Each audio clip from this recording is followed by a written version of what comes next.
his father would carefully tidy up the corners of the bed, turn off the lights, and say goodnight to him. "Good night, mister," she said to Hiruj as he stood in the dark. Hiruj also said goodnight softly.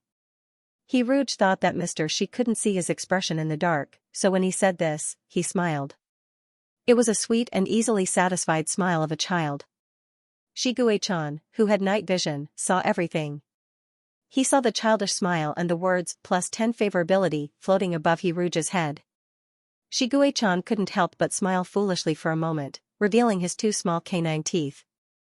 Hiruj laid on his bed and started to think about the plot he had written. He had written about Sweet Biscuit. There were no extreme relatives, no melodramatic exes, and the female lead's biggest obsession was the huge inheritance. The money-grubbing female lead despised Mr. Tentacle Monster, just like Hiruj. However, Mr. Tentacle Monster's entire body was shrouded in the glow of money.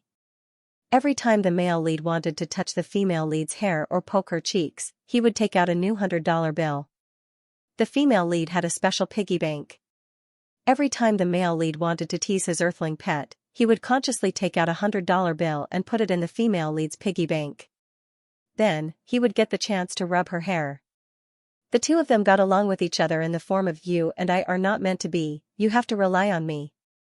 In the process of getting along day after day, the relationship between the alien owner and the earthling pet became that of an old father and a prodigal daughter, and then later that of lovers. Hiruj thought that his relationship with Mr. She was transitioning to that of a father and son. Maybe after a while, Mr. She would die and return to the outer space.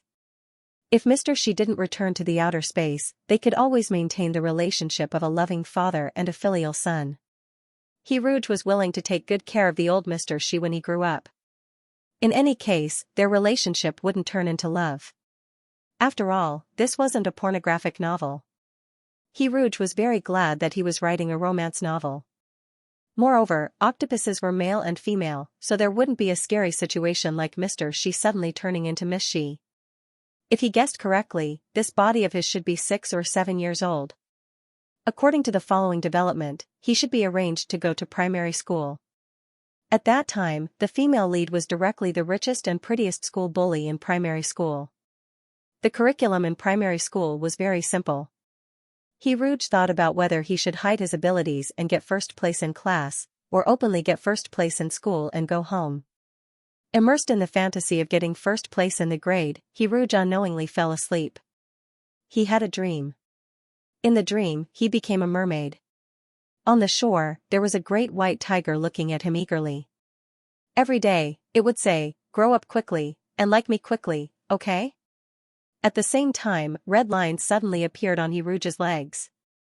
They were demonic like blood. Hiruj's transformation was recorded in the attribute panel. Frowny face friendly. Hiruj thinks that you are a cute and gentle adoptive father. Favorability, 50, awakening, a portion of Hiruj's demon pattern has appeared. Shiguei-chan stared at his lovely and gentle adoptive father for a full minute. The emotions in Blue Eye's eyes were so complicated that even Shiguei-chan himself could not decipher them. Shiguei-chan put his hand on his forehead and sighed. He still remembered that before Hiruj's accident, his fatherly love had deteriorated to an astonishing 98%. He did not expect that it would return to its original state. No, it was even worse than before, because his fatherly love was only a pitiful 50 points. Also, did the words cute and gentle really describe him? Hiruj had praised her as cute before, but where did the word gentle come from? There must be a bug. Shiguei-chan thought that he had nothing to do with the word gentle. The most gentle person he had ever met in his life was Hiruj. Tonight, when Shiguei-chan was reading the fairy tale, he was imitating Hiruj's tone. He thought that Hiruj was really a very gentle person. If a person like him imitated Hiruj, he could also be considered as gentle. Shiguei-chan exited the game, got up from the game cabin, and walked to another game cabin. The black-haired young man lay quietly in the game cabin. His face was ruddy, as if he would wake up in the next second. Shiguei-chan looked down for a long time. He reached out his hand and covered the young man's face with his broad palm. He could cover Xiao Hiruj's big hand, and now he could also cover Hiruj's face. His cold face became tender. Shiguei-chan said softly, "Your face is so small." The sleeping young man couldn't reply to his lover. Shiguei-chan planted a kiss on Hiruju's forehead. It was a deep and affectionate kiss. I don't dare to kiss you in the game. I'm afraid that if I kiss you, you'll lose all your affection points for me. His low voice revealed a sense of grievance. At this moment, he didn't seem like the majestic Marshal Shi, nor was he the gentle and mature Mr. Shi. Hiruj, hurry up and make Hiruj like me, okay? Even if it's fatherly love, it's fine. The game gave him the task of 100% affection points, but it didn't specify what kind of affection it was. Shiguei-chan couldn't directly tell Hiruj the truth in the game because the truth was too bizarre. Hiruj wouldn't believe it, and he would only lose trust in the game. The worst result was that Hiruj would hide in his own world and never trust anything in the game again. The current worldview of the game was a combination of your exclusive lover and Hiruj's serial novel. Hiruj had a natural closeness and trust in his serial novel. Only then could he trust the game world. Otherwise, once Hiruj suspected that everything was fake and refused to open his mind, Shiguei-chan would lose the only chance to communicate with Hiruj. Hiruj's condition was very serious. His mind was like a dilapidated house on the verge of collapse. Only the owner of the house could open the door. If an outsider tried to open the door by force, the whole house would collapse. Shiguei-chan was the only one who could knock on the door.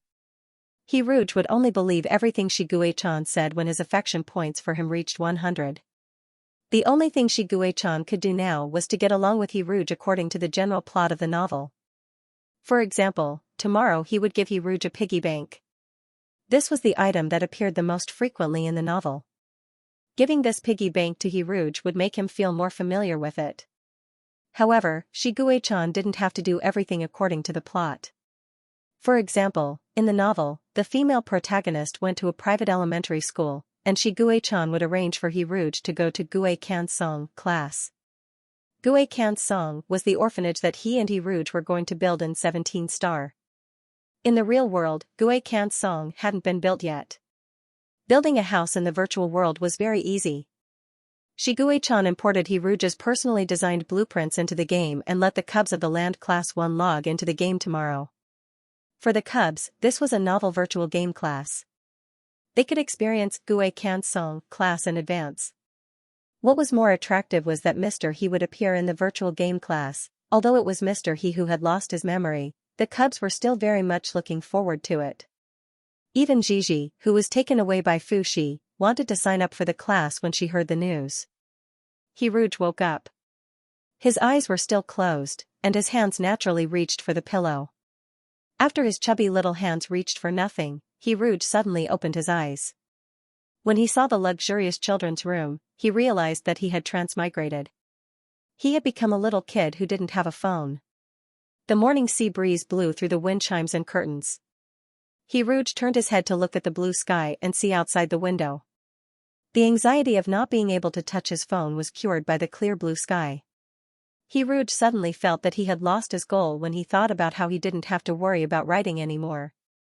When Mr. Shi left, he could inherit more money than he could spend in a lifetime. In fact, it was good to be a rice worm. It was so fragrant. Hiruj crawled back into bed, yawned softly, and prepared to go back to sleep. However, when he saw the red lines on his ankles, he was scared away. Hiruj was very anxious. He suspected that he was terminally ill and would not live for long. He ran out in his pajamas and ran up the stairs in his slippers.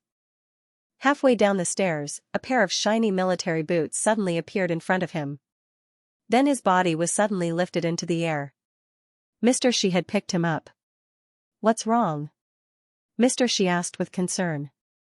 At such a close distance, Hiruj could see his own face reflected in that pair of blue eyes. Just like when he saw the sea in the morning, his anxiety was soothed by the sea. At this moment, when he saw Mr. Shi's blue eyes, his anxiety was replaced by another feeling. Hiruj couldn't describe this feeling. He had never experienced this feeling before. It was like a child who was sick and his parents would carry him to see a doctor. As an orphan, no one had ever carried Hiruj to the hospital. Not a single one. "There's something strange growing on my leg." Hiruj pursed his lips and pointed at his ankles. Mr. Shi carried him with one hand and held him tightly. He Rouge's pants with the other hand. The man was seriously checking He Rouge's condition. Mr. Xi's arms were so strong. He Rouge felt like he could swing on them. Even if he couldn't grab anything with his hands, he didn't have to worry about falling. This should be the so-called sense of security. He Rouge suddenly felt like a kitten with cat moss. He felt safe in the arms of the poop picker. Cat moss was contagious. Then, would the strange red lines on his legs be contagious to Mr. Xi? Would Mr. Xi abandon him because of his illness and go to the orphanage to adopt another child? He Rouge's mind was filled with messy thoughts. Perhaps a writer's thoughts always wandered exceptionally quickly. Just as he was imagining himself being sent back to the orphanage, the man's low voice interrupted his wild thoughts. Don't worry. This is a normal condition after eating spirit stones. I have them on me too. Spirit stones? He Rouge was confused. It's something unique to my hometown. Eating it can strengthen your body. Mr. Xi's expression didn't change. He Rouge guessed that this was probably a special product of an alien planet. Although he didn't mention it in his novel, he only briefly mentioned the home planet of the tentacle monster male protagonist. It was actually very normal for a planet to have its own special products. He Rouge successfully convinced himself again. He happily went to wash up and change his clothes for breakfast. After breakfast, Mr. Xi told him that he had to go to kindergarten today. Even though there was a difference between kindergarten and first grade, He Rouge could still accept such a small change in the plot. The small backpack had been prepared long ago.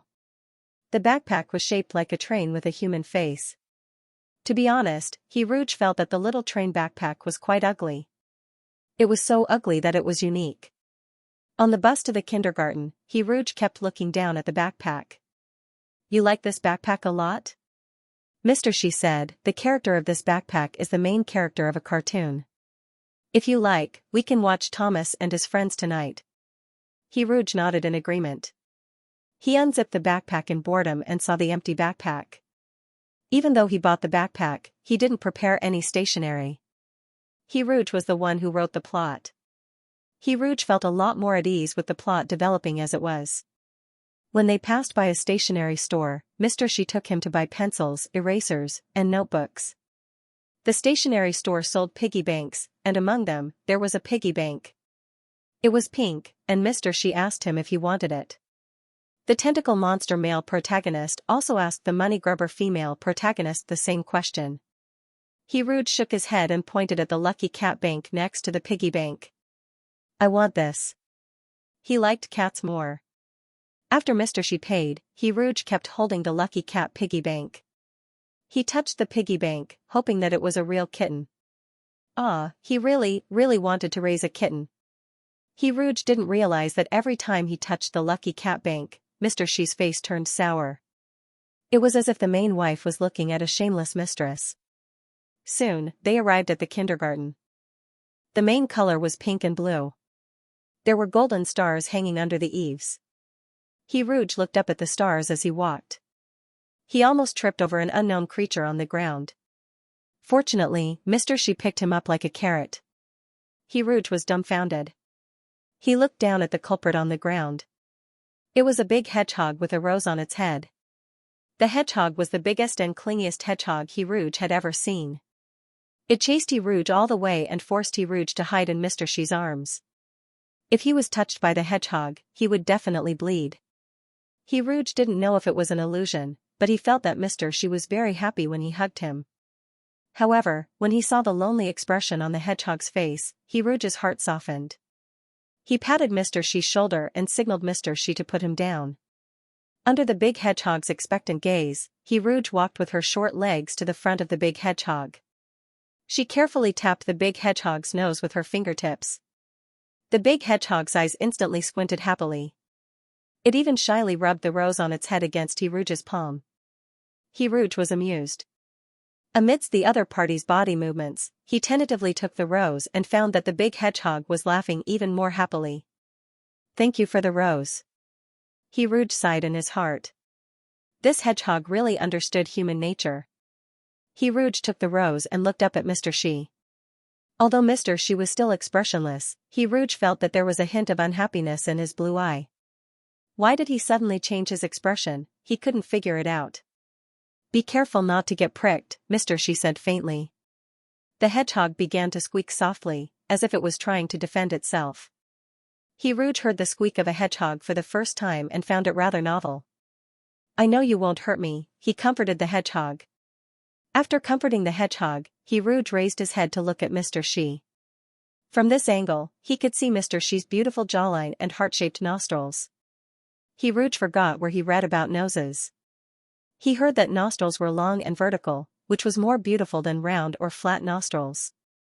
Mr. Xi's nostrils were long and vertical, but there were no nose hairs.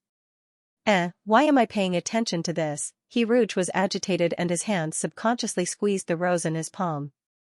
The thorns on the rose pricked Rouge's hand. It hurt a little, but it wasn't serious. A small drop of blood that was almost negligible seeped out. So, the thorns weren't just for the hedgehog, but also for the rose. If you don't listen to your elders, you'll suffer. I wonder if Mr. Xi jinxed it. Rouge didn't want Mr. Xi to know. He had a feeling that Mr. Xi wouldn't be happy to see him get pricked. Thus, Rouge pretended that nothing happened and held the rose with his other hand. Mr. Xi was much taller than him anyway. Even if Mr. Xi had eyes on the back of his head, he wouldn't be able to see the small hole in his slightly clenched fist. Rouge walked beside Mr. Xi's feet. As he walked, the long legs in front of him suddenly stopped. Rouge didn't have time to stop and could only run straight into Mr. Xi's legs. Just as Rouge thought that he was going to hit the pillar, the man in front of him quickly squatted down and hugged him with open arms. Rouge's actions were quick, his expression natural, and his coordination was ingenious. It was as if he was a little child throwing himself at him. Oh, no, it should be like a swallow throwing itself into the forest. Mr. Xi's embrace was always hard because the man was wearing a military uniform. The creases on the uniform were all hard. Her nose landed squarely on Mr. Xi's chest, and the metallic smell of a tiger head badge lingered on the tip of her nose. Rouge covered his nose and was carried by Mr. Xi. Show me your hand. Mr. Xi's voice had an unquestionable tone that only belonged to a superior person giving orders. Rouge had always been curious about Mr. Xi's occupation. The tentacle monster in his novel was a painter and writer on Earth. Mr. Xi's aura did not fit in with these two occupations. Is Mr. Xi a soldier? Why was he always wearing a military uniform that looked like a cosplay suit? This military uniform felt expensive, especially the star epaulets. Although Rouge had never seen this kind of material before, his intuition told him that it was extremely expensive. As her thoughts drifted, Rouge subconsciously listened to Mr. Xi's words and opened both of her hands for Mr. Xi to see. The small holes that were pricked by the rose thorns were already bleeding. If one didn't look closely, they would easily miss the small red dot. However, Mr. Xi could be a microscopist. Blue Eye stared for a long time. It was so long that time seemed to have stopped. Mr. Xi then opened his tightly pursed lips. Give me the rose. Rouge hurriedly passed the rose to Mr. Xi. He sat on Mr. Xi's arm and watched as Mr. Xi plucked out the rose thorns. He looked at the side of the man's face. His tall nose, pale and handsome face matched with the red roses. He looked like a medieval aristocrat. Take it. Mr. Xi passed the thorny rose to him and coldly glanced at the hedgehog on the floor, as if he was considering if he should remove all the thorns on the hedgehog's body. The hedgehog was so scared that it ran into the room. Rouge caught the rose. He suddenly felt a little happy, inexplicably happy. He placed the rose into Mr. Xi's chest pocket. Mr. Xi, please keep it for me. Mr. Xi was stunned for a moment. His slender fingers pressed on the rose in front of his chest. Coincidentally, the pocket was on the left side of his chest. It looked like Mr. Xi was holding his heart and a rose bloomed between his fingers. It was a red rose that bloomed from his pitch-black military uniform and gloves. Okay.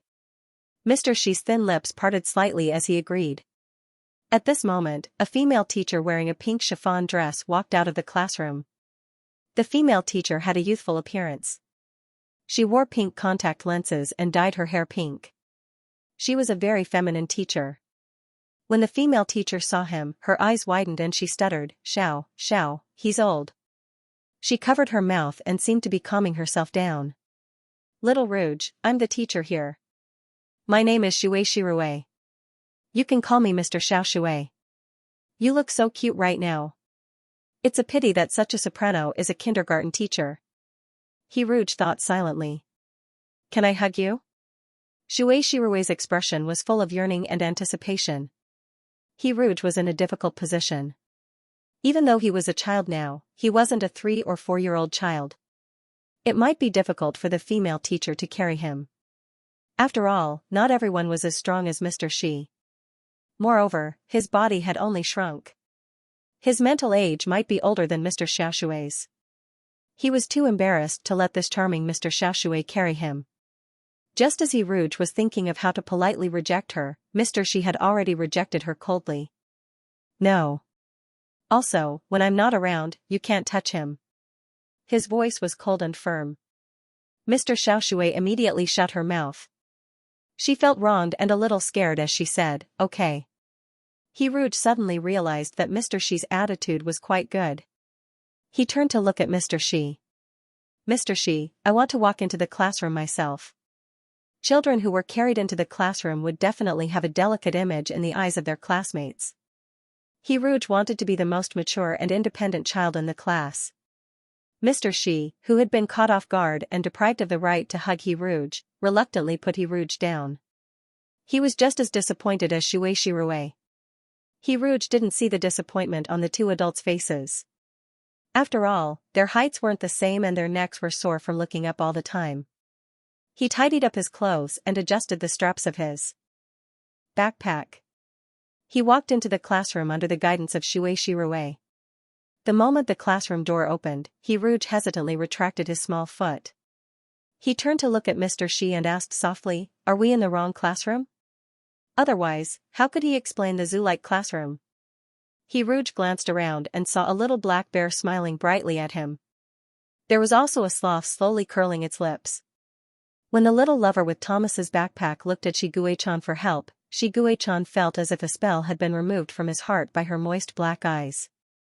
It was a spell that would make him fall in love with just one look. Shiguei-chan's fingertips moved slightly.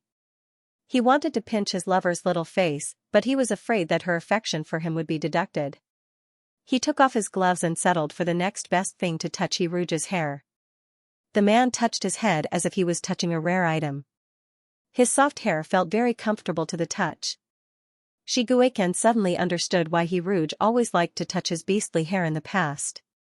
Due to the height difference, Shiguei-chan had to bend down to touch his head. A lock of slightly curly hair hung down from his forehead and covered his sharp eyes.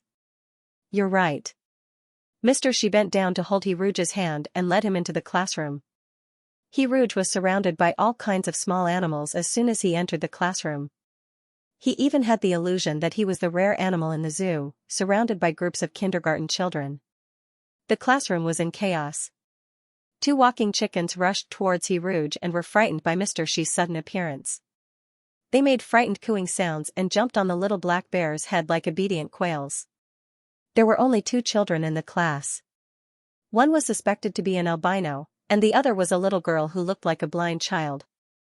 At first, Rouge suspected that this was a special school where small animals grew up with children with physical disabilities. However, it was indeed a little exciting to have a black bear as a companion pet. However, when he focused and took a closer look, he realized that every small animal had its own table and chair. There was also a very high-tech light screen on the table. Furthermore, the small animals could even do exercises on the light screen. Rouge felt that his worldview had been reconstructed. Could this be an alien kindergarten? Mr. Xi, you're no longer hiding the fact that you're from another planet? Rouge looked at Mr. Xi, who was in the last row. Mr. Xi held his cane with both hands, and the shadow of his hat covered half of his face. In the air, there was a feather dropped by a free-range chicken that floated in front of Mr. Xi. Mr. Xi reached out and caught the feather. He blew on his palm like he was blowing on a dandelion, blowing the feather away. A ray of sunlight shone on Mr. Xi's face, peeling off the shadow from his sapphire eyes and making them crystal clear. Rouge was amazed by Mr. Xi's handsomeness. It was a special kind of handsomeness that even celebrities didn't have. He Rouge forgot what he wanted to ask. He turned back and supported his chin with both hands in a daze. When will Mr. Xi die and return to another planet? Mr. Xiaoxue was teaching on the podium. After class, he gave out homework. The homework had to be done on the light screen on the table. The child named Soft was very friendly. He taught He Rouge how to use the light screen step by step. He Rouge got all the correct answers and received a little red flower from Mr. Xiaoxue as a reward. He Rouge, who had a little red flower between his eyebrows, was like a doll in a New Year's picture. He quickly played with all the plush and woolen during class. Although He Rouge couldn't understand a single word the cub said, Soft and the Autumn Dream Valley acted as translators. It was a very happy day. The plush and woolen were enthusiastic and loved to play with. He Rouge played with all the plush and woolen in the kindergarten, except for the cats. After school, he reluctantly said goodbye to everyone. When he got into the car with Mr. Xi to go home, He Rouge expressed the confusion he was supposed to show. Mr. Xi, why did the animals listen to class and do the exercises? Why did Soft have red eyes and white hair? The Valley of Dreams' hair color is also different from mine. Also, Mr. Xi, are you a foreigner? Mr. Xi looked at him. The truth is whatever you think the answer is. This is the world that serves you. Blue Eye was deep and seemed to be able to see through people's hearts. It was like a sharp knife that pierced into the depths of one's soul. He Rouge was a little scared. He didn't know why, but ever since the strange red lines grew on his legs, he was especially afraid of Mr. Xi. If Mr. Xi knew that I found out about his identity, would he kill me to silence me? I'm afraid. He Rouge obediently shut his mouth and lowered his head to look at the ugly little Thomas. We're going home to watch Thomas and his friends, right? I don't know anything. After all, I'm just a baby in kindergarten. Yes. Mr. Xi's voice had a hint of a smile that was hard to detect. He Rouge replied with an "oh" and opened the zipper of his bag. He looked at the untouched stationery and fell into deep thought. Since there was an alien light screen on the desk, why did Mr. Xi bring him to the stationery store to buy these things? Was it because of the plot's irresistible force? Her small hand poked at the lucky cat piggy bank in her bag. He Rouge sighed sadly. Mr. Xi, can I raise a cat? As soon as he finished speaking, Mr. Xi's expression suddenly became very strange. You want to raise a cat? Mr. Xi looked at him strangely.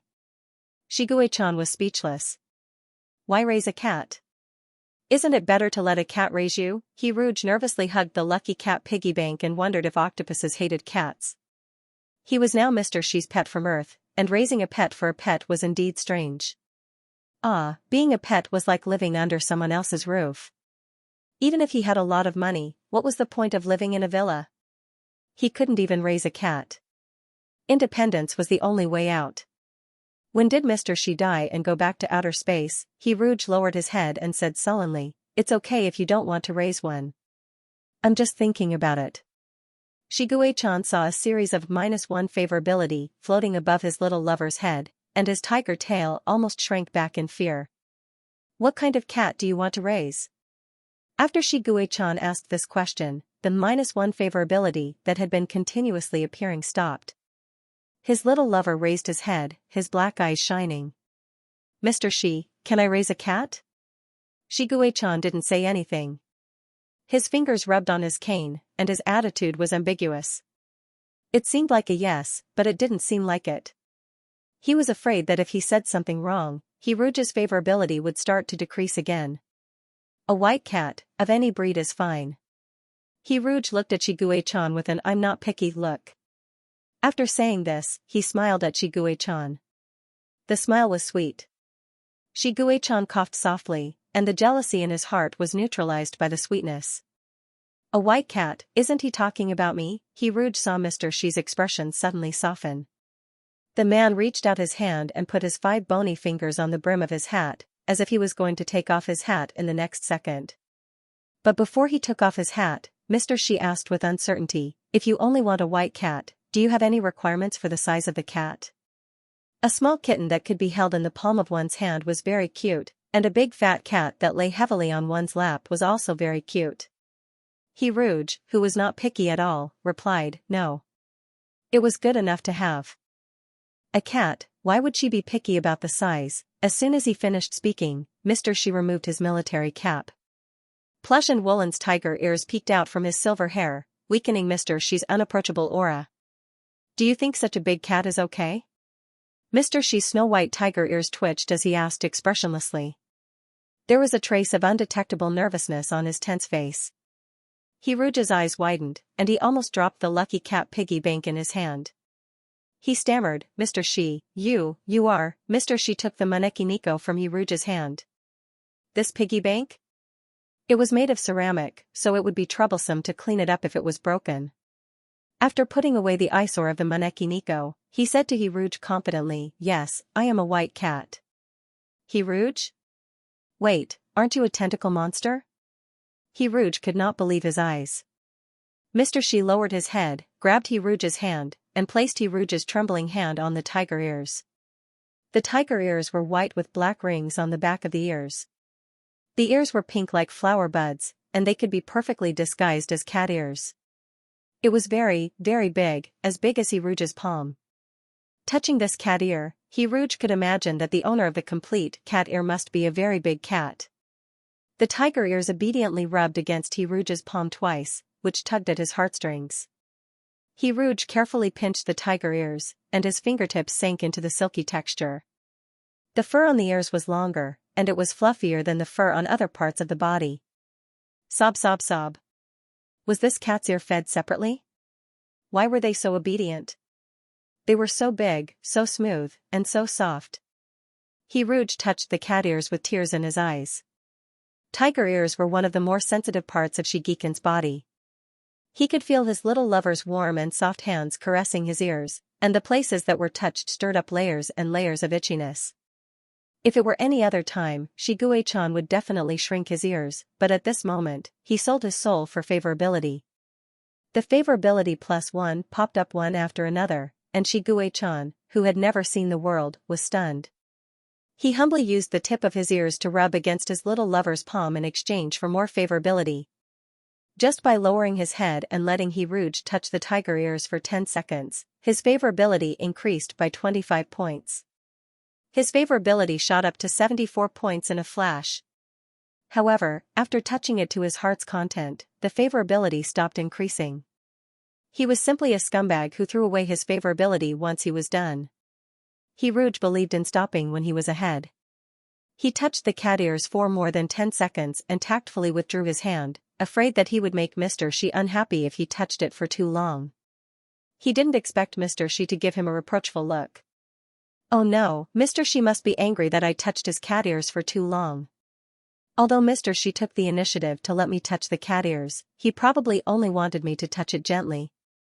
I was so engrossed in the cat's beauty that I forgot to restrain myself. Rouge nervously sat up straight and promised Mr. Shi, I won't touch it for so long next time. So, please give me the benefit of touching ears next time. It's okay, feel free to touch it. Mr. Shi placed his military cap to the side. He was like a domineering CEO telling his little wife to swipe his card as she pleased. Wait, why did I compare myself to a little wife? It should be the way an old father pampers his son. After Rouge straightened out his relationship, he quietly moved his little butt closer to Mr. Shi. He didn't know why, but he felt that Mr. Shi was more handsome and cute now. He couldn't help but want to get closer to Mr. Shi. Even though the red lines on his legs would weaken when he got closer to Mr. Shi, Rouge still firmly moved closer to his big cat. They were separated by a military cap. He and his big cat were only separated by a cap. Mr. Shi was a cat. Blue eyes, white fur, and a classical beauty. Could it be that Mr. Shi was a Persian cat? No, Mr. Shi was an alien. Were there Persian cats in outer space? However, Mr. Shi seemed to come from a dating game. That game should have been designed by people from Earth. Persian cats were very beautiful, had a lot of fur, and had a noble and gorgeous temperament. Mr. Shi's back was always straight, like an aristocrat from the Middle Ages. It matched the temperament of a Persian cat. However, other than the color of his fur, Mr. Shi actually looked a bit like a Siberian forest cat. He had a domineering and handsome appearance, and his body was huge and strong. Contrary to his appearance, he had a gentle and friendly personality. Wasn't Mr. Xi like that? Although he looked fierce, he was gentle and cute on the inside. Siberian forest cats liked to play with children, so Mr. Xi adopted him, a human cub from Earth. In Hiruge's little head, Mr. Xi transformed into two cats. One was a noble and elegant Persian cat, and the other was a domineering and gentle Siberian forest cat. Hiruge liked both of them. Only children could choose. Of course, adults couldn't choose at all. After getting out of the car, when Mr. Xi reached out his hand to Hiruge, Hiruge stood on his tiptoes and tried to hold Mr. Xi's hand. Perhaps it was because the way he jumped and touched Mr. Xi's fingertips was too sad, but Mr. Xi squatted down and picked him up. Hiruge felt that he was probably the best treated human among the cat slaves. Other cat shovelers carried cats, but as Mr. Xi carried him. He was raised as a pet by a big cat. The big cat gave him food, clothes, shelter, and even took the initiative to lower its head and stroke his fur. No, if he continued to think about it, he would become arrogant. Hiruge had completely forgotten his disdain for Mr. Xi, the tentacle monster, and his life as a rice worm. He looked up at the two plush and woolen's cat ears, and the corners of his mouth unconsciously rose. "Mr. Xi, can you?" Hiruge whispered, "Let me see what you look like as a cat." Mr. Xi stopped in his tracks. "Let's eat first."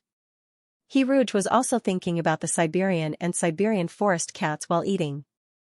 At the dinner table, Mr. Xi asked Hiruge if he wanted to go to the amusement park on the weekend. Hiruge nodded and agreed. After the meal, Mr. Xi returned to the bedroom to transform. Under Hiruge's expectant gaze, a huge claw emerged from the staircase. Hiruge looked up at the huge claw and saw the pink and tender pads of flesh stepping on the next step like Mount Tai pressing down on her.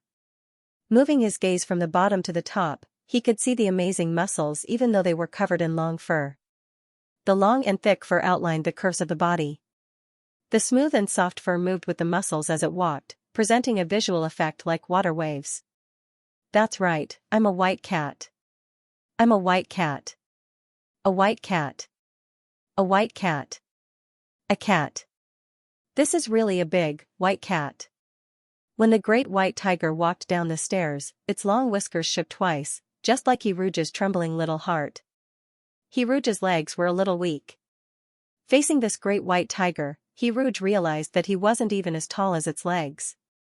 When the great white tiger came closer, the tiger's aura became stronger. Hiruge took a small step back, his left foot tripped over his right foot, and he fell on his butt. Hiruge was in a state of shock. Before he could stand up, he saw the great white tiger blinking its eyes and rushing over. The tiger's tail, which was much thicker than Hiruge's arm, wrapped around Hiruge's waist and pulled him up like a carrot. "Are you afraid of me?" The great white tiger opened its bloody mouth and spoke in human language. Hiruge could see the tiger's fangs when it spoke, but the voice was still Mr. Xi's subwoofer. Hiruge felt a little comforted. He forced himself to be calm and said, It's okay. Mr. Xi, didn't you say that you're a white cat?" Hiruge's childish voice was trembling. There wasn't a normal person on Earth who wouldn't be scared when they came into close contact with such a big white tiger. For someone like Hiruge who could still talk normally, his mental fortitude was already quite good. The great white tiger didn't even blink. Meow with a deep and vigorous meow resounded through the living room, lingering in the air. "I am indeed a white cat," the great white tiger said calmly. Hiruge, this isn't the cat I imagined." The blue eye stared at Hiruge like a predator sizing up its dinner. "You don't like my animal form?" the great white tiger asked pitifully. Hiruge, I don't dare say that I don't like it." While Hiruge's mind was blank, the great white tiger suddenly lay on its side on the ground, wrapped its tail around Hiruge's waist, and placed him on its white and soft belly. The great white tiger said in a firm tone, "Do you want to lie here for a while?" It was clearly a question, but it sounded like a statement. Hiruge lay on the great white tiger's belly in a daze. The big belly rose and fell like the waves on the sea. This was the most vulnerable part of the beast's body, but at this moment, it didn't put up any defenses and allowed him to get close to it. "Mr. Xi, are you ticklish?" He Rouge was afraid of touching the itchy flesh of the other party, so he asked before reaching out his hand. I'm not afraid. He Rouge's hand hesitantly touched the fur on the belly. It was soft and felt good to the touch. The texture of its fur was not something an ordinary cat could have. If an ordinary cat could be compared to a little beauty, then the big cat under him would be a great beauty. Its skin was creamy and smooth to the touch, as smooth as silk. Especially under the light, every strand of hair was crystal clear. Although he Rouge was afraid of the great white tiger, his body honestly started stroking its fur, and he soon found pleasure and indulged in it. At first, he only reached out one hand, but later, he put both hands on it. If it weren't for the fact that he wasn't familiar with Mr. Xi, he Rouge would have buried his face in it. What was a white tiger? The belly was too white and soft, and he Rouge had completely lost his way in the big belly. In addition, he couldn't see the tiger's head, so he could temporarily forget the fact that Mr. Xi was a great white tiger. One after another, plus one favorability appeared above the little lover's head. The little lover was diligently stroking his fur and increasing his favorability. Seeing the little lover's unfaked joy in his eyes, Shi Guichan enjoyed both physical and mental happiness. He Rouge was already very light, and now that he was small, he Rouge was even lighter on the belly. Shi Guichan didn't even dare to move, afraid that he Rouge would lose his balance and fall off his belly. Seeing the favorability increase to 87 points, the great white tiger couldn't help but wag its tail a few times. I knew that he would like my animal form, the great white tiger thought proudly. However, thinking that the increase in favorability was because of his animal form, the great white tiger's body suddenly froze. He Rouge wouldn't only like his body, would he? He Rouge didn't know what was going on in Mr. Xi's mind. When Mr. Xi wasn't paying attention, he quietly lowered his head and quickly buried his face in his belly. Soft and delicate white fur covered his face like feathers gently brushing against his face. The strawberry-scented shower gel fragrance lingered at the roots of his fur. He Rouge could smell the faint scent of strawberries. It was a sweet and reassuring smell, and it had a magical power that made He Rouge want to lie on his belly and sleep. After experiencing the joy of burying her face, He Rouge quickly raised her head and pretended that nothing had happened as she sat on her belly. If her cheeks weren't red and her eyes weren't full of guilt, there wouldn't be anything wrong. Sit on my back. I'll take you to watch cartoons, Mr. Xi said. He Rouge moved onto the great white tiger's back and wrapped his arms around its neck. When the great white tiger stood up, He Rouge felt for the first time that it was lonely at the top. At first, he was worried that he would hit the ceiling. Soon, they arrived at the familiar room. The great white tiger was like a cat biscuit. He Rouge nervously sat on its belly with a bowl of strawberries in his left hand and a glass of milk in his right hand. He and the great white tiger watched Thomas's little train together. After watching for a while, He Rouge asked softly, Mr. Xi, do you want to eat strawberries? His tone was a little attentive. The great white tiger lazily looked at He Rouge, grunted, and opened its bloody mouth. He Rouge gathered his courage and took a sip of milk. After putting the milk aside, he wanted to get down from the great white tiger's belly and walk to the ground. He wanted to walk to the front of the tiger's head. He didn't expect Mr. Xi to say, don't worry about hurting me. Even if you jump on my body, you'll only use the same strength as scratching an itch. It might not even be as strong as scratching an itch. He Rouge looked down at his little feet and felt that he was being looked down upon. He Rouge took his first step on the cat carpet because even if the great white tiger was like a cat biscuit, it wouldn't be as smooth as a real carpet. He Rouge walked very carefully and left footprints on the soft white fur, just like when he and Mr. Xi took a walk on the beach. After becoming the great white tiger, Shi Guichan's footprints must be bigger. He Rouge suddenly had this thought. He couldn't help but look at Tiger Claw. Under He Rouge's gaze, Tiger Claw, who was originally lying there leisurely, unconsciously moved and spread his 4 fingers. This made He Rouge want to rush up and high-five Tiger Claw. What are you looking at? Mr. Xi asked. Nothing. He Rouge quickly retracted his gaze. He picked the biggest and reddest strawberry and put it next to the great white tiger's mouth. The great white tiger wrapped its tongue around its teeth and opened its mouth wide to swallow the strawberry in one gulp. The red strawberry juice splattered everywhere. A little bit of it dripped onto the side of its mouth, The great white tiger that looked like it had just bitten a person's throat yawned. However, the blue eye that looked at Rouge didn't have any hostility. It was like the surface of the sea. The fear in his heart suddenly receded like the tide. This was the Mr. She who loved eating strawberries and children. He looked fierce but was actually very gentle. He was also very easy to touch and had a soft belly. Rouge sat on the great white tiger's belly and ate strawberries while watching cartoons. After eating the strawberries, Mr. She took out the thing called a spirit stone and finished the dessert. Mr. She transformed into his human form and held a thick fairy tale book as he sat by the bed. He read a bedtime story to Rouge, who had just finished bathing. This time, Mr. She was reading The Little Match Girl. His pale fingers rested on the dark blue book cover. Mr. She's eyelashes drooped slightly and his eyes revealed a look of reminiscence. Mr. She seemed to be thinking about someone. Rouge didn't know why, but this thought suddenly appeared in his mind. He held the warm milk and looked up at Mr. She in a daze. He looked at this mysterious man. Rouge knew nothing about what Mr. She had experienced, who he loved, and what kind of friends he had. After Mr. She finished reading the last sentence, he closed the book and nodded politely. "Good night." He hesitated for a moment and reached out to touch Rouge's head. His hands were warm and big. Mr. She who looked cold on the outside but had a warm heart. "Good night, Mr. She." That night, Rouge had another dream. In the dream, he was still a little mermaid. A great white tiger came over with a fairy tale book in its mouth and said to him, "Will you tell me a story today?" Silver demon patterns appeared on Rouge's legs and intertwined with the blood-red demon patterns. The next morning, Rouge went to kindergarten and the Autumn Dream Valley drew a portrait for him. The little girl first touched his face with her hands, and then drew a portrait that looked like Rouge without being able to see anything. Rouge was stunned. "I can only draw well when I draw Rouge," the Autumn Dream Valley said softly. She passed the drawing paper to Rouge.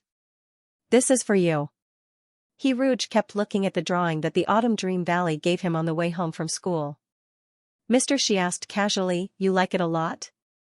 Rouge nodded. This was the first time he received a portrait of himself. Rouge wanted to frame it when he got home. "The strokes are a little immature." Mr. She suddenly pinched Rouge's face. Under Rouge's confused gaze, he said calmly, "Don't let other people touch your face." He touched Rouge's eyebrows.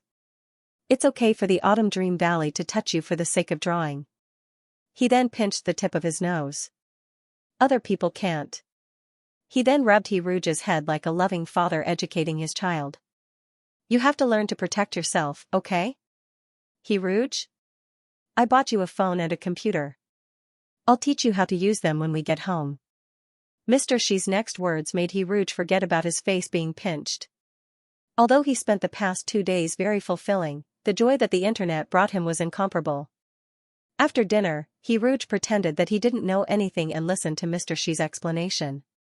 He even slowed down his typing speed and typed at a tortoise's pace on the keyboard to find Thomas and his friends.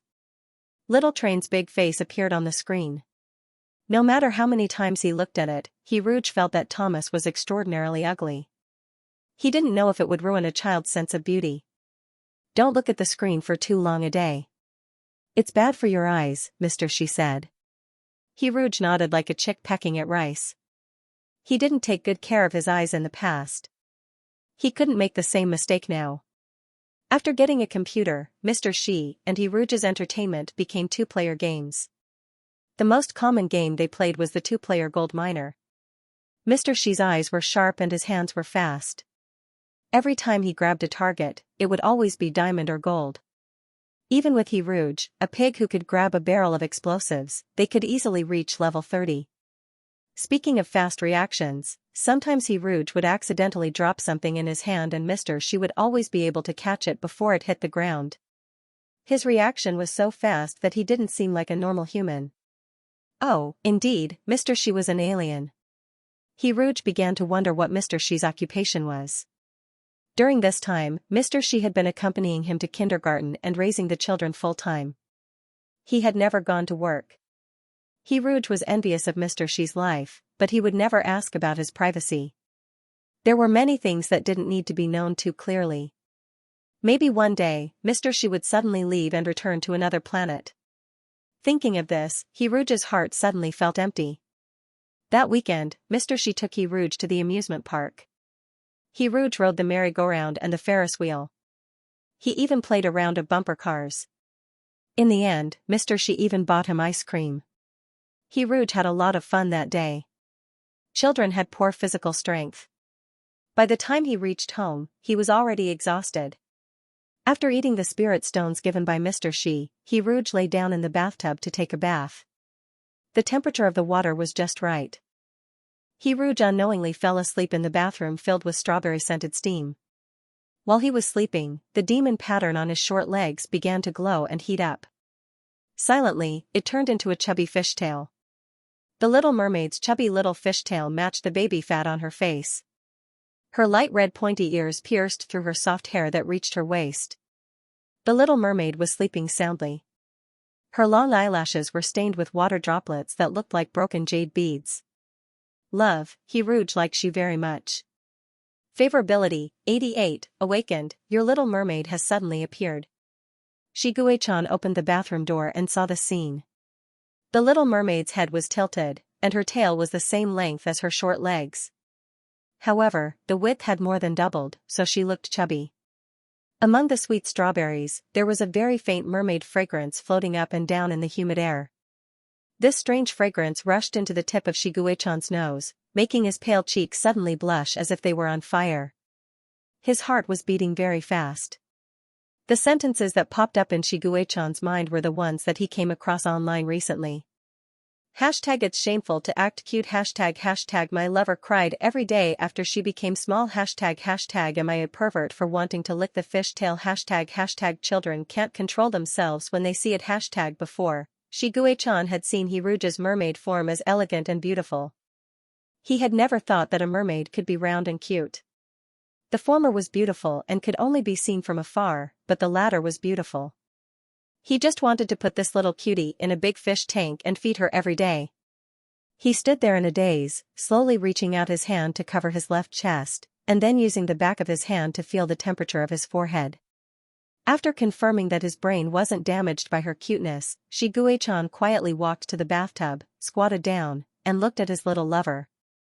The fins were very different from the chubby fish tail. The dark red fins fluttered slightly in the water like gauze, and every scale emitted a lustrous light. Shigue-chan couldn't help but reach out a finger and touch the smooth scales with a very light force.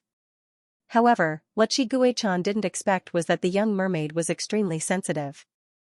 Other than a gentle touch, any other contact would wake her up. She suddenly swung her short but powerful tail, splashing water all over Shigue-chan's face. He wiped his face with his hand and saw his little lover's frightened expression. At the same time, a series of favorability -1 appeared above Hiruge's head. What are you doing? Why did I become like this? The baby's voice trembled with fear. I can explain. However, before Shigue-chan could explain, the little mermaid swayed her tail agilely and swam to the corner of the bathtub in the blink of an eye. She even buried her face in the water as if she could get out of Shigue-chan's sight by doing so. Hiruge had a dream. In the dream, he became a mermaid and was happily swimming in the water. A great white tiger suddenly rushed over and opened its bloody mouth at him. Hiruge woke up abruptly.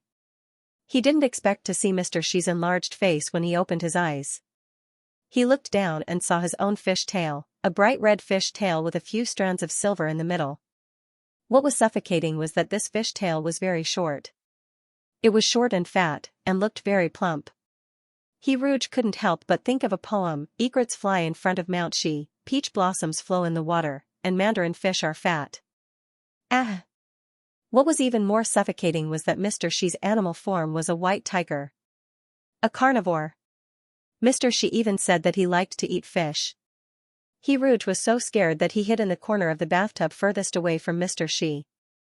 Hiruge realized that he had always taken things for granted. He thought that when he transmigrated into a romance novel, Mr. Shi's appearance was very similar to the male lead. In the novel, the male lead wanted to raise an earthling as a pet. Therefore, Hiruge had always thought that Mr. Shi adopted him for the same reason.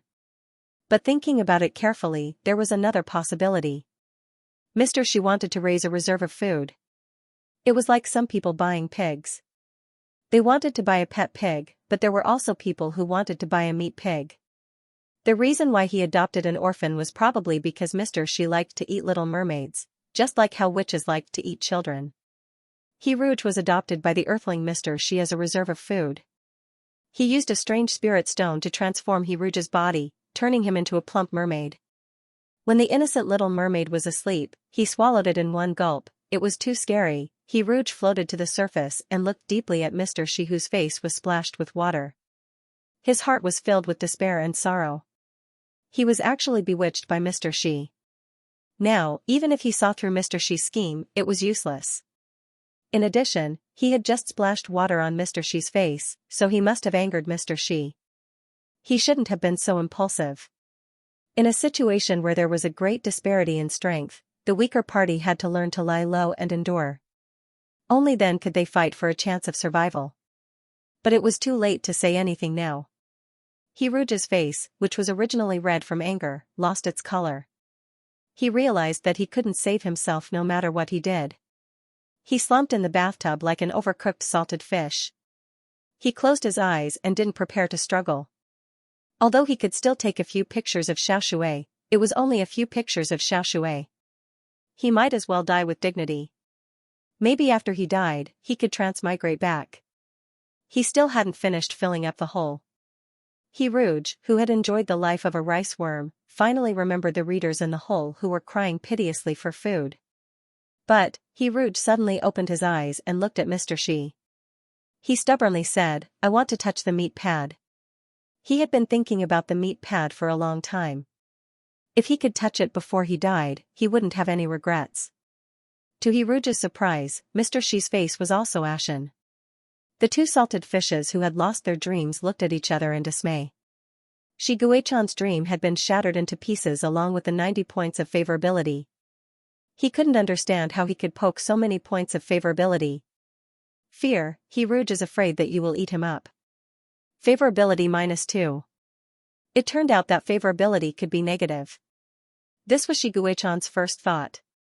After the shock, he felt deeply wronged. How could he hurt He Rouge? Shi Guichan couldn't defend himself. After hearing He Rouge's request, Shi Guichan, who was filled with regret, was like a drowning man grasping at a straw. Mr. Xi hurriedly transformed into the great white tiger and attentively offered his paws to the little mermaid. The pink meat pad was like a soft pillow. The tiger paw was bigger than the little mermaid's face. He Rouge pinched it left and poked it right. His wet fingers left marks on the meat pad. As he pinched it, He Rouge, who was originally going to die, suddenly had a desire to live. He hadn't stroked a cat's tail to verify whether stroking a cat's tail can make a cat reach indescribable happiness was true or not. He also hadn't pinched a cat's balls that felt so good to the touch. It would be a pity if he died like this. Who knew if there were cute kittens in heaven? The little mermaid sniffed and looked up at the great white tiger with a flattering smile. He asked in a childish voice, "Are you hungry?" The great white tiger was flattered and shook his head. His two small hands held the tiger's paws with difficulty. He looked at the great white tiger timidly with his black eyes. The little mermaid whispered, "If you're hungry in the future, tell me. I'll feed you strawberries." This way, even if he was eaten, he would be mentally prepared.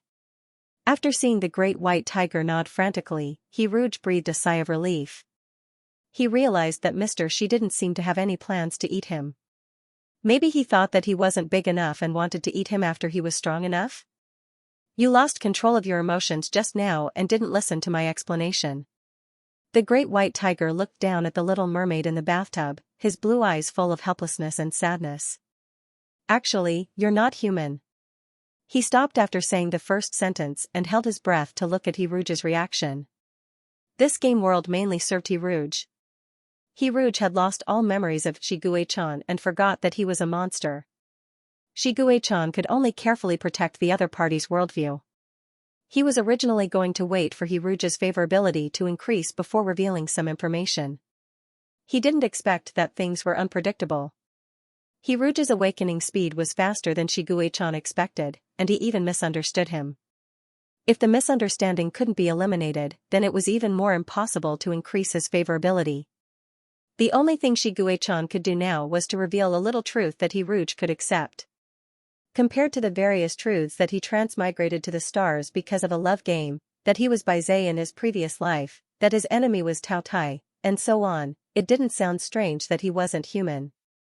However, Shiguei-chan obviously overestimated Hiruj's psychological endurance.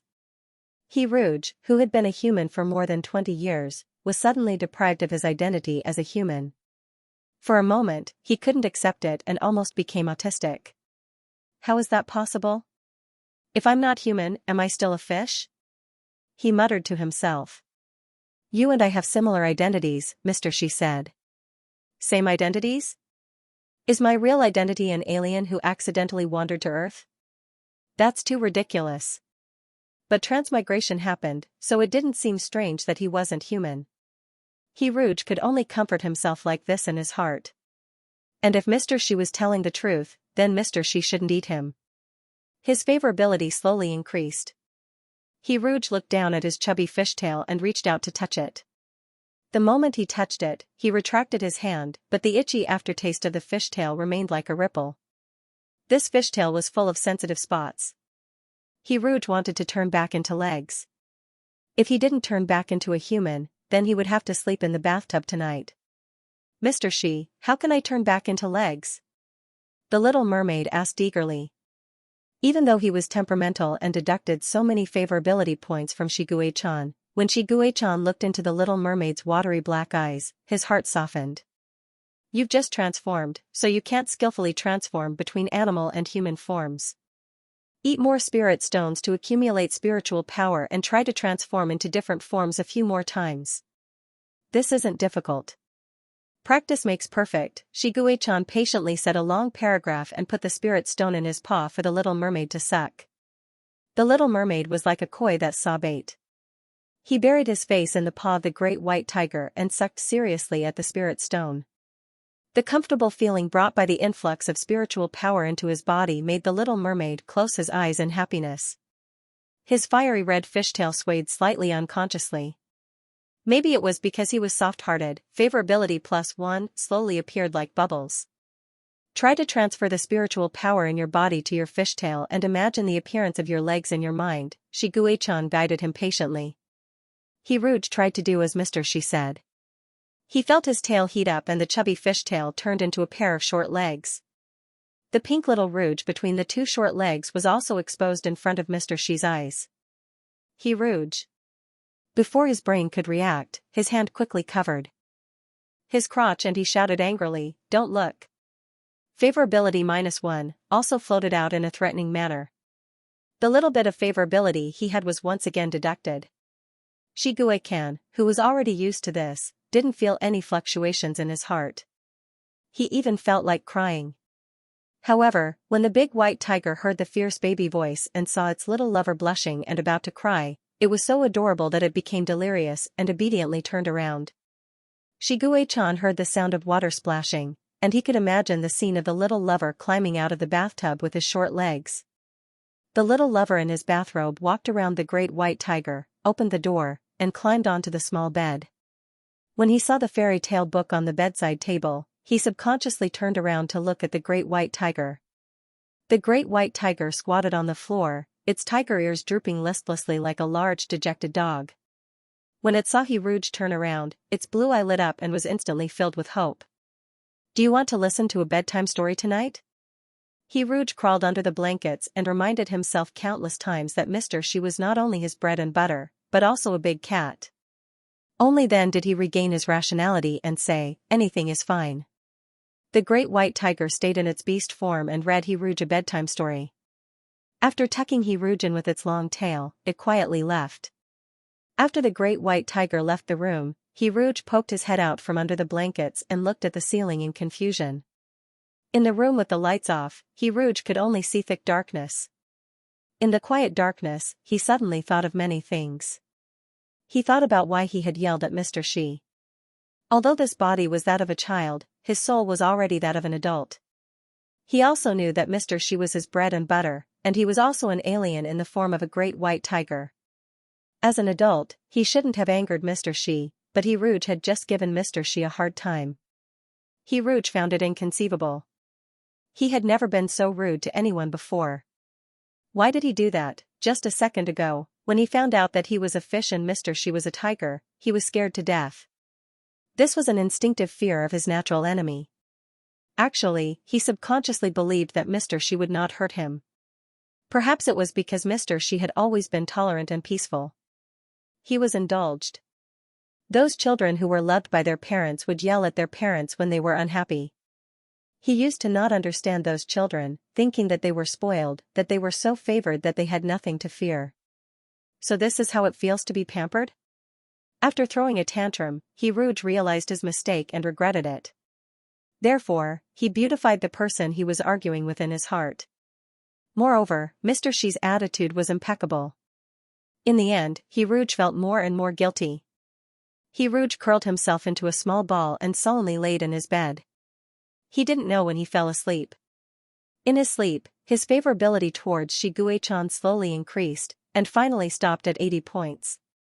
When he woke up the next day, Mr. Xi had already prepared breakfast and greeted him as usual. He Rouge was a little embarrassed.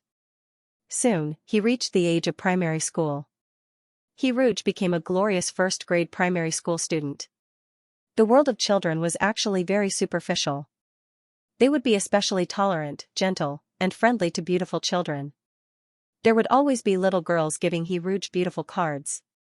They were the kind with fresh little flowers and handmade little bracelets. The little boys were also very friendly to He Rouge. When the noisy and naughty children in the class spoke to He Rouge, their voices would subconsciously become softer. He Rouge was used to all of this because he also received this kind of treatment before he transmigrated. He Rouge still remembered that he didn't have many snacks in the orphanage. When he was in primary school, his deskmate's family was rich and had a big bag of snacks every week. That stingy deskmate was very protective of the snacks and was reluctant to share them with anyone, but was willing to share half with He Rouge. He Rouge tutored his deskmate's homework for a long time because of this. At that time, he wasn't as good-looking as he was now. Before he transmigrated, He Rouge was only as good-looking as a normal person. If he had a perfect score of 10, he would have a perfect score of 9. Since he became a mermaid, his appearance had exceeded 10 and was abnormally good-looking. He Rouge was bored to death as he flipped through primary school textbooks. He used all his strength to write crooked words. His mind was empty as he thought about a plot. In the article He Rouge wrote, the male protagonist had a rival. The alien hated the male protagonist and even chased him to Earth to make trouble for him. The tentacle monster male protagonist's fighting strength was actually quite high. After all, 2 fists are no match for 4 hands, and the tentacle monster male protagonist had 8 tentacles. Each tentacle held a weapon, which was equivalent to a mobile battery. The alien villain couldn't beat the male protagonist, but after seeing how much the male protagonist doted on the female protagonist, the earthling pet, he suddenly had an idea. It was said that you have to look at the owner before you hit a dog, so if he hit the female protagonist, it was tantamount to slapping the male protagonist's face. So when the male protagonist wasn't paying attention, the alien villain captured the female protagonist and brought her back to the alien planet. The alien villain wanted to torture the female protagonist every day. Before he captured the female protagonist, he thought of 100 ways for an earthling to die. Things like being dismembered by 5 horses were a piece of cake. The villain's list of ways to die was to feed bugs to the female protagonist and let the bugs break out of her body. This was a crazy way to die. As a result, on the first day he captured the female protagonist, the villain hesitated when he saw the white and tender female protagonist. The villain had never had a pet before. He had always despised pets for having too much fur, being too difficult to raise, being useless, and a waste of food. Especially earthlings, who would die of heat if the temperature was too high, freeze to death if the temperature was too low, starve to death if they didn't eat for a week, and die of depression if they were in a bad mood. The villain didn't have a good impression of them at all. There were aliens who captured people from Earth and raised them as pets, but many of the Earthlings who were raised in captivity suffered from various mental illnesses after leaving their home planet, as well as various illnesses due to acclimatization. The tentacle monster male protagonist specially came to Earth to raise pets for the sake of his pet's health. He could be called an earthling slave. The villain never thought that one day he would want to raise an earthling, and then he really did. Although it was really nice, he still didn't forget his purpose of torturing pets. So the evil villain shaved the female protagonist's head, the kind that even shaved off her eyebrows. He also sent the video of the female protagonist cutting her hair to the male protagonist. He sneered at the male protagonist and said, "If you don't do anything, I won't just cut off her hair next time." The female protagonist, whose head was shaved bald, almost cried until she breathed her last. Throughout the entire video of torturing pets, the female protagonist's cries didn't stop. This made the villain begin to wonder if the earthlings felt pain when cutting their hair. The female protagonist, You're not allowed to cut my hair. Ah, kill me. The villain, earthlings are indeed very delicate. Only a scumbag like the male protagonist would like to raise earthlings as pets. The villain would abuse the female protagonist every day, but he had never caused any substantial harm because he had become an earthling slave without knowing it. Every time he abused the female protagonist, the villain would compensate the female protagonist and be good to her. While he was good to the female protagonist, he also thought that he just wanted to raise this delicate earthling strong so that he could better torture her. It could be said that he didn't mean what he said. However, the female protagonist never thought that the villain had been good to her. Because the way the villain treated the female protagonist was, he gave the female protagonist delicious food, such as running loop meat, which was the kind of bloody meat that would jump up and run by itself. Another example was pet brushing joy, which was the kind that wanted to brush the female protagonist's face with a wooden comb-like massage brush.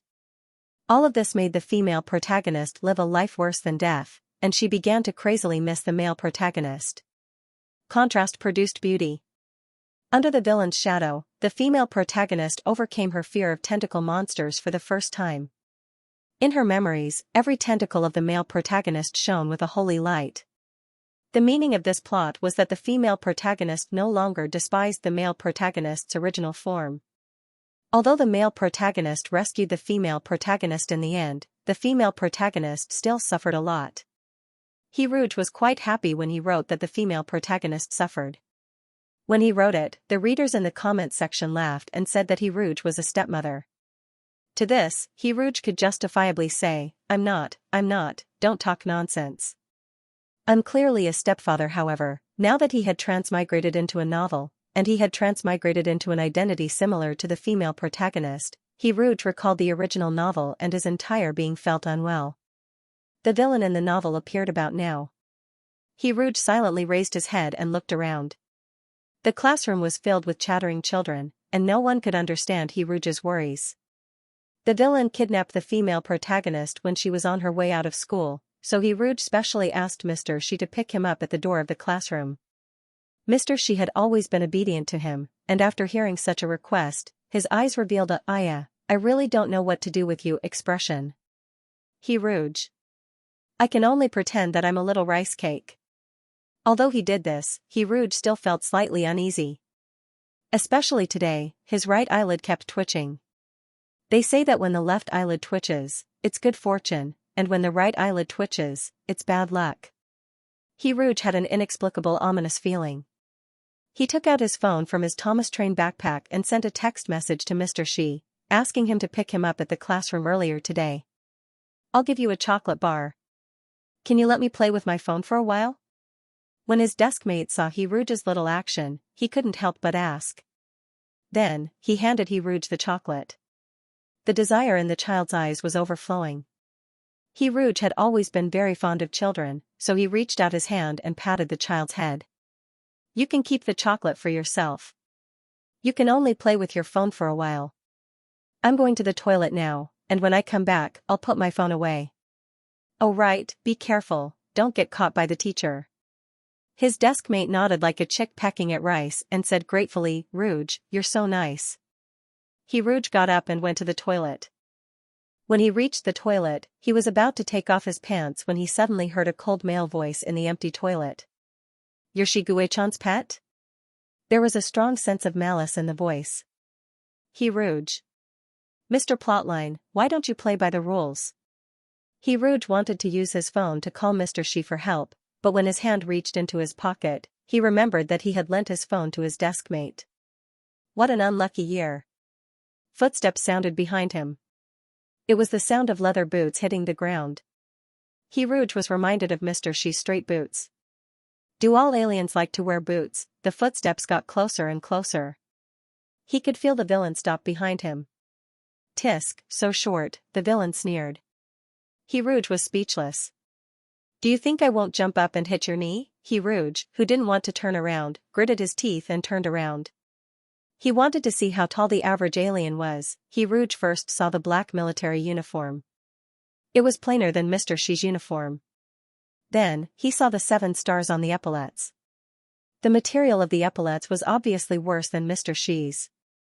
He Rouge's heart was filled with a sense of superiority. How dare this slut compare to my Mr. Xi? The villain was very tall. He was about the same height as Mr. Xi, about 2 meters tall. If the villain hadn't lowered his head, He Rouge wouldn't have been able to see his face. This villain's appearance was different from the setting in He Rouge's novel. He Rouge felt that this outcome was unexpected but reasonable. After all, the male and female protagonists were different, so it was normal for the villain to change. The villain had thick eyebrows and big eyes. He had black hair and black eyes. He had a righteous appearance, but his eyes exuded evil and malice. The villain obviously didn't expect He Rouge to suddenly turn around and raise his head. Therefore, he was caught off guard and looked into He Rouge's eyes. He Rouge saw the villain's long and narrow eyes widen slightly. His face was blank for a moment. He Rouge thought back to the plot he had originally written. When the villain first met the female protagonist, he was mesmerized by her cuteness.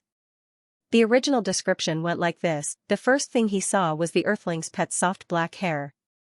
It was the same color as his hair, but it was as smooth as silk. When the Earthling pet turned its head and revealed a palm-sized face and black eyes that were ignorant of the world, his heart was struck by a strange emotion. This pocket-sized Earthling pet had the same hair and eyes as him, but it had a clear aura that was completely different from his. Delicate, timid, and lovable. It made people want to spoil it and destroy it at the same time.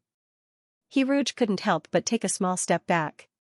He Rouge, could it be that the villain was really subdued by my cuteness? His retreat obviously woke the villain. The black-haired officer's lips curled into an evil smile. You want to run? Run. No matter how you run, you won't be able to escape from me. He Rouge was thunderstruck by Guzeos' lines. He began to miss the taciturn Mr. Xi. As a result, He Rouge's favorable impression of Shi Guichan slowly increased. He Rouge knew that he could not beat the villain. He also knew that the villain would not cause substantial harm to him.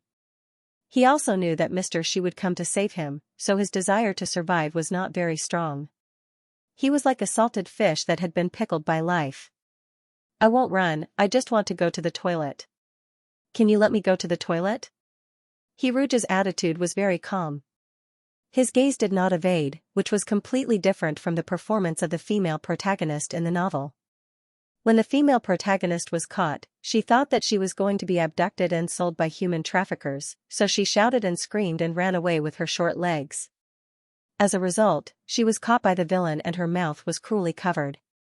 The female protagonist frantically wanted to bite the villain's hand.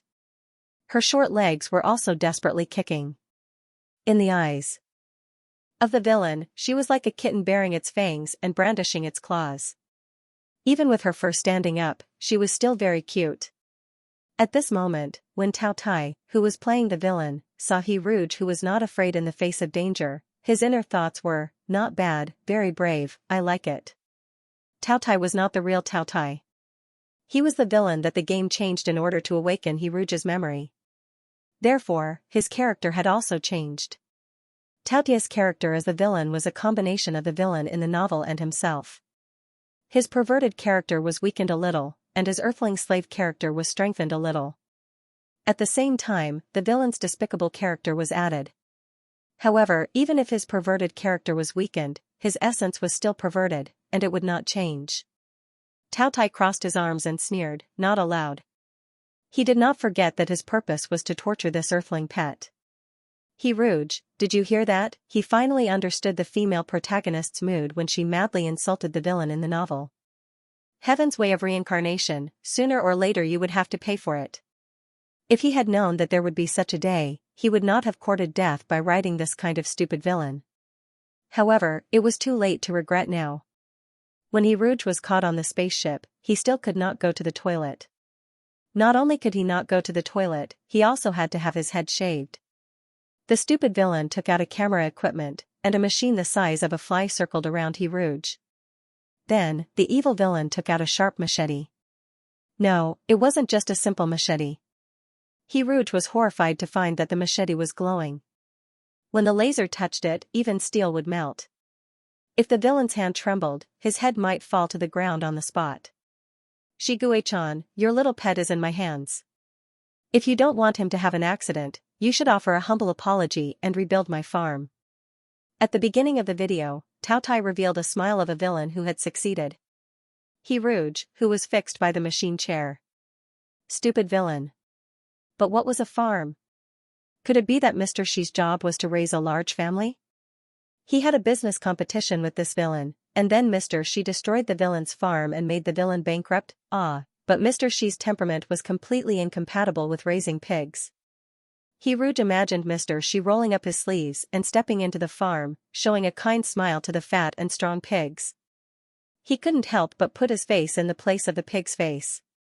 In fact, there was a certain compatibility between raising pigs and Mr. Shi. Distracted? Taotai clicked his tongue. A wisp of black hair fell on his forehead, and he Rouge felt a chill on the top of his head. He looked at Taotai expressionlessly and cursed 10,000 times in his heart. Calm down, take a deep breath.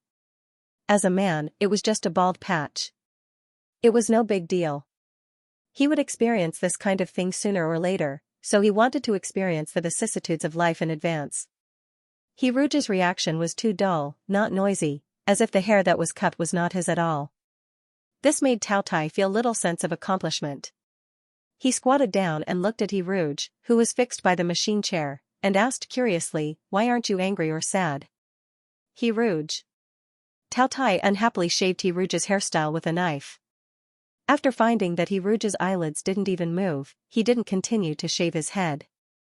Instead, he lifted the corner of He Rouge's mouth with his fingers and forced He Rouge to show a fake smile. The man's hand was neither light nor heavy, and He Rouge felt that his face was going to be pinched red. Once again, he missed Mr. Shi. Mr. Shi had never put a heavy hand on him. Even when he was in his animal form, Mr. Shi would retract his sharp nails and touch him with his pads. When he went out, Mr. Shi was afraid of messing up his hairstyle. Even if he wanted to touch his head, Mr. Shi would not rub his head at will. Not to mention shaving his head like this retarded villain. Thinking of this, He Rouge couldn't help but roll his eyes. Taotai saw He Rouge rolling his eyes and laughed, turn another one. He Rouge closed his eyes and pretended to be dead. If you turn another one, I'll let you go to the bathroom. After hearing Taotia's words, He Rouge opened his eyes and fiercely rolled his eyes at the villain who was half squatting in front of him. He had lived for so long, but he had never heard such a cheap request. Why did he write such a brainless villain in the first place?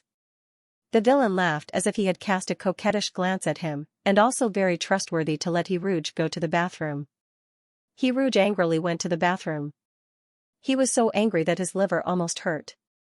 Especially after going to the bathroom, he wanted to see his current glory. As a result, he jumped up and couldn't look at himself in the mirror. He Rouge's mentality completely collapsed. He had never missed Mr. Shi like this before. On this side, Shigue-chan also received a video from Taotai. The blue eye under the brim of his hat was as cold as ice. Shigue-chan took away the mobile phone in the hand of He Rouge's deskmate and left the classroom with a frightened expression. He Rouge knew about this plot, and so did Shigue-chan. He was reluctant to let He Rouge suffer a little, so even if the game suggested that He Rouge walk this plot, Shigue-chan still refused in his heart. He installed a locator on He Rouge's mobile phone, so that as long as He Rouge was taken away by Taotai, he would be able to find out. However, man proposes, God disposes. In the world created by the game, even if it was considered thoroughly, it would still allow the game to exploit loopholes. Shiguei-chan watched the whole video with a calm face, and the surrounding air pressure dropped several degrees. Tao Tai currently had Hang Shirkwang's face. At that time, he rude shaved Hang Shirkwang's hair. He didn't know if it was a coincidence or not, but now he Ruge's head was also shaved by Hang Shirkwang. His little lover's sullen appearance broke Shiguei-chan's heart. Only those who had gone bald would understand how painful it was to go bald. His little lover was still bald this time. However, this was not all a bad thing, at least for Shiguei-chan. Ruge's favorability towards him rose by 3 points out of thin air. After a year of interaction, it was very difficult for her favorability to increase. Regardless of whether he took Ruge out to play or personally cooked for her, Ruge, who was already used to all of this, did not change her favorability. It stopped at 89 points and did not change. No wonder it was said that children should be raised well. Children raised well would not be easily deceived by bad people's flowery words. Shiguei-chan replied to Tao Tai, "Yes, as long as you don't hurt him." Shiguei-chan naturally would not help Tao Tai rebuild the farm. What he had to do at present was to stabilize Tao Tai, and then when the other party relaxed, he would snatch Ruge back. "I want to have a video call with him." Shiguei-chan made another request, but was rejected by Tao Tai. "I have other requirements. You can't deduct his food. He doesn't have any dietary restrictions. Except for not being able to eat spicy food and not drinking, he can eat everything else. He likes to eat sweets. For breakfast, he likes to eat egg custard with sugar. He likes to drink hot milk. He likes to eat fish, crab, barbecue. By the way, for cold dishes, he also likes pig's ears." The dense text was sent over. Tao Tai originally thought that he would flatly refuse, but he didn't know why, but he actually read Shigekin's message seriously. As expected, Earthlings were extremely delicate and weak creatures. Strange, why am I reading it so seriously? I'm not paying attention to what he likes to eat, I'm paying attention to what he hates to eat. After finding a good reason for himself, Tao Tai felt refreshed and began to prepare Ruge's most hated food. He knew Shiguei-chan and knew that Shiguei-chan would certainly not be sincere about rebuilding the farm now, but it didn't matter. He still had Shiguei-chan's weakness in his hands. He wanted to see how much weight this earthling pet had in Shiguei-chan's heart. So when Ruge came out, he saw 2 nutrient solutions, one with bright red chili and the other with alcohol. Ruge was asked how he could tell. The pungent smell of alcohol almost covered the smell of chili. "Which one do you want?" Tao Tai asked. Ruge, how did you get chili and alcohol on the spaceship?" This was not scientific at all. Ruge lowered his head and pretended that he hadn't seen anything. He was ready to go around Tao Tai and stay in the corner quietly. However, the back of his neck was grabbed by Tao Tai. "That damn pervert," faintly said, "if you don't choose, I will pour both into your mouth." Ruge, did you hear me? M. Ruge took a deep breath to prevent himself from fainting on the spot due to anger. Since he had to choose, then he would choose the most acceptable one. The nutrient solution with alcohol in it looked like vodka. Ruge's alcohol tolerance was very low, and he was knocked out after 1 glass. If he was allowed to finish this nutrient solution, he would probably go crazy or faint from drinking too much. This was not good. Although the one with chili would be very spicy to the throat, his brain would not become stupid. The spiciness was only temporary. It was certainly not as big as the after effects of getting drunk. After weighing the pros and cons of the two, Ruge said with a straight face, "I want the spicy one." Tao Tai handed the bright red nutrient solution to Ruge. When Ruge's little hand was about to touch it, Tao Tai suddenly raised the nutrient solution above his head and looked down at Ruge, saying, "Since you chose the spicy nutrient solution, then I can only give you the alcohol-flavored nutrient solution." The nutrient solution full of the pungent smell of alcohol was pushed under Ruge's eyelids. "Drink it," Tao Tai ordered. Ruge, what kind of peerless idiot was this Mr. Shi, where are you? Finally seeing Ruge's collapsed expression, Tao Tai once again started the camera machine to shoot. "Drink it, don't force me to do it." When the heavens are about to give a great responsibility to a great man, they must first suffer hardships to their will, and toil their muscles and bones. He Rouge began to hypnotize himself. He endured the humiliation and took the nutrient solution, wanting to save himself before drinking it. I can't drink. Taotia's black eyes were full of malice. He pinched He Rouge's face, and after pinching a few red marks, he slowly said in a drawn-out tone, "So what?" Yes, so what? Why did he have to say such cowardly words to this idiotic villain? This person was not Mr. Xi, not the Mr. Xi who would personally cook for him, read him a bedtime story every night, and squat down to send him shoelaces. The broken arm of someone he did not care about was not as painful as the cut finger of someone he cared about.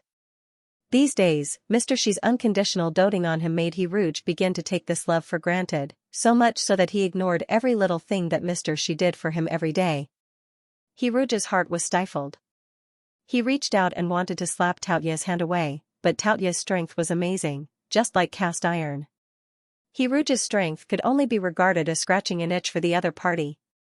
Mr. Xi's strength was definitely greater than this stupid villain's, but Mr. Xi never used his strength to hurt him, but hugged him instead. He missed Mr. Xi. He Rouge lowered his head and looked at his toes. He felt that he might cry. He Rouge had never been a crybaby before his time travel. No matter how bitter and difficult the situation was, he would not cry. Because he knew that no one would see him cry, so this kind of crying was meaningless. But now He Rouge was becoming more and more childish by Mr. Xi, as if he had really become He Rouge's little friend. He didn't have to worry about food, clothing, shelter, and transportation, didn't have to worry about his studies, and didn't have to worry about the future. The small camera machine circled He Rouge. When He Rouge thought of Mr. Xi looking at him worriedly from the other end of the video, he pursed his lips and his eyes suddenly turned red. Tao Tai looked at the Earthling's little pet who had finally been bullied to tears by him, and his heart was a little at a loss. He clearly wanted to see this Earthling cub with a straight face cry before, but when he was really about to cry, Tao Tai was not very happy in his heart. He Rouge aggressively snatched the nutrient solution from Taotia's hand. He closed his eyes and steeled his heart as he gulped down the nutrient solution. He Rouge felt as if there was a fire burning in her throat when the alcoholic nutrient solution was poured into her throat. She felt a burning sensation from her throat to her stomach. He Rouge, who had been knocked out by a glass, became smaller, and his alcohol tolerance also decreased. If the adult He Rouge was knocked out by a glass, then now he was knocked out by a mouthful. The glass bottle slipped from his palm and smashed to the ground, breaking into pieces. He Rouge was dizzy and could only see double images. He swayed unsteadily and fell to the ground with a thud. Tao Tai subconsciously wanted to reach out and grab He Rouge, but when he thought that his purpose was to abuse He Rouge, the black-haired officer withdrew his hand in a daze. His body was stiff, like a stone sculpture. The high concentration of alcohol was very strong, and He Rouge's face turned red in a short while, like a peach that was so tender that water could be pinched out. Even his dognod hairstyle could not hide He Rouge's cuteness. He Rouge held his red little face and wondered why everything in his eyes was spinning around. He blankly burped and saw military boots and trousers appear in front of him. In a world full of double images, there was not much difference between the military uniform of the general and the military uniform of the marshal. After all, He Rouge could not count how many stars there were on the epaulets. The little stars he saw had their own double images, which perfectly fit the lyrics of the lyrics, "Twinkle, twinkle, twinkle, the sky is full of little stars, hanging in the sky and shining, like many little eyes." He Rouge could not help but sing.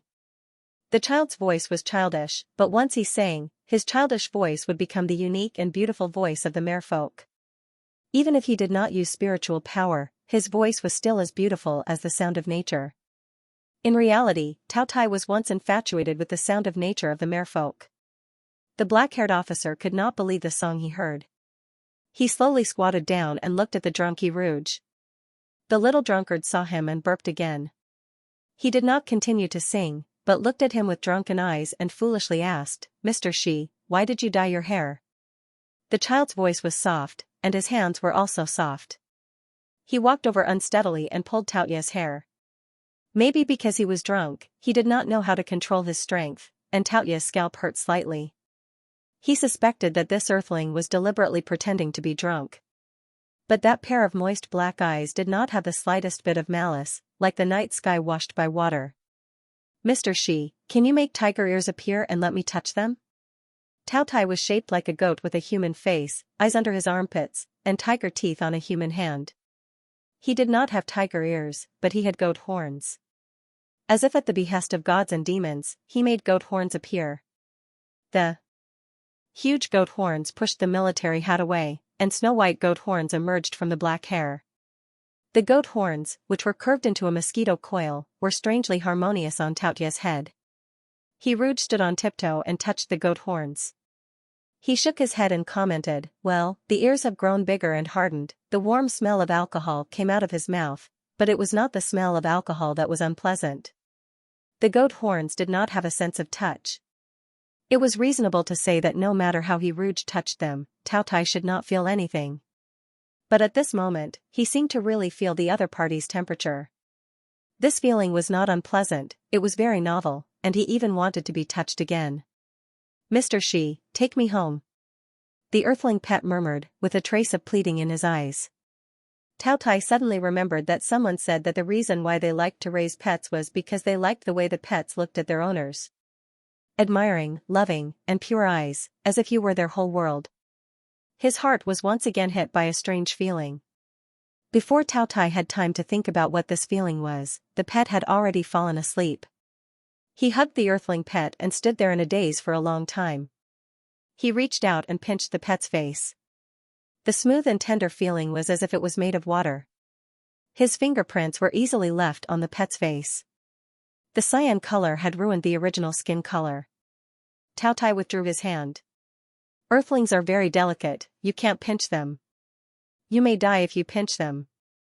I still want to keep him to torture Shigue-chan, so I can't pinch him casually. I have to control my strength. In case he dies, he can't threaten Shigue-chan." Tao Tai found a reason for his abnormal behavior. He put the earthling pet in his bedroom. There was only one bed on the spaceship. Tao Tai did not prepare a place for the pet to sleep. He originally decided to let the earthling sleep on the floor. But earthlings were very delicate. What if he died while sleeping on the floor? After thinking about it, Tao Tai reluctantly gave up his bed to the pet. Then he stayed by the bed and looked at the little pet with a red face. The other party did not sleep well and was still murmuring Mr. Shi in his sleep. Tao Tai inexplicably felt that the word Mr. Shi was extremely harsh. He thought that he might really hate Shigue-chan and this Xianxia. At first, he wanted to eat this Xianxia and gain the other party's power, but after a long effort, he finally failed. It didn't matter if he failed. He set up a farm, so he could barely fill his stomach. In the end, it was destroyed by the Xianxia. The black-haired officer frowned. He stretched out his hand to cover the little pet's mouth. He didn't expect the pet's face to be so small that his hand could cover the other party's whole face. So small, so fragile. Why would anyone like such a waste pet like this earthling? The temperature from his palm was hot, and there was also the weak breathing of the little pet. Tao Tai suddenly remembered the information he had read about the earthlings. It seemed that high body temperature meant illness. He turned on the optical computer and checked the information for a while. He found that earthling cubs should not drink alcohol. Drinking alcohol affected their IQ and was not good for their health. They should be given pure milk or egg white as soon as possible to reduce the absorption of alcohol. They could also be given plain water or rice porridge to quickly expel alcohol from their body and protect their intestines and intestines. Tao Tai stared at the information on the light screen for a long time. He recalled what Shigue-chan had told him. This earthling liked to drink hot milk. He was just afraid that this earthling pet would drink too much and die, so he gave him hot milk. After Tao Tai comforted himself, he brought the hot milk and wanted to let the pet drink it. However, the other party was so drunk that he couldn't even open his eyes, let alone open his mouth to drink the milk. Tao Tai was silent for a long time before he fed the other party with a spoon. It was his first time feeding milk and he had no experience. He stuffed the still hot milk into Hiruge's mouth. Hiruge reflexively gave Tao Tai a pfff in the face. Tao Tai put down the cup with a gloomy expression and wiped his face with his hand. His hand was full of milk stains. His temples were throbbing, as if they would explode in the next second. But after looking at the heartless little pet on the bed, Tao Tai held back his bad temper that was about to erupt. he frowned and blew the milk to warm it. This time when he went to feed the little pet, the other party did not spray his face. After spending a lot of effort, he finally finished feeding the hot milk. Tao Tai looked at the sleeping little pet and felt that he must have been possessed just now. He stared at He Rouge with a complicated look for 3 or 4 hours. Finally, Tao Tai edited the video of He Rouge drinking alcohol. He cut out the part where He Rouge mistakenly recognized him as Shiguei-chan when he was drunk, and then sent the new video to Shiguei-chan. When He Rouge woke up again, he was already on an alien planet and was locked in an iron cage. The iron cage was covered with a soft blanket and many small toys, but this could not hide the fact that it was an iron cage. He Rouge woke up with a headache and it took him 3 seconds to realize that he had been locked up by the stupid villain.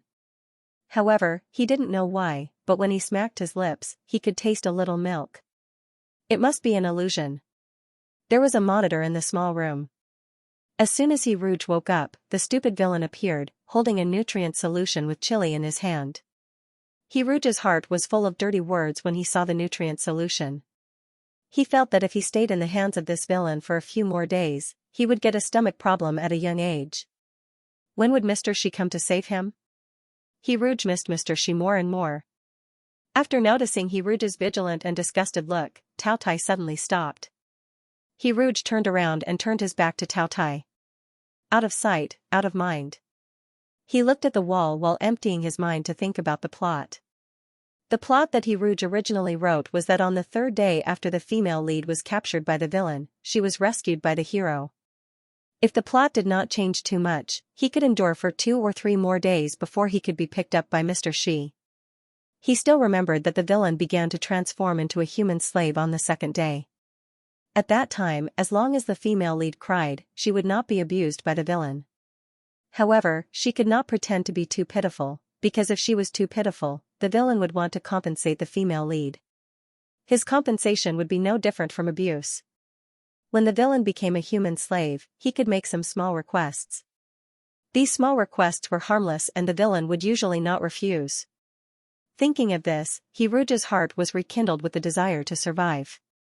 He slowly turned his head and whispered to the black-haired officer outside the cage, "I don't want to drink this nutrient solution. It hurts my stomach. My stomach is not good." In fact, He Rouge's stomach did not have any problems. He just casually said it to test the villain's current attitude towards him. Delicate. A mocking sentence came out of the villain's mouth. Although his face was full of impatience, this villain actually changed the nutrient solution without adding any seasoning. In that instant, He Rouge was overwhelmed by the unexpected favor. He thought of Stockholm Syndrome and suddenly understood those people. However, when he thought of his shaved head, He Rouge could not develop a good impression of this villain. The person who truly treated a person well should be like Mr. Shi. This nutrient solution was probably something developed by aliens. It did not have any taste. He Rouge missed the meals he ate with Mr. Shi. Sometimes Mr. Shi would cook personally. Mr. Shi's barbecue was delicious. Sometimes the chef would cook. No matter what kind of food it was, He Rouge ate it happily. After drinking the nutrient solution, He Rouge wanted to go to the toilet again. Why did people have to eat, drink, and go to the toilet? Why did they have to spend a quarter of their life sleeping? He Rouge never mentioned the male and female leads need to go to the toilet when he wrote the novel. Sure enough, 2D people were the most perfect existence. "I want to go to the toilet," He Rouge said in a low voice. "Sing me a song." "You can only leave the cage after singing." The villain made a new request. Singing was not as good as rolling one's eyes. He Rouge was not in the mood to sing to the black-haired officer in front of him, but people under the eaves had to bow their heads. He picked a children's song at random and sang it. Mr. Shi told him that instilling spiritual power in his throat would stimulate the singing of the merfolk. However, he did not need to pay attention to singing to this mentally retarded villain. He Rouge hurriedly finished singing and looked at Tao Tai. Tao Tai opened the iron cage and let He Rouge go out. The room was very dark, and the light was clearly on. No, He Rouge suddenly found that the shadow of the black-haired officer under the light was very big and long, like a bloated monster. The huge shadow not only covered the floor, but also swallowed the walls and ceiling, so the whole room was very dark. Rouge felt a chill run down his spine. He felt like he had crossed into a horror novel. After the door was opened, the corridor was long and dark, and there was only a small window at the end of the corridor. Rouge tentatively walked to the window. After finding that the villain did not stop him, he breathed a sigh of relief and stood in the only light corner. The shadow monster seemed to be afraid of the light, so it did not chase after him. Rouge wanted to see the scenery outside the window, but he was not tall enough to see anything. Standing by the window, Rouge thought of Rapunzel Princess. Unfortunately, he did not have long hair, only a bald head that looked like it had been gnawed by a dog. He could not let his hair down from the window and make a ladder to pull his Xianxia up. The bathroom was around the corner. Rouge wanted to take a bath. He was forced to drink wine yesterday, and now his whole body reeked of alcohol. Rouge did not want to report to this mentally retarded villain when he took a bath, but he was also afraid that the villain would suddenly break in. This kind of situation was very likely to happen. After all, this villain did not take the usual path. He even went to the bathroom to catch people. "I want to take a bath," Rouge said. The black-haired officer crossed his arms and glanced at him. Troublesome. Taking a bath was a very normal thing, okay? Could it be that the villain only took a bath once a month? Rouge silently ridiculed in his heart. He really wanted to change his clothes, but after thinking about it, he decided against it. Although the clothes he was wearing now reeked of alcohol, Rouge would rather endure the current school uniform when he thought about asking the villain for help. Rouge adjusted the temperature of the water and took a comfortable bath. Because turning into his original form would allow his body to relax, he secretly turned into his mermaid form. His chubby fishtail swayed gently in the water. Rouge had already gotten used to the existence of the fishtail. He looked at the water and suddenly saw his dense black hair. Wait, Rouge suddenly realized that he had forgotten something. That was, once he turned into his mermaid form, his hair would automatically grow longer and reach his waist. The hair that was originally shaved by the villain would grow back, shiny black. Wouldn't Rouge be exposed like this? Intuition told him that exposing himself as a mermaid in front of the villain would definitely do more harm than good. The only thing that could comfort Rouge now was that when he changed from his mermaid form to his human form, his hair would shrink and become shorter. He grasped the last glimmer of hope and turned back into his human form. Then he sadly found that his hair had become shorter, but it was not as bald as it was at the beginning. His current short hair was the length it was before he was shaved by the villain. Although I will never go bald, I don't really want this skill right now. Rouge soaked in the bathtub, feeling helpless. For the first time, he was worried about his hair being too thick. There was a knock on the door outside the bathroom, which was the villain urging him to come out quickly. Rouge could only hope that the other side was lame and did not find anything different about him. What should come will come. Rouge pretended to be calm as he opened the door and met the villain's dark eyes. Tai saw that this little pet had washed himself white and clean, like a bun that had just come out of the cage. He reluctantly found an advantage of being an earthling, which was that he could eat and bathe on his own, so he did not need to worry too much. However, when Tai looked at this little pet, he always felt that something was not quite right. What was wrong? He fell into deep thought. After a long time, Tai faintly opened his mouth and said, "Your hair, how did it grow back?" Rouge, "I'm just a child, I don't know anything." "Answer me." Tai's voice suddenly rose, and the shadow monster at the bottom of his feet also opened its bloody mouth, ready to devour him. Rouge pretended to be dead. Tai sneered and said, "You won't answer me? Very good." He lifted Rouge like a chicken onto the machine chair, fixed Rouge, and then took off Rouge's shoes. Rouge's short legs could not touch the ground. His little feet, which were suspended in the air, kicked Tai a few times in a daze. The blood-red demon pattern wrapped around Rouge's ankle, and Tai stared thoughtfully at it. Rouge had no idea what Tai was going to do. When the cameras surrounded him and filmed him, Rouge's heart came up with a terrible idea. This villain wouldn't want to chop off his feet, right? Under Rouge's horrified gaze, Tai took out a feather, cruelly placed the feather under Rouge's feet, and shook it rapidly. Earth-shattering laughter resounded through the room.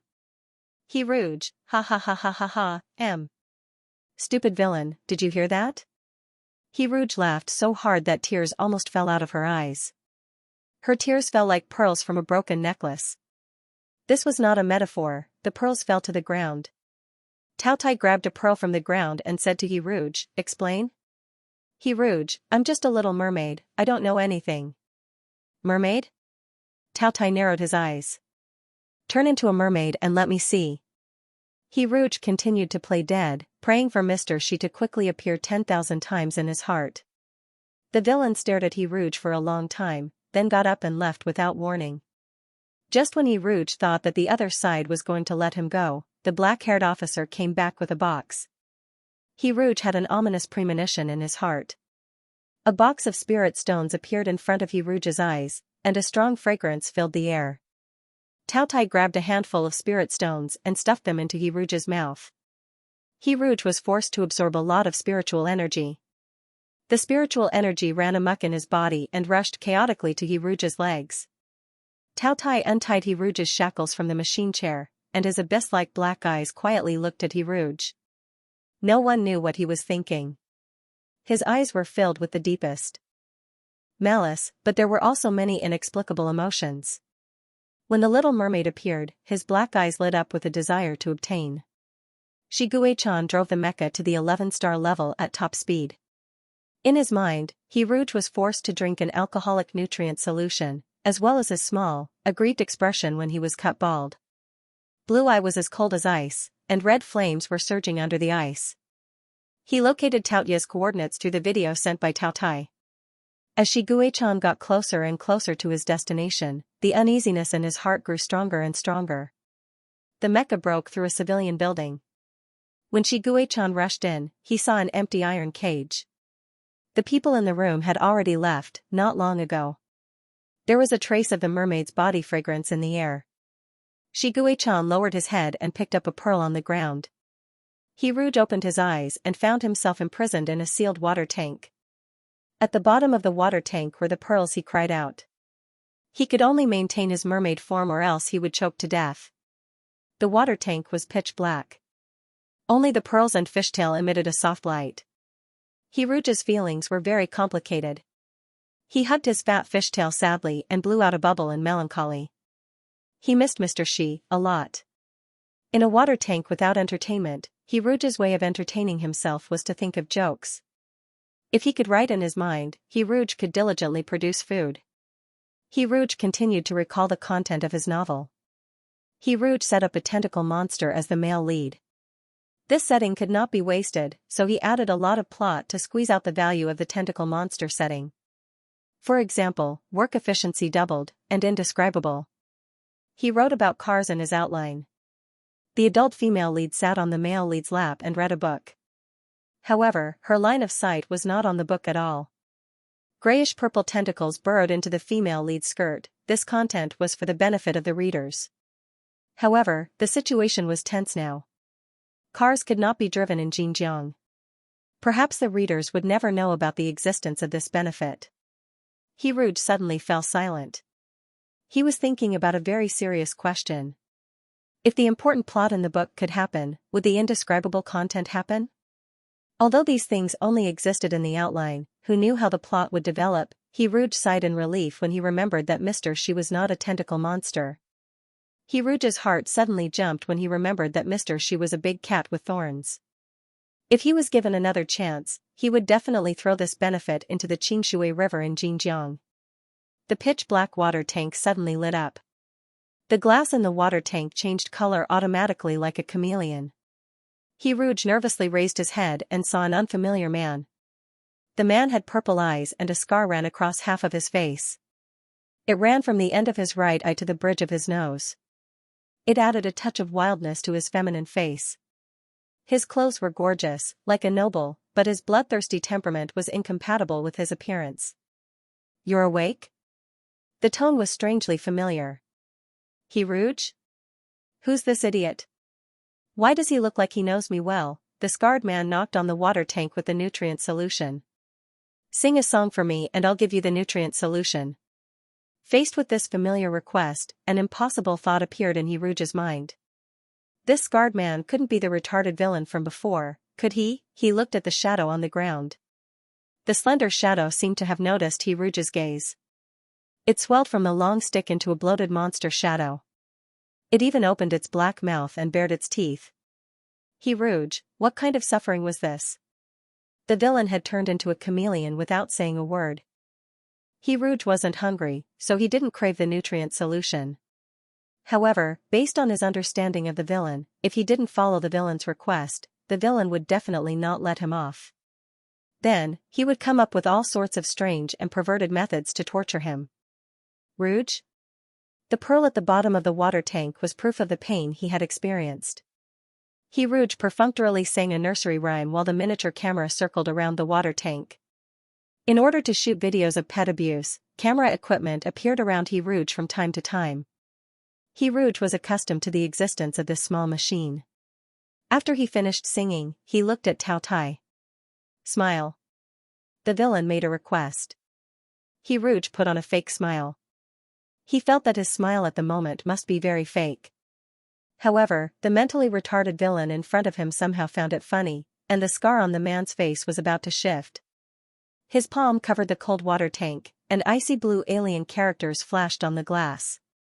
The man casually tapped a few times, and a small hole appeared on the top of the water tank. Tao Tai passed the nutrient solution to Rouge through this hole. The little mermaid took the nutrient solution and shrunk into a small ball on guard. In order not to face him, the little mermaid deliberately turned his back to Tao Tai. The long black hair flowed like a waterfall on the back of the little mermaid. Tao Tai looked at the waist-length black hair, and his fingers moved slightly, wanting to touch it. He raised his hand and his fingers touched the hard glass. Perhaps fragile and beautiful things always made people greedy. The sound of fingernails tapping on the glass alarmed the little mermaid, and the other side turned his head like a frightened little beast. If this was not a fish, but a small animal from plush and woolen, then at this moment, all the hair on his body must have stood up. The corners of his mouth couldn't help but rise, and then he forced himself to lower the corners of his mouth. Tao Tai withdrew his hand and left the treasure house with the camera equipment. This was the treasure house of the street sweeper. If all the chests in this place were opened, the brilliance of the jewelry in the chests would peel off the darkness in the room. Tao Tai's current identity was the new leader of the street sweeper organization. A polite, cruel, and elegant new leader, completely different from the old pirate head, and this new leader was also one of his carriers. As soon as Tao Tai left the room, his subordinates in the pirate gang immediately surrounded him. The deputy, who was blind in one eye, said, "Boss, the auction can be held now.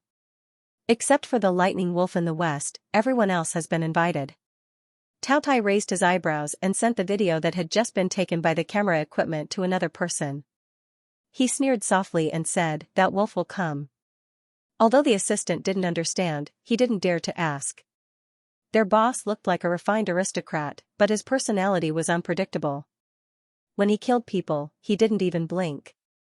Every famous space pirate had their own code name, and their boss code name was Throat Cutter. All the enemies killed by the throat cutters died with their heads falling to the ground and their eyes wide open. However, there was one thing that the deputy didn't quite understand. Why did their boss suddenly want to hold an underground auction? Did they get any spoils of war recently? Rouge was blowing bubbles in the water tank. Rouge had finished drinking the nutrient solution and used it to store the pearls.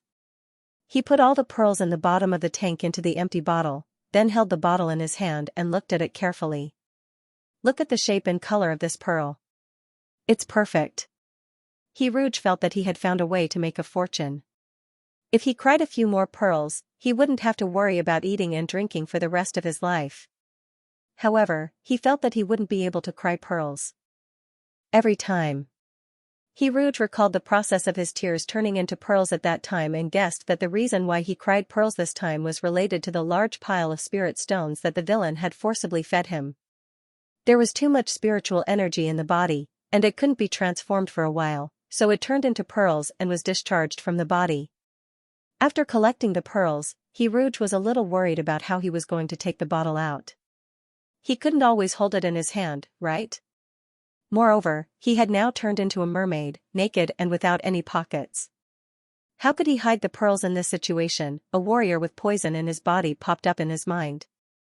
Rouge shook his head and quickly threw away this terrible idea. While he was thinking about the problem of hiding the pearls, the dark water tank swayed as if it was being pushed. Rouge nervously poked his head out, but it was dark in front of him and he couldn't see anything. This gave Rouge the illusion that he was now soaking in ink and countless squids were faintly observing him. What Rouge didn't know was that the water tank was now switched to a one-way glass. The people inside couldn't see the outside, but the people outside could see inside. The mermaid that only existed in legends, had become the biggest gimmick of this auction. In the audience seats of the underground auction house, all the discussions were related to the mermaid. No one cared about the other auction items, even if those items were rare jewelry, weapons, medicinal materials, or even slaves. When the finale of the auction appeared, the atmosphere of the audience reached a climax. Countless greed surged in the auction house. Tao Tai comfortably swallowed all kinds of negative emotions, greed, lust, violence. These foods eased his hungry stomach a little. Tao Tai should have been happy with the hard-won food, but he didn't know why. When more and more spectators in the dark looked straight at his little mermaid, an inexplicable anger rose in his heart. It burned his esophagus. These were his spoils of war, and no one could touch his things. The man with a scar on his face turned off the one-way mode of the water tank, and the glass turned black again. The beautiful little mermaid disappeared, and the large, block-like water tank had no sense of beauty. The starting price is 10 million star coins, and each increase must be no less than 100,000 star coins. The man's voice covered the dissatisfied sighs in the stands. Rouge had no idea what was going on outside. Tao Tai had set the water tank to silent mode. Rouge, who was locked in the water tank, was a pitiful little person who couldn't see or hear anything. If he knew that his price was so high, his current stifled mood might have been a little bit more proud. Unfortunately, Rouge couldn't hear anything. He clenched the pearl bottle and somewhat uneasily shrunk himself into a fish pie. His eyelids kept twitching. This time, it was the left and right eyelids twitching together. There was both wealth and disaster. Rouge stayed in the water tank for a long time. Perhaps it wasn't a long time, but the environment of the water tank made people's concept of time blurred. Just as Rouge was about to fall asleep, a loud noise was heard. It sounded like the hysterical shouts of fans at a concert. Rouge also heard the background music. It was a very strange tune, gloomy and terrifying. Timid people might cry in the middle of the night if they heard it. The darkness on the glass of the water tank also receded like a tide, and Rouge, who was curled up in the water tank, could finally see the outside environment. But he would rather not have seen anything. The eyes of all the people in the stands were the same horror and madness, as if they were beasts in human skin. The next second, they would rush to the stage, cut open Rouge's stomach, and swallow him whole, including his skin and bones. Rouge, he felt as if he had come to some kind of pyramid scheme. 100 million star coins. 200 million star coins. The sound of bidding rose and fell.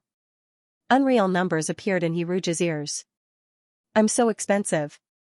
Rouge did not expect his value to skyrocket just by changing his race.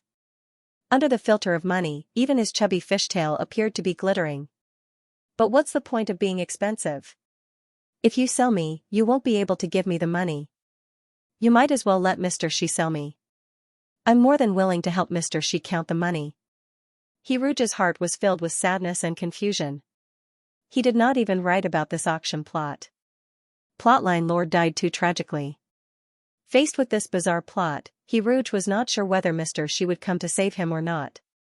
Originally, he swore that he would only be kidnapped by the villains for a period of time and that Mr. Xi would come to save him after a while. But now, he was not so sure. The strange melody spread out like an invisible spider web, and Rouge's mood became more and more anxious without her realizing it. He won't come to save you. The ripples blurred everything. The scar on the man's face and his voice became distorted. The deep purple eyes were like two whirlpools, sucking in Rouge's thoughts. His mind became chaotic. He could not help but fall into a state of chaos. Rouge thought about his life before he transmigrated. For someone like him, if he failed, fell sick, or was tired, he had to bear it alone. Because he had no home, no safe haven, no one who cared about him wholeheartedly. Even though there were many people who liked him since he was a student. When he returned to the classroom after lunch, he would see drinks on his desk. On the way back, a senior would suddenly give him yogurt and then run away. Especially during some foreign festivals, small gifts would be piled up on his desk. But those feelings only stopped on the surface. Although they looked passionate and noisy, and their hearts were filled with the joy of young people, they were actually floating on the surface. And he stood there alone. There was no light behind him. The future in front of him was blank. Perhaps because of this, he was greedy for Mr. Xi's warmth. Actually, from the very beginning, he had subconsciously believed that Mr. Xi was sincere towards him. More than half of this world was built on the novel he created, and Mr. Xi's appearance was so much like the male lead, and his identity was so much like the female lead. True love rarely existed in reality, but it did exist in novels. He was the creator in the book. His settings were laws that could not be violated. He had written it clearly in the outline. This was a sweet novel. Mutual love. Mr. Xi did indeed look like someone who had walked out of a book. His appearance was in line with his aesthetic standards, and he liked his animal form even more. He didn't need love. He just wanted to have a safe haven. In the safe haven, there would be someone who would keep a light on for him. But the plot would change. Mr. Xi could go to the orphanage and adopt another child. This way, he wouldn't have to go through so much trouble to save him. To Mr. Xi, he was just a pet. She liked her pet very much, but it wasn't necessary. He won't come to save you. This sentence echoed in her mind like a curse. The shadow monster climbed up the water tank and seeped into the rippling water. Just as the gray shadow was about to cover the fish tail, the sound of impact came down like a thunderclap. All the spectators at the auction screamed. They fled in all directions. Rouge broke free from the swamp. He heard the sound and raised his head. He saw a hole break open in the darkness above his head. A dazzling white light pierced through the darkness and formed a dreamy beam of light. Rouge couldn't help but squint his eyes. He saw a pair of snow-white wings appear from the halo. The huge wings fluttered slowly like a kuanpung flying in the sea of clouds. The godlike person flew against the light. Rouge couldn't see the person's face clearly, but he felt an inexplicable sense of familiarity in his heart. The sunlight outlined the person's wings and body. Rouge looked up at the only light in the small water tank. He saw a flash of cold light leap from the person's fingertips. It turned into a snow-white ray of light and flew towards him. Faster than light, the ray of light kissed the street sweeper leader's throat without a sound. It was the leader's most common method of killing, reaping the life of the throat cutter. A cluster of blood spurted out from the throat. The person gracefully turned around and dodged the blood that splattered everywhere. When the soft, snow-white wings retracted, the person lowered his head, revealing the handsome and classical face that Rouge was familiar with. Rouge suddenly remembered a sentence he had once read. All my life, I've longed to be kept well, properly placed, and carefully preserved. So that I won't be frightened, so that I won't suffer, so that I won't be homeless, so that I won't have no one to rely on. But that person, I know, I've always known, that he will never come. No, he came. Mr. Xi broke the water tank with his fingertips and held the wet little mermaid in his arms. The man's palm was twice the size of the little mermaid's. He could completely wrap the little mermaid's cold hand in his hot palm. When he saw the pearl bottle in Rouge's hand, the man's throat overflowed with a low laugh. He picked up a pearl and put it into the bottle. Let's go home, he said softly. Rouge fell into a warm embrace as his Mr. Xi hugged him tightly. His huge wings were so powerful that with just a light flap, he was able to take him away from the chaotic auction house. Rouge suddenly felt relieved and tired.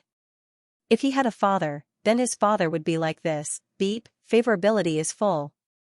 Congratulations to the player for successfully completing the mission. Rouge had a very long dream. It was a beautiful dream. In the dream, he had a childhood that he didn't have. When he woke up from the dream, he actually felt a trace of reluctance. But this reluctance was diluted when he opened his eyes and saw Gue-chan. Should I call you Gue-kan or Mr. Xi? Rouge couldn't help but smile. He didn't think that in his dream, he would see Shiguei-chan as his father. It felt like their identities had been switched. That pair of blue eyes stared straight at him, emitting a resplendent light. Hiruj could see his own appearance in those blue eyes. "I thought you would never wake up again." Her voice trembled uncontrollably. Hiruj didn't know what happened. He only remembered that he was tricked by Tao Tai. But fortunately, Shiguei-chan rushed back to the military parade in time to save him. Then he had another dream. The dream was very long, but even the longest dream would have a day when he woke up. He woke up. As soon as he opened his eyes, he saw Shiguei-chan. Shiguei-chan held his face and pressed his forehead against his. Finally, he planted a kiss between his eyebrows. This kiss seemed to be confirming something. Hiruj didn't dare to make a sound for fear of disturbing the other's thoughts. His lover kissed him as if he was kissing a lost treasure that had been found again. Fine and dense kisses went from the corners of his eyes to his lips, neck, and collarbone. His slender fingers unbuttoned his shirt. Hiruj hesitated for a moment. After seeing the man's pleading eyes, he didn't refuse in the end. He was carried to the soft bed. His clothes were peeled off from his body. Hiruj could feel that Shiguei-chan was serious when doing this, as if he was carefully opening a long-awaited gift. This kind of cherishing emotion was conveyed to him through physical contact and eye contact. Hiruj's inner uneasiness was soothed. Perhaps it was because he lacked love, but he really liked this kind of precious touch. He looked at the light on the ceiling. It was as if he saw the halo in his dream. In his dream, Mr. Shi had spread his wings and descended from the sky. In that instant, it really hit his heart. Hiruj furrowed his brows. He felt a lot of pain. Those thorns sank into his body bit by bit. It was a very long and torturous process. He remembered that he used to go to the hospital alone. He sat there alone and got an 4 drip. He saw the nurses talking and laughing. He saw the pregnant women with round bellies. He saw the children crying and refusing to get an injection. He sat there alone. The intermittent feeling of loneliness from the outside world was injected into his body along with the medicine on the 4 drip. He remembered the first time he saw the demon pattern. He had panicked and thought he had a terminal illness. At that time, his body didn't hurt, but a worm-like hole had appeared in his heart. But now, although his body was in pain, his heart was sore and swollen. Hiruj thought his face must be pale, but Shiguei-chan looked at him nervously. It was as if he would immediately stop if he said he was in pain. Hiruj squeezed out a smile. He buried his face in Shiguei-chan's chest and cooperated with the sound of pleasure. It turned out that once you liked someone, you would like everything that the other person gave you. Pain would become pleasure. Shiguei-chan later found out that he was forcing himself. He was both distressed and angry. They used the dual cultivation method. The exhilaration drowned out all of his senses. Hiruj hugged Shiguei-chan tightly. His palm covered his shoulder blade. He heard the man's deep and mellow breathing.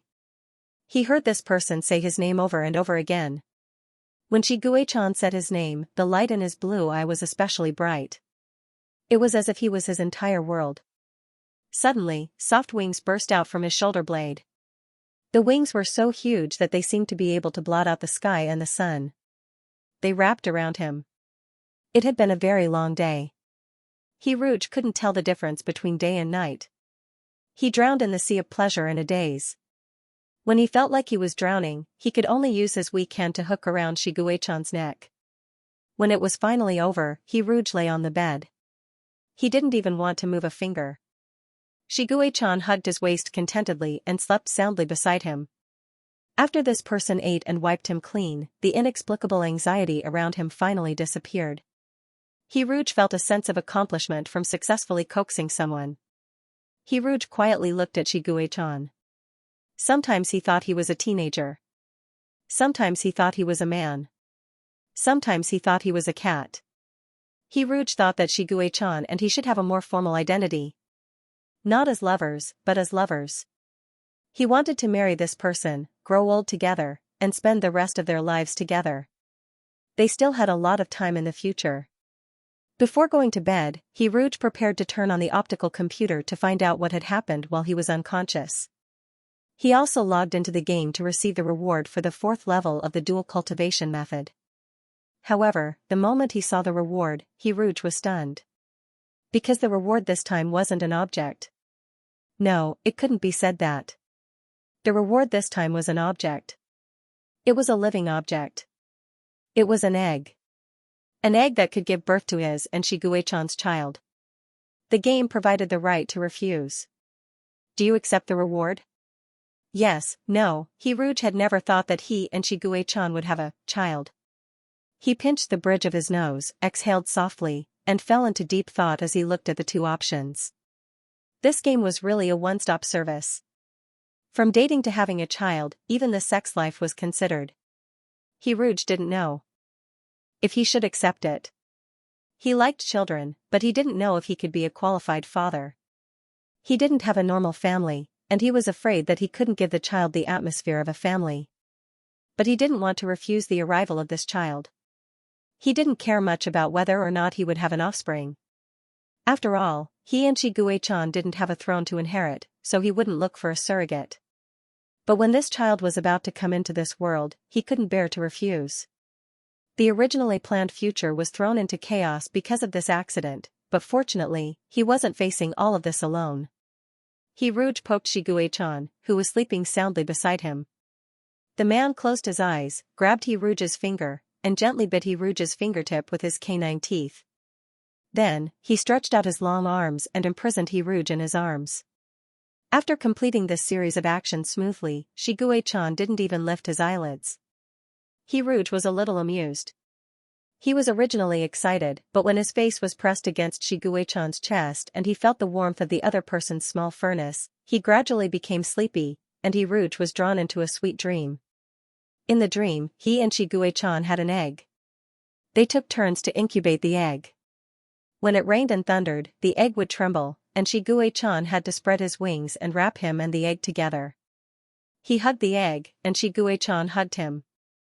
Only with a double sense of security could the egg stop trembling. It could be said that the egg was very delicate. Not only was it delicate, but it was also very difficult to incubate.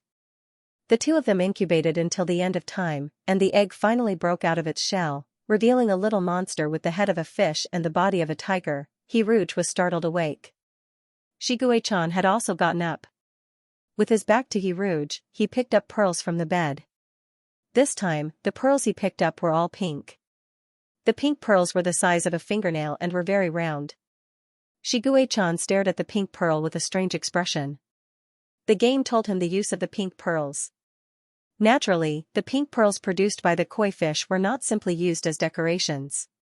Once the pink pearls were placed in a certain place, the pearls would fuse and be absorbed. Not only could it be repaired, but it could also increase sensitivity and be maintained. It was too wonderful for words. Rouge held a pile of pink pearls and looked at his lover who had just opened her eyes. Just as he was thinking about what to say, he was told an even more shocking news. "Gue-kan, we might be having a child." "Shiguechan? What child? Who gave birth to him? Could she get pregnant in one night?" Rouge showed the game reward to Shiguechan. "Do you want this child?" Shiguechan stared at the egg on the screen, as if he could see through its appearance and see its essence. He frowned and pursed his thin lips. On the surface, he looked serious, but in fact, his mind was blank. Child? His and Rouge's child? They would have a child. Shiguechan had never thought that there would be a child in his life, a child with his blood flowing in his veins.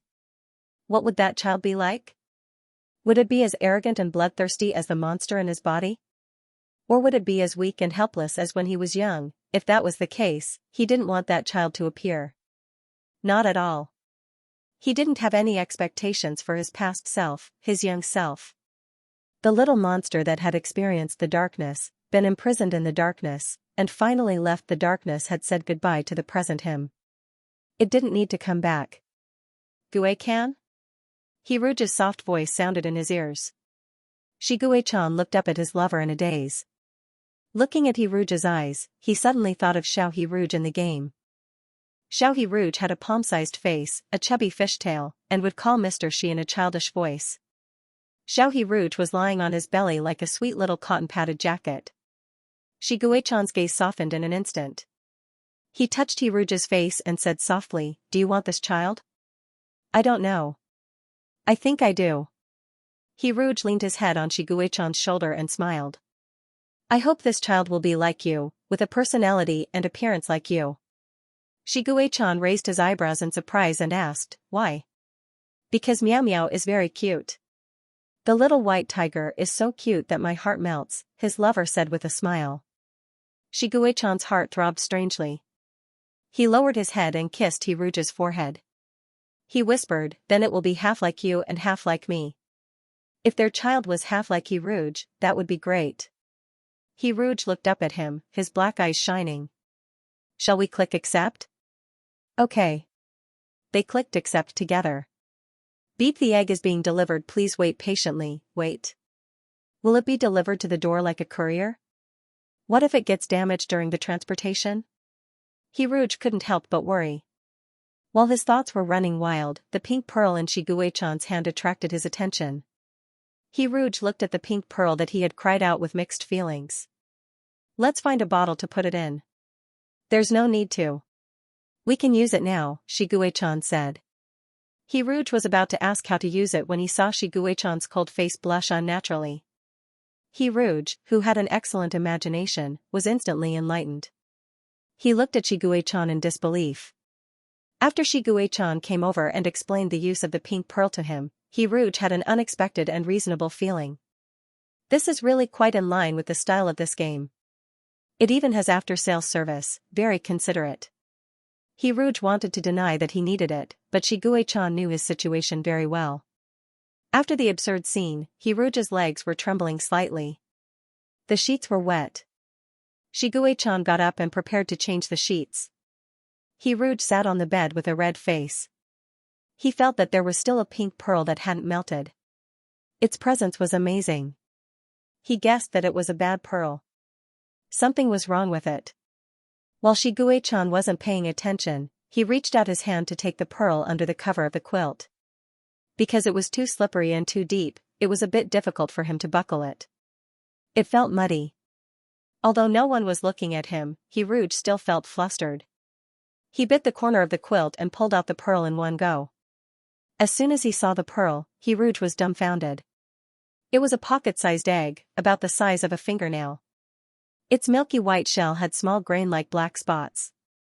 If he guessed correctly, this was probably his and Shiguechan's egg. Hiruj quickly wiped the egg clean before Shiguechan noticed.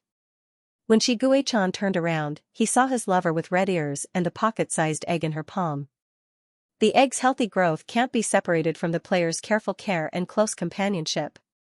If you want the egg to hatch as soon as possible, you have to work hard to hatch the egg. Egg Hatching Guide 1.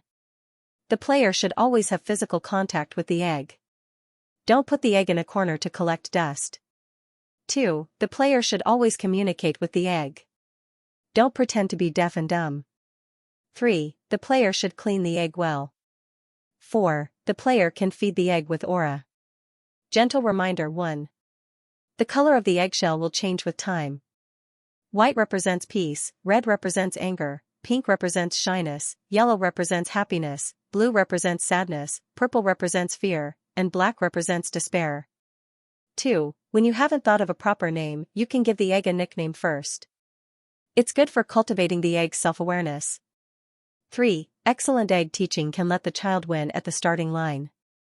4. Before the egg hatches, no one can predict what the baby inside the egg will look like.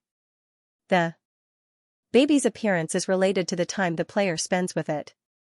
For example, the longer the player spends with Shiguechan, the more it will look like Shiguechan, and vice versa. 5. If the egg is exposed to too many negative emotions, it is very likely to become a bad egg. 6. You can let the egg play with the baby appropriately. 7. The egg will slowly grow as time goes by. I wish the player a happy egg raising. Hiruj and Shiguechan's eyes focused on the pocket-sized egg. Under the gazes of the two fathers, the egg slowly turned pink. Shiguechan. Why are there pockmarks on its shell? The pink on the eggshell faded like a tide and was replaced by a melancholy blue. The egg was autistic. Shiguechan. Squeamish. The blue became darker and darker, and there was a tendency for it to turn black. Rouge quickly tried to salvage the situation before the egg turned black. How can you say that it's pockmarks? It's obviously a very cute little freckle. The egg turned back into a little pink egg. Shiguei-chan. TSK, okay, don't compete with an egg.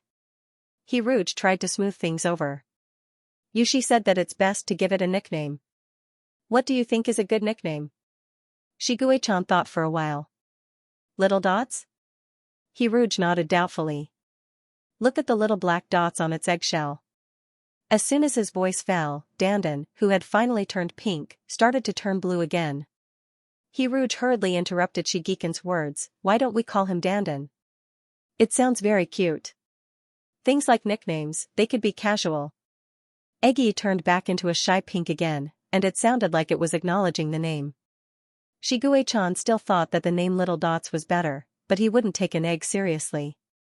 Yes, he wasn't angry because the name Little Dots was disliked.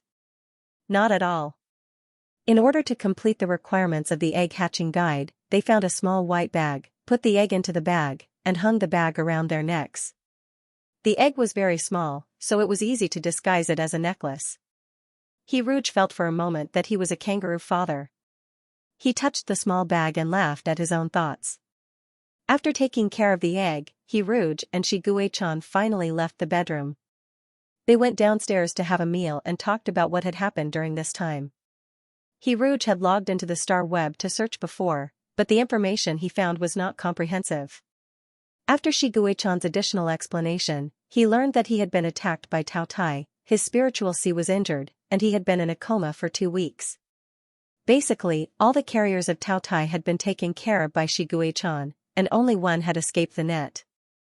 The one who had escaped the net was the scar-faced pirate who had appeared in the game's treatment, the new leader of the street sweeper.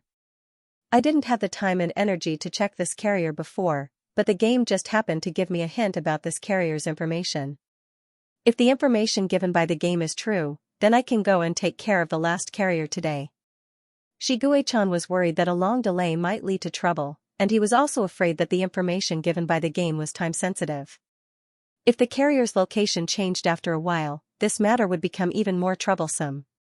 Rouge pursed his lips, suppressed the worry in his heart, and said, okay. Shiguei-chan saw Rouge's worry. He originally wanted to kiss his lover, but after his gaze fell on the small bag hanging on Rouge's chest, he was silent for a moment, covered the bag with his hand, and kissed Rouge. The orphanage on 17th Star has been built, and the cubs have already arrived there. Do you remember the kindergarten in your dream? Those cubs showed up as friends. After hearing Shiguei-chan's words, Rouge turned on his photon computer to contact Soft and the others. When the cubs found out that Rouge had really woken up, they were all very happy.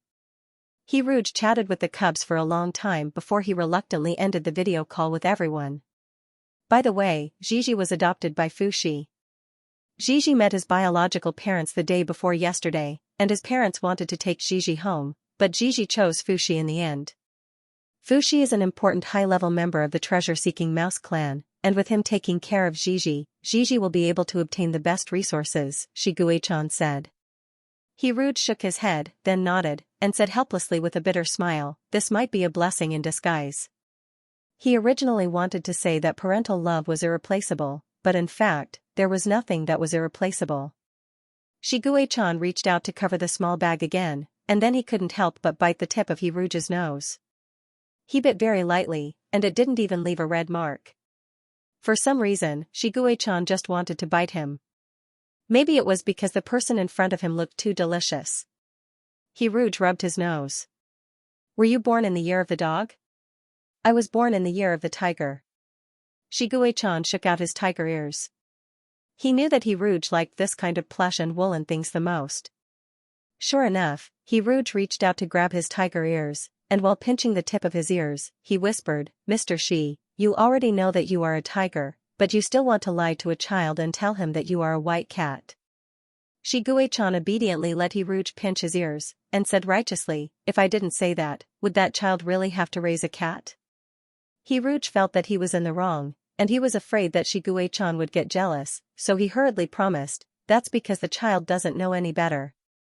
I definitely only like Mr. Shi, the great white tiger. I'll remember what you said today. Only like me, Shiguei-chan suddenly said. Hiruj didn't realize that Shiguei-chan was serious at this time, and he nodded perfunctorily. Shiguei-chan, who had received his promise, left contentedly to deal with the last Taotai carrier. Hiruj carried the egg around his neck, and he moved a deck chair to the balcony. He took the egg out of the small bag, held it in his hand, and said softly, "Egg, your daddy she went to beat up the bad guys. It's just the two of us now. Come, let's bask in the sun. The afternoon sun would make people sleepy." Hiruj was tossed and turned yesterday, and even with the help of the dual cultivation technique to replenish his energy, he still couldn't take it. Hiruj placed his hands on his chest, and the egg was between his hands. Under the sunlight, the young man's skin was so white that it was translucent, and the kiss marks on his skin were like petals falling on fine snow, as if covered with a layer of cold flower fragrance. Hiruj softly hummed an unknown tune, and the young man's eyes were slightly closed. When the song stopped, his slender neck was slightly bent, and Hiruj closed his eyes and fell asleep. He had another dream, and in the dream, the egg changed from the size of a fingernail to the size of a watermelon. He could only carry the egg on his back, and he painstakingly carried the egg day and night. Shiguei-chan always liked to touch the egg with his hands. The great white tiger treated the egg as a ball, and rolled it around the room. As it rolled, the egg broke out of its shell. Good heavens, this time it had the head of a tiger and the body of a fish. Hiruj was once again awoken by the ugliness. When he woke up, he almost couldn't find the egg. In the end, Hiruj found the egg on his collarbone. Other people's collarbones could raise goldfish, but Hiruj's collarbone could raise the egg. After a false alarm, Hiruj decided to make a palm-sized bed, so he could put the egg in it. After spending the whole afternoon making a small bed, Hiruj drank a nutrient solution to solve his dinner. He also took out a small piece of energy crystal from the energy crystal storage room and shared it with the egg. By the time he was busy, it was almost 6 o'clock. Hiruj remembered that he hadn't done a live broadcast for a long time, so he logged on to the live broadcast website. As soon as he opened his live broadcast room, he was flooded with messages. During the time Hiruj was in a coma, not only were there many comments, but the previous videos in the live broadcast room had also reached an astonishing number of views. Many comments were praying for Hiruj, and a steady stream of faith poured into Hiruj's body. Please let Ruj recover, I'm willing to give you 5 pounds of fat. I have this, I'm willing to give you 15 pounds. I'll also give you 15 pounds of fat, don't give me breasts, or they'll be dented. You're all so beautiful. Once upon a time, there was a merman in front of me, but I didn't know how to cherish him. I thought he was a sensationalist online celebrity. I was wrong, I hate it. If I could hear the heavenly voice of a merman, I would die without regrets. So fragrant. Prince Charming, I miss you so much. Is there a kind person who can explain to me why Hiruj is a merman that only exists in legends? Don't we galactic races have mermen too? I just came back from a trip to the mermaid planet a few days ago. Some of their beasts have fish heads and human bodies. It's very exciting to get along with them. Upstairs, were you tricked into going to the mermaid planet by a tour group? The mermen there look so anti-galactic. It's been hard on you. The legendary mermen have the upper body of a human and the lower body of a fish tail. They are beautiful and have heavenly voices. Why are they said to be mermen in legends? Because the mermen on the mermaid planet are completely different from the legends. I used to think that the legends were fake, but after seeing Prince Charming, I realized that the ancestors were knowledgeable, and I was ignorant. I really feel that there's something fishy about the military parade. Watching the video, I feel that it's very strange. Why did the officials say that the Guard of Honor attacking Rouge was a performance? If it was really a performance, why did Rouge faint after singing and fall ill? He even contracted the same disease as Marshal Shi. Isn't this disease very rare? How come it's like cabbage now? It's reasonable to suspect that this is a conspiracy. Chocho Internet Police, don't ban my account. My account was just unbanned. Brother upstairs, can you be a little tougher and remove the content in brackets? If you add it, the whole paragraph will collapse. Shoo, don't talk about this topic, unless you don't want your account anymore. Those who have been banned for talking about this topic have all been banned. Brother brackets, you're on your own. There were so many comments that he Rouge couldn't read them all. Shigue-chan had told him about what happened at the military parade. The Federation was not prepared to let ordinary people know about the existence of Tao Tai, so the public statement was that he Rouge suddenly fell ill. He Rouge touched the egg hanging around his neck and said, "Egg, I'll tell you a story later." After that, he clicked on the live broadcast. The location of he Rouge's live broadcast this time was in the living room. He was wearing casual clothes with a wide collar. The kiss marks on his neck and collarbone could be seen at a glance, but he Rouge was completely unaware of it. He lowered his head and stroked the small white bag hanging around his neck. The angle made his drooping eyelashes look extra long. When he Rouge looked up, the young man in the streaming room had a rosy complexion. He didn't look haggard after recovering from a serious illness. Instead, he looked lazy. "Long time no see." His usually clear and gentle voice was a little hoarse. It was a hoarse voice that made people blush. The bullet screen exploded in an instant. "Aw, what did I see? A living Adonis? Adonis, I miss you so much.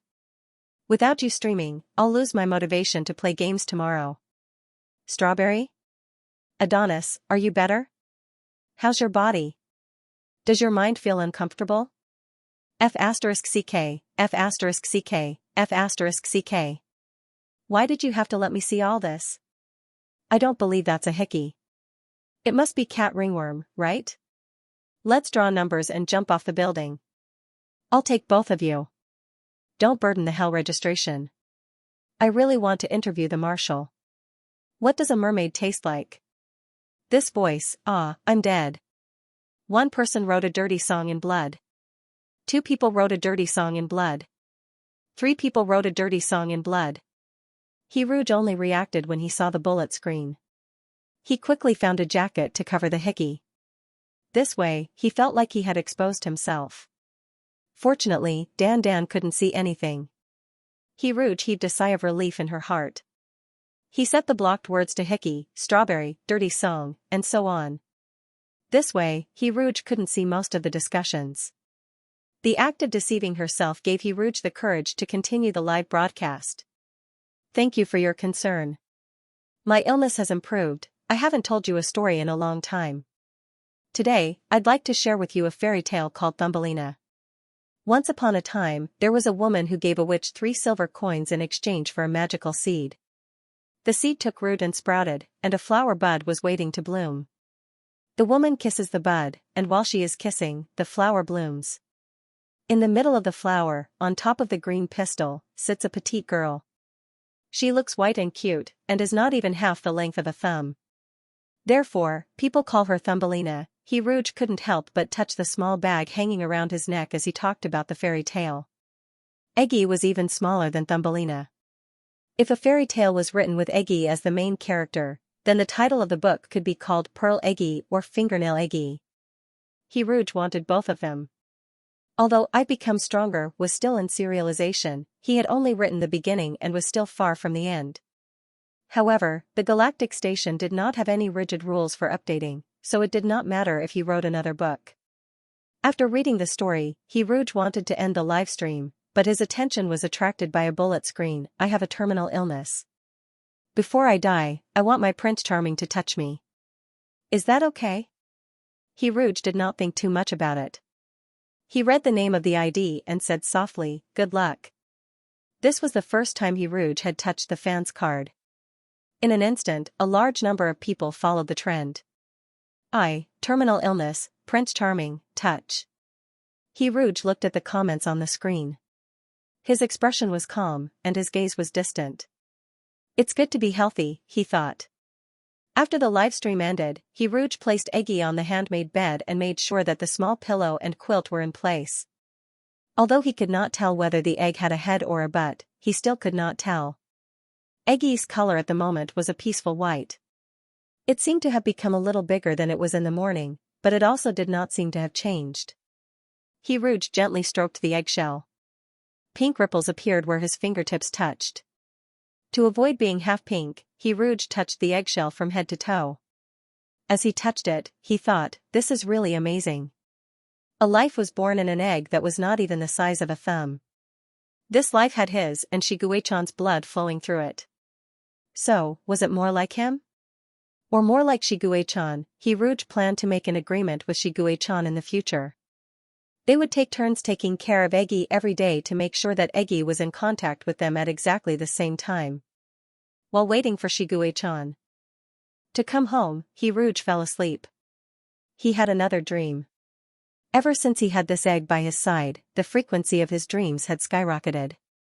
This dream was related to the fairy tale told during the livestream. He Rouge dreamed that he had received a seed. The seed needed to be watered by his tears. It was tears, not pearls. But he Rouge had now become a mermaid. No matter how much he cried, the tears would turn into pearls when they came out. What should he do? So he decided to go back to the past and collect the tears he Rouge had shed before he became a mermaid. He Rouge went back to a long, long time ago. He saw a woman go to a temple to burn incense and worship Buddha. The woman said that she could not have children, but also said that she wanted a child. Amidst the lingering smoke, a layer of compassion floated on the solemn statue of God. His gaze pierced through the courtyard walls and the woods and fell on a koi fish in the wishing pond in the back mountain. The koi fish turned into a stream of light and entered the belly of the kneeling woman. The woman did not notice anything strange. She walked out of the temple and returned home. Her husband disliked her for being infertile and wanted to divorce her. She cried endlessly and desperately tried to persuade him to stay. She even knelt down and begged. She had also knelt down and prayed to the gods and Buddhas in the sky to give her a child. She was now kneeling and begging her husband in the same posture. But her husband was not moved at all. He was a good enough man. Apart from being too cold and seeing women as tools to carry on the family line, he was better than most people in other aspects. Perhaps this was why the woman could not accept the divorce. But in the end, they divorced. The husband gave the woman a considerable amount of property and took less than a month to marry a new wife. The woman could not walk out of the shadow of the divorce. She often went to an orphanage and wanted to adopt a child from there. She wanted to tell her ex-husband that they could adopt a child. It was as if she was possessed. After the divorce, she lost a lot of weight, but her belly was bulging little by little. In the first few months, the belly was not obvious. The woman believed that she would not be pregnant, so she never associated the bulging belly with pregnancy. At this time, she was trying hard to walk out of the shadow. When her belly was really big and could not be ignored, she suspected that she had a strange disease. When the doctor told her that she was pregnant, the woman was ecstatic. She called her ex-husband and told him that she was pregnant. However, her ex-husband's new wife was also pregnant. Then a lot of things happened. The woman was rumored to be indecent and had an affair. Because of the pregnancy, she resigned to take care of the baby. She could not bear to abort the child. She thought that it would be good for her to raise the child alone. The new wife was afraid that the woman's child would compete with her child for the family property when it grew up, so she set up a car accident. In this dream, the woman's face was always covered by something like a fog and could not be seen clearly. He Rouge could not see the woman's painful expression, but he could see the woman's trembling hands covering her belly. Blood soaked everything. There was so much blood that it seemed to dye the whole dream red. The woman murmured, "Child, my child." The woman who was pregnant for 7 months died in the car accident, but the child was lucky to survive. The new wife sent the child to an orphanage. He Rouge was familiar with that orphanage. He Rouge was stunned. The baby's cries did not stop, and tears kept rolling down. He Rouge blankly caught the tears in the flower pot. Drop by drop, the tears fell on the seed. The seed sprouted, and in an instant, a red bud grew out. Just like the fairy tale he read today, He Rouge gently kissed the bud. The bud bloomed silently, and in the center of the flower, there was a pink egg the size of a pearl. He Rouge looked down at the egg, his eyes sad and gentle. He did not know who he was talking to. "So it's like this." He Rouge was shaken awake by Shiguechan. As soon as he opened his eyes, he saw Shiguechan's anxious eyes. "What happened to you? Did you have a nightmare?" As soon as Shiguechan came back, He found He Rouge frowning and crying silently. Golden pearls kept falling on the bed. Nothing, I just dreamed about the past. He Rouge lifted the quilt and pulled Shiguei-chan into the bed. I think you should know what the golden pearls are used for, right? A golden pearl can bring good luck to the holder once. Shiguei-chan realized that He Rouge did not want to talk about it, so he did not ask. He Rouge picked up all the golden pearls. That's great. I want to give a golden pearl to every cub. What about me? Shiguei-chan asked unhappily.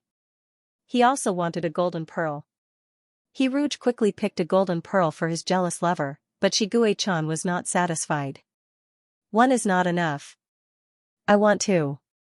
Here you go. He Rouge begged. Shiguei-chan nodded with satisfaction and accepted the pearl. He took off his coat and said, when do you want to go to the 17th star? Fushi told me that Gigi wants to see you and her friends at the 17th star. If we go to the 17th star, Gigi wants to go with us. Tomorrow then. I want to see Soft and the others. He Rouge lay on his side and looked at the man's strong chest. There were several red marks on his pale body that was like a marble statue. Those were the marks he left on Shiguei-chan yesterday, just like the marks Shiguei-chan left on him. Are you looking at me?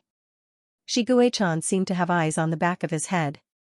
He pulled out his belt and suddenly turned around to ask. He Rouge gestured for him to be quiet and quietly pointed to the small bed on the bedside table. The small bed was the size of a palm.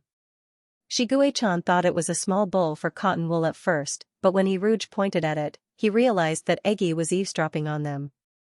Troublesome. Shiguei-chan muttered and covered Eggy with a mute spell. Then he turned his head and smiled. Now no one will disturb us. Thus, he turned around. The next morning, He Rouge and Shiguei-chan set off for Planet 17. After that, they would stay on Planet 17 and occasionally return to this private planet for a short stay. Today, Eggy was hanging around Shiguei-chan's neck. The small white bag didn't fit in with the black military uniform, so He Rouge specially changed it into a small black bag. He planned to embroider some patterns on the small bag during the journey. Perhaps he could embroider a koi fish and a small white tiger. How about this? The white bag would be embroidered with the koi fish, while the black bag would be embroidered with the small white tiger. For this, he specially bought needles and thread, as well as materials for knitting sweaters. When Shiguei-chan saw the unfinished sweater in He Rouge's hand, his expression was strange. You can tell the head and the feet of this egg? Don't worry about these details. He Rouge was knitting in the co-pilot seat. His presence added a touch of softness and warmth to the metal mech. Shiguei-chan set the mech to autopilot and focused on He Rouge. After staring at the young man's profile for a long time, Shiguei-chan suddenly reached out and poked his cheek. I also want clothes that you knit yourself. He Rouge raised his head in surprise and looked at his lover in military uniform. Other than changing his clothes in the game, he had never seen Shiguei-chan wear anything other than military uniform. He thought that Shiguei-chan wouldn't be interested in civilian clothes. Okay, but your clothes are bigger, so I might take a little longer to knit them. The man nodded lightly, but the corners of his mouth couldn't help but curl up slightly. Shiguei-chan's mood became better at the thought of him wearing the clothes that He Rouge made himself. He Rouge finished the sweater quickly. Shiguei-chan took out Eggy from the black bag and watched He Rouge put the clothes on the egg. After putting on the new clothes, Eggy turned yellow, which symbolized happiness. He Rouge's sweater fit her very well. Her round balls were wearing a milky white sweater, and only the top of her head was exposed. When she heard He Rouge's praise, the top of her head was dyed pink. Well, it's quite cute, Shiguei-chan added in his heart. The pockmarks looked much more pleasing to the eye after they were covered. Dandan, who had received Shiguei-chan's praise for the first time, was even happier. A small piece of the eggshell was pink and yellow. He Rouge would indeed be very happy to receive new clothes made by him. When Shiguei-chan realized that he hadn't put it on yet, he suddenly stretched out a finger and poked Dandan. Then he pretended that nothing had happened and turned his head away. 2 seconds later, she turned around and explained to He Rouge, I was just completing the physical contact on the egg hatching guide. Therefore, she had a legitimate reason to poke at him. His balls, which had been pushed down, blankly turned white. Rouge was tempted to do something when he saw Dandan's change of color. However, he was already an adult who knew how to restrain himself and wouldn't casually roll his balls. Rouge logged into QQ, which he hadn't logged in for a long time. QQ would send him some messages every 2 or 3 days. The intermittent topics were his only contact with Earth. QQ asked Rouge when he was going to start a new business. Rouge told QQ that he had found a job in an orphanage and that he probably wouldn't be able to write anymore. After replying to QQ, Rouge slowly exhaled and looked at the vast universe. He didn't know which star was Earth. Perhaps Earth would never appear in his field of vision again. Shigue-chan saw Rouge's melancholy. He held Rouge's hand as if he wanted to transfer the strength of his palm to him. Rouge came back to his senses and his dark eyes softened. When they were about to reach the 17th star, they met up with Fushi's golden spaceship. The golden spaceship sent a signal to Shigue-chan's mecha to establish communication. After the communication was connected, Jizi's childish voice immediately sounded. "Gugu. I miss you so much." After not seeing each other for a long time, Jizi could already speak fluently. The little treasure-hunting mouse jumped on Fushi's palm, its golden tail wagging so much that it left after images. When they reached the 17th star, Jizi couldn't wait to jump onto Rouge's palm and affectionately hug Rouge's thumb. The treasure-hunting mouse's nature allowed it to subconsciously discover the treasures around it. Jizi's tail wagged and suddenly pointed in Shigue-chan's direction like a compass. The straight golden tail was pointing in the direction of Dandan. Jizi had a natural fear of Shigue-chan. It hurriedly bent its straight tail and sat on it. It didn't dare to ask what was hanging around Shigue-chan's neck. Rouge didn't plan to announce Dandan's existence to the world, but it didn't matter if he told Jizi. "Dandan, this is Jizi." He opened the small bag and was about to introduce the little white egg to Jizi when he realized that the egg had suddenly turned into an eye-catching red color. The bright red egg was like a red egg that was used for weddings. The color of the eggshell turned red, symbolizing life. Rouge didn't know why Dandan was angry, but Shigue-chan had a look of understanding. This egg was jealous. Should he say that they were really his children? Even their jealousy was exactly the same. Thinking of the bunch of cubs in the orphanage who still wanted to stick to Rouge, Shigue-chan's expression became unfathomable. He could already foresee the future where this egg would be so angry that it would become autistic. "What is it?" Jizi asked curiously. He seemed to like the egg very much and asked expectantly, "I like it so much. Can I touch it?" The treasure-hunting mouse liked all precious treasures. Dandan, who was caught off guard by the confession, was stunned for a moment. The red color faded like the tide and was replaced by a shy pink color. Shigue-chan looked at the egg's quick change of expression, raised his eyebrows, and took back his words. This egg was not like him. He would never be shy to anyone other than Rouge. "Yes, it's my Ngue-can's child." Jizi was stunned when she heard this. She froze on the spot. "Wow, it's a baby." Hearing this, Fushi happily took out a greeting gift and gave the precious jewelry to Dandan. "Congratulations, congratulations. Today is really a double blessing. It's just that this news is too sudden. I didn't prepare anything in advance for this cub." "Double blessing?" Rouge was stunned when he heard this word. Fushi subconsciously glanced at Shigue-chan and then turned to look at Rouge. He laughed and said, "The other one is a housewarming celebration." As he laughed, he glanced at Shigue-chan guiltily. Shigue-chan nodded with a fake smile. Marshal Shi, who rarely smiled, gave him a fake smile, which was even scarier than when he didn't smile. Fushi was scared.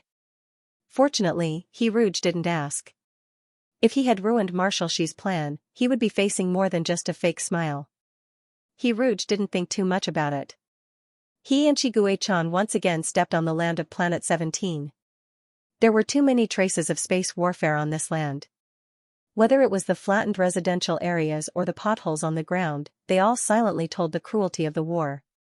Planet 17 was the most backward planet. After Zerg left, the Federation spent a lot of time cleaning up the radiation on this planet, as well as some of the large-scale weapons and viruses left behind. The Federation would come forward to rebuild the complicated transportation routes, schools, and hospitals that were destroyed, and they would be built better than before. Planet 17 originally only had a backward surface highway and underground highway. There were no star orbits. This time, the Federation would spend a lot of money to build a star orbits on Planet 17. The so-called star orbits were air passages that were as vast as the sea of stars on the surface of a planet. This would solve the labor problem of Planet 17 and alleviate the traffic congestion on Planet 17. Because the star orbits were being built, spaceships and mechas were not allowed to fly in the air for the time being. Rouge rented a car. In the interstellar era, a car was equivalent to a tricycle. The car drove on the bumpy road. Shiguei-chan and Fushi didn't know how to drive this kind of primitive car at all. In the end, Rouge tried it out and successfully got it on the road. The speed of the car was shockingly slow for Shiguei-chan. Coupled with the bumpy road, the ride was slow and bumpy. However, Gigi was very supportive. He sat on Fushi's grandfather's head and grabbed Fushi's grandfather's white hair tightly with his two claws, squeaking excitedly in the wind. During the ride, he used too much force and accidentally pulled off Fushi's grandfather's wig. It almost fell out of the car window. Every now and then, they would meet people from Planet 17 who were building the star orbits. They were standing very high up. Rouge looked up and could only see a few small black dots and a star. That was one of the nodes of the star orbits. "I see the Xuanwu Company," Shiguei-chan suddenly said. His eyesight was very good. He could see that the people in the sky were the Xuanwu Company. Xuanwu Company was the middle-aged man with the broken arm. Rouge stopped the car. "What a coincidence. Should we say hello? It's fate that we met." There were so many people in the galaxy. It was rare for two netizens to bump into each other on the street on Earth. The chances of meeting each other in the galaxy were even lower. Shiguei-chan thought about it and agreed. He had borrowed this man's body twice. The last time, he had made this middle-aged man miss his birthday celebration. Although he had given him a lot of money, he still felt a little guilty. It was very strange. He had never felt guilty or anything like that before. But slowly, he began to feel this kind of meaningless and troublesome emotion. Rouge saw Shiguei-chan spread his wings and fly up. After a while, he picked up the Xuanwu Company like he was picking up a little chick. When the Xuanwu Company saw Rouge, he was sweating profusely and his hands were dirty. He quietly wiped his hands on his pants and took out a handkerchief from his pocket. The handkerchief was wrapped in a very old piece of paper. From the careful movements of the Xuanwu Company, it could be guessed that this piece of paper was very precious to him. "Mr. He, my son likes you very much. He's your fan. Can you sign your name here?" Finally, he showed a flattering smile. When he smiled, deep wrinkles appeared on his weathered face. Rouge gently agreed. He took the piece of paper and saw that the title of the essay was "The Most Precious Thing in the World." Rouge signed his name on the back of the essay and returned it to the Xuanwu Company. The man's smile became even brighter. The car went back on the road, but this time, when Shiguei-chan saw the big holes in the ground, he suddenly said, "Xuanwu Company just told me that some of these holes in the ground were just dug by them. Some races that like to dig holes will bury some big things that can't be taken away underground before the outbreak of the interstellar war. Xuanwu Company buried a bag of seeds 17 years ago.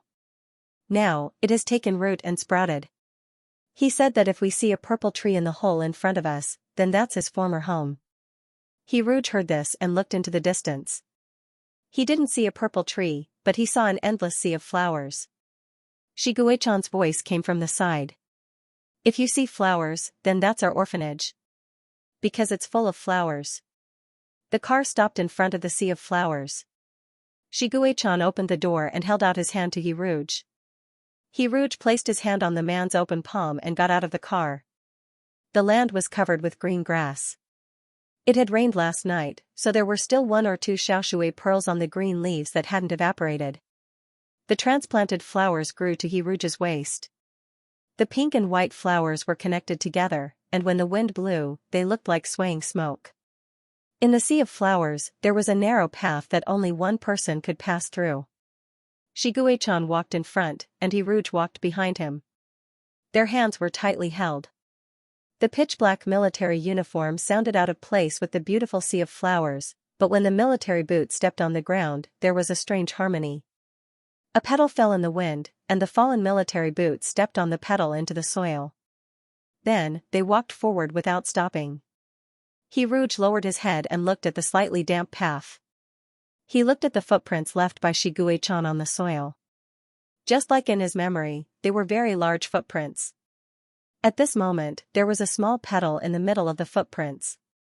A smile unconsciously spread from the corners of her eyes. Just like in the game, Rouge placed her foot in the man's footprints.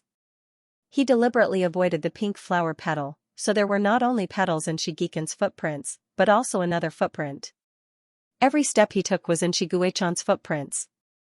Rouge's hair was messed up by the wind mixed with the fragrance of flowers and sunshine. Rouge closed his eyes and completely handed over control of this journey to Shiguei-chan. He and Shiguei-chan held hands tightly. The man walked in front at a steady pace, and he followed behind with confidence. He remembered the strange journey in the game. He once followed behind Mr. Shi, and they walked by the sea together. At that time, the wind didn't have the fragrance of flowers, but the smell of the sea. He, who had shrunk and lost his memory of Shiguei-chan, happily stepped on Mr. Shi's footprints. What was he thinking at that time? A fairy tale. In the fairy tale, a girl stepped on the footprints left by the gods, and then the girl became pregnant with the god's child. He stepped on Mr. Shi's footprints, and now he had a child with Shiguei-chan. Perhaps there would be an omen before anything happened, but before this omen appeared, he did not pay attention to it. Could it be that everything in the world had long been predestined? The fact that he liked Shiguei-can might have been a matter of fate. Even if they met in a different way, they would still love each other. Rouge opened her eyes and looked at Shigekin's back. At this time, Shiguei-can happened to turn his head, his blue eyes hiding too many emotions. He said, "Do you still remember in the game therapy, I sent you to kindergarten every day, but sat in on the classroom to listen?" Rouge nodded. "I often watch a documentary on my phone. That documentary was very interesting. It introduced all kinds of marriage customs in China, both ancient and modern. Under the sunlight, Blue Eye was as clear as a sapphire." Shiguei-chan remembered all kinds of marriage customs he saw in the documentary, such as the ghost marriage. When he saw the ghost marriage, the shock in his heart was like a silent tsunami. At that time, Rouge was still receiving treatment, and his favorability level couldn't cross the threshold of 90. He was actually prepared for Rouge to never wake up, just like the Sleeping Beauty that Rouge once read. He tried to kiss her, but she didn't wake up. At that time, he was watching the documentary in the game. He thought that if Rouge didn't wake up until he died, he would have a ghost marriage with this person. However, there was no need to speak of such ghastly and paranoid things. That documentary told me a lot.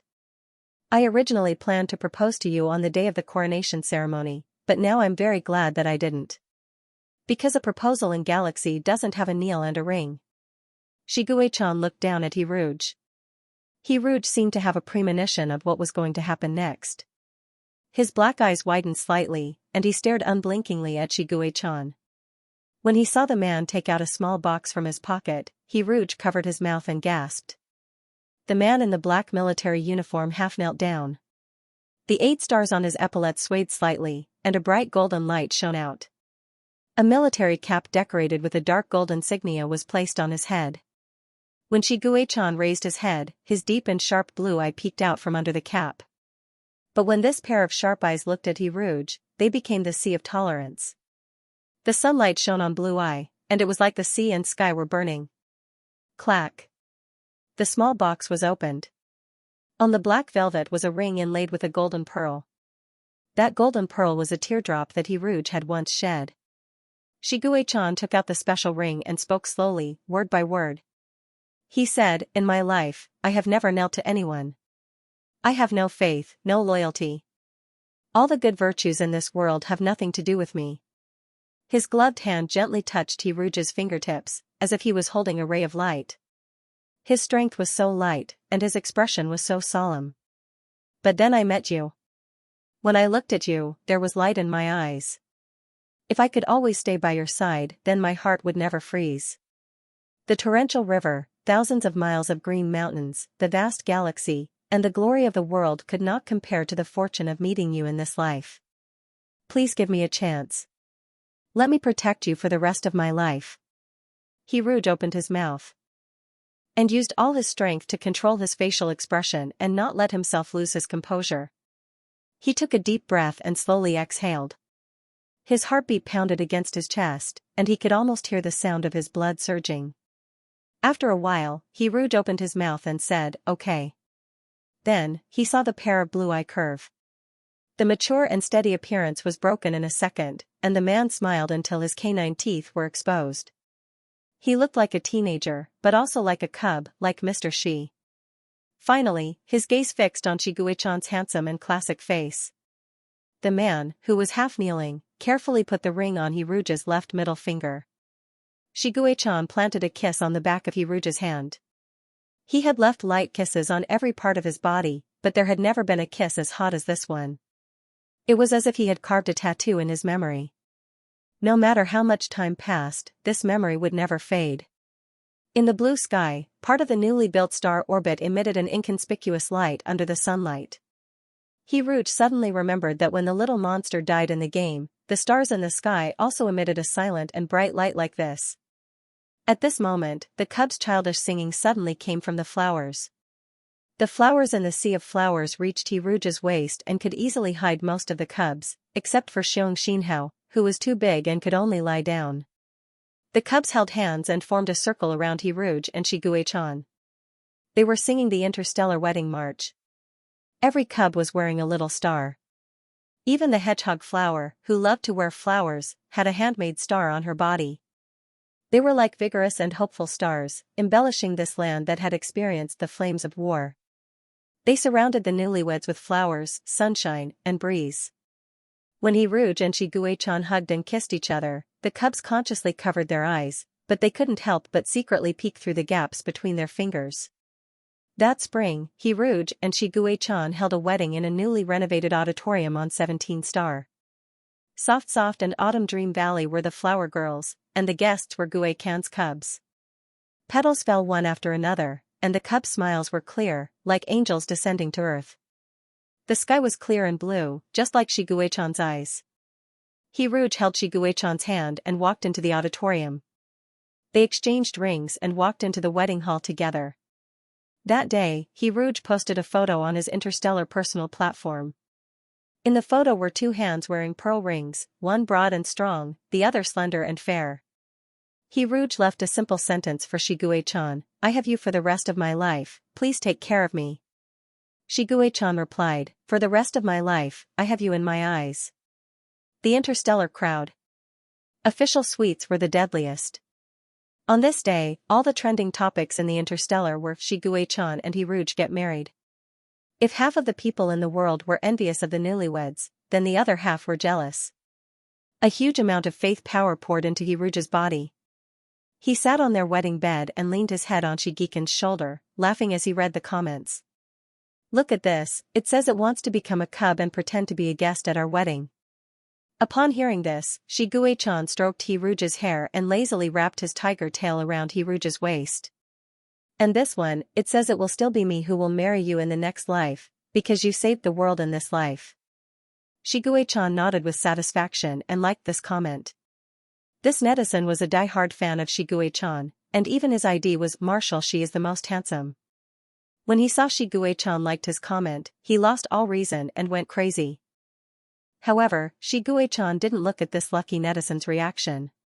He hugged Rouge and swore domineeringly, "Not only will we be together in the next life, but we will also be together in the next life." Rouge nodded and agreed. It wasn't clear who kissed who first.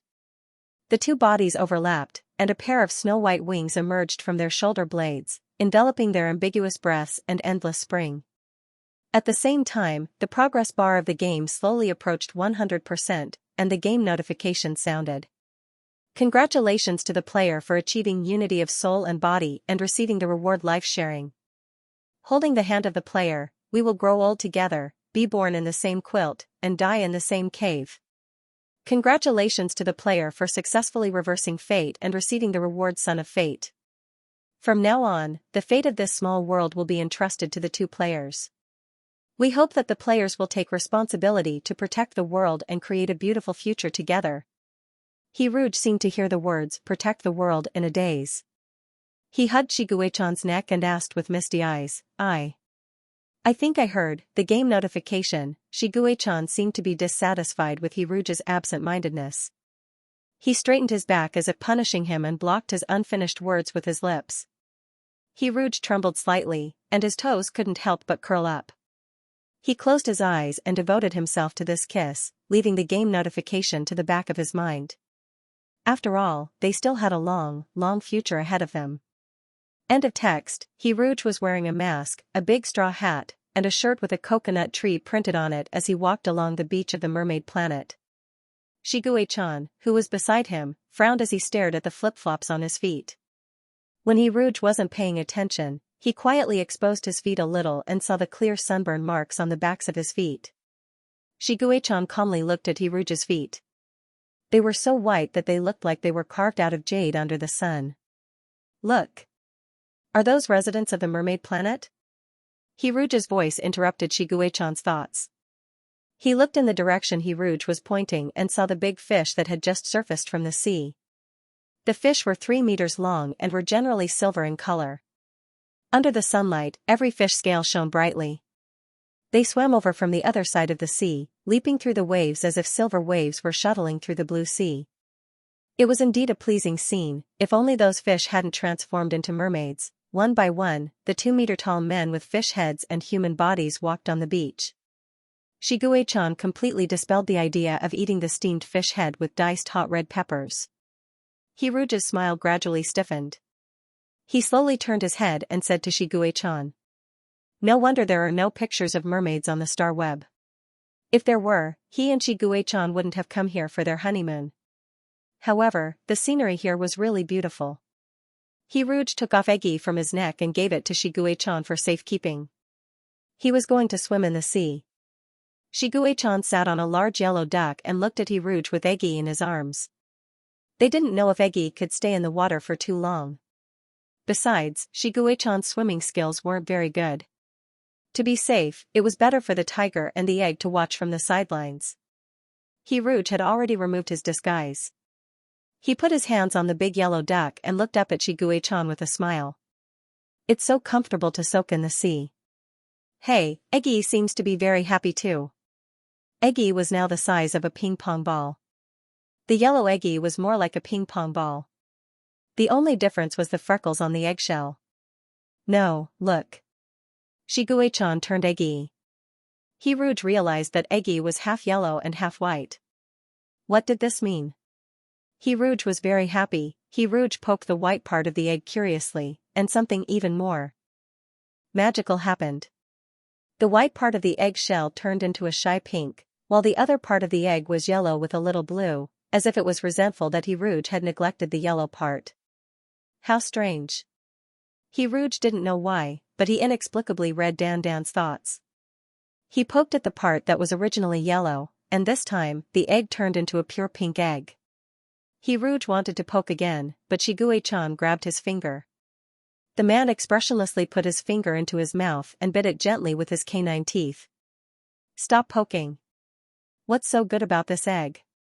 Rouge couldn't help but laugh. He softly coaxed, Okay. I won't poke. Shiguei-chan nodded with satisfaction. He was wearing matching outfits with Rouge today. After changing, Shiguei-chan looked like he was on vacation. Rouge remembered that the handsome young man who only knew how to play dress-up games was gone. Rouge remembered that when they went to take wedding photos, it took a lot of effort to coax Shiguei-chan into wearing a wedding dress. In the end, Rouge had to pay compensation and sign a lot of unfair treaties in exchange for a photo of Shiguei-chan dressed as a woman with a straight face. Rouge felt a strange touch on his fishtail. He looked down and found that a school of fish had surrounded him. The big fish were palm-sized, and the small ones were thumb-sized. There were all kinds of colors, and a few daring fish rushed up to kiss Rouge's fishtail. Rouge remembered the small fish on earth that could be used for massages. He smiled and encouraged Shiguei-chan to put his feet down. Shigue-chan was confused as he soaked his feet in the water. The school of fish that had been surrounding Hiruj all retreated in fear and flew away like arrows. Ha ha ha ha, Gue-kan, did you scare the fish away? Hiruj was overjoyed. Shigue-chan was silent for a while. Suddenly, he pinched Hiruj's chin, bent down, and kissed him on the lips. At this time everything was calm. The fish that had swum away silently came back and danced in the water. Dan, who was sandwiched between Hiruj and Shigue-chan, became more and more pink. When the sun sank into the sea, Hiruj and Shigue-chan returned to the room. Shigue-chan was massaging Hiruj's shoulders, and Hiruj was massaging Dan. Gue-kan, what do you think the Son of Luck's reward is? Why don't I feel that it's different from before? No, it is. Shigue-chan said softly, have you noticed that our need for Reiki has been close to zero recently? Hiruj thought for a while and nodded. It seems so. Other than feeding spiritual energy to Dan every day, he would also follow along and freeload a bit of spiritual energy. Hiruj never absorbed any other spiritual energy. Because he had been a human for more than 20 years, he was used to eating 3 meals a day instead of Reiki, so Hiruj didn't notice anything unusual during this time. I think the Son of Luck connects this world and us together. They complement each other. The world provides us with a special kind of energy, and we need to protect this world. Shigue-chan told Hiruj his guess. In fact, there was another thing he didn't tell him. The night he left the mysterious game, he had a dream. He had this dream a long time ago. Maybe it was the reversed destiny mentioned by the game's notification.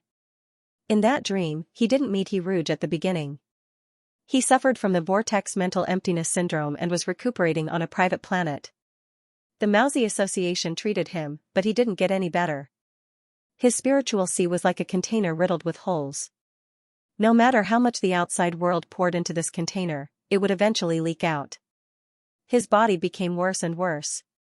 At first, he lost hair in his animal form, but in the end, even his human form began to lose hair. Sometimes he grabbed a handful of hair, and the hair would peel off from his scalp. In the end, even though he was calm, there would still be the taste of blood in his throat. Every day, he spent the most time sleeping. He slept from morning to night, and slept until day and night were reversed. He couldn't tell what year it was. The pillow was stained with blood that he coughed up. He began to have no desire for food. It should be said that he didn't have any desire for food. Drinking nutrient solutions every day was just a physiological requirement. But at that time, he didn't even want to drink nutrient solutions. Later, the Mousy Association left the planet. The 16th planet had fallen. Even the most optimistic people no longer had any hope for this space war. The fans who used to support him began to resent him and left him in disappointment. The sun was setting outside the window. The orange-red light slanted into the room. Tiny specks of dust floated up and down in the light. Those specks of dust seemed to be the only things in this empty room that could move.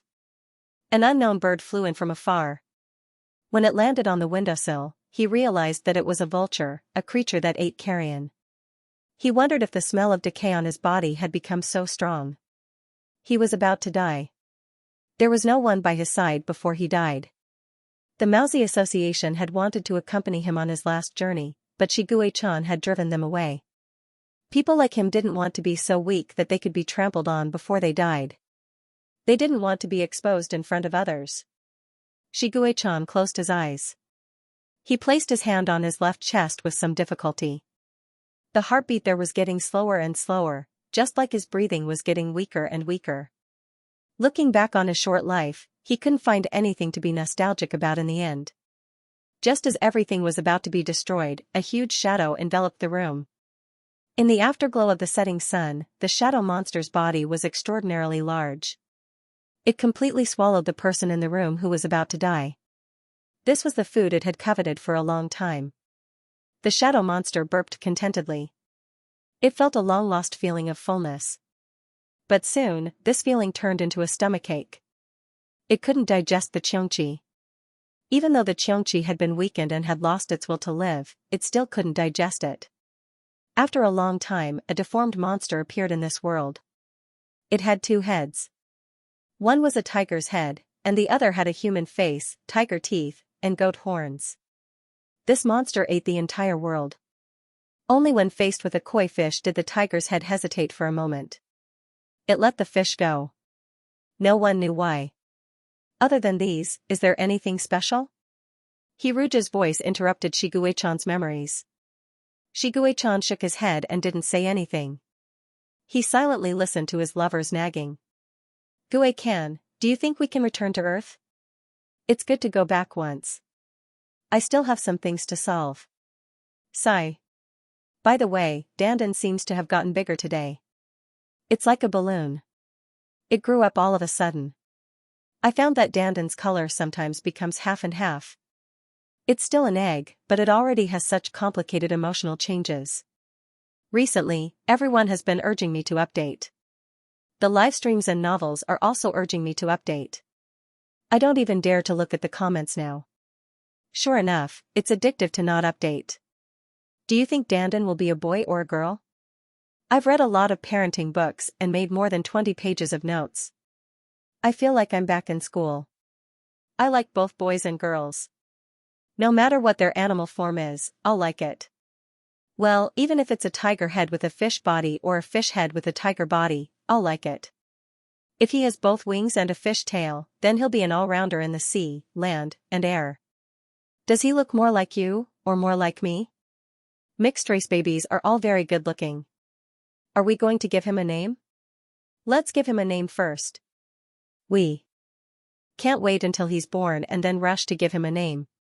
Let me think. I can't think of anything. I've always been bad at naming things. Naming things really gives me a headache. Gue-kan, what name do you think we should give him? Gue-kan listened to the mermaid's voice 100 times without getting tired.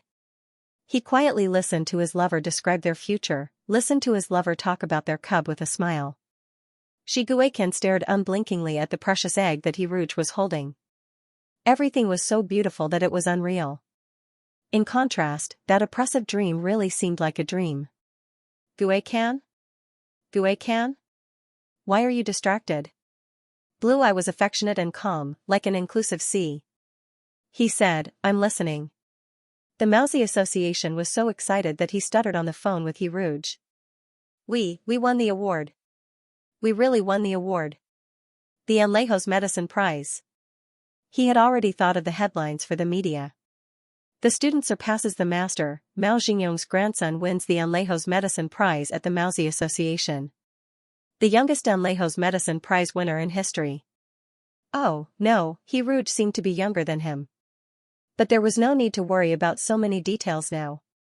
The second youngest Anlejos Medicine Prize winner in history also sounded good. The Mousy Association was wild with joy. The surging joy in his heart made it impossible for him to maintain his human form. A chubby medicine-seeking mouse appeared in the study and ran wildly on the desk that was filled with books. He climbed up the thick medical books and walked on the manuscripts he had written for so many years. His small, shiny eyes twinkled. This medicine-seeking mouse walked on the book mountain, as if it was talking about the world and writing with great enthusiasm. He had done it. He had been chasing after his grandfather's footsteps since he was young. At this moment, he had finally achieved the same as his grandfather. He had become the winner of the Anlejos Medicine Prize and received the highest honor. Just as the Mousy Association's sense of achievement reached its peak, a call interrupted his surging excitement. It was a video call from Mao Xingqi. He was one of the few relatives of the Mousy Association in this world. Although this great uncle of his looked down on him, he had never communicated with him except for attending his grandfather's funeral. The Mousy Association imagined that his great uncle was so angry that he couldn't believe that he had lost to a junior like him. After going through all kinds of complicated internal struggles, he finally called him. Life really was full of ups and downs.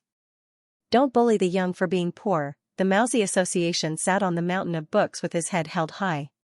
He deliberately waited for the call to ring for 5 seconds before slowly picking it up. Before picking up, he was still thinking about what his great-uncle would say to him. Would he flatter him? Or was he putting on airs and lecturing him as an elder? All the messy and chaotic thoughts stopped at the first sentence his granduncle said. The old, pedantic, stubborn old medicine-seeking mouse, who had never lowered his head and was angry with someone, said, "Zixi, I hope that when I die, you will be my pallbearer and bury me next to your grandfather's grave. By the way, tomorrow is my funeral. After I see you receive the award, I will go and look for him. Tell him that the grandson that he sacrificed his life and faith to save won the Anlejos Prize in medicine fair and square without using any underhanded methods." Hiruj was wearing a tuxedo. He was adjusting his collar in front of the mirror. A pair of pale hands reached out from behind him and helped Hiruj with his tie. It was effortless for the hand holding the gun to do such delicate work. The slender fingers were inserted into the dark blue bow tie.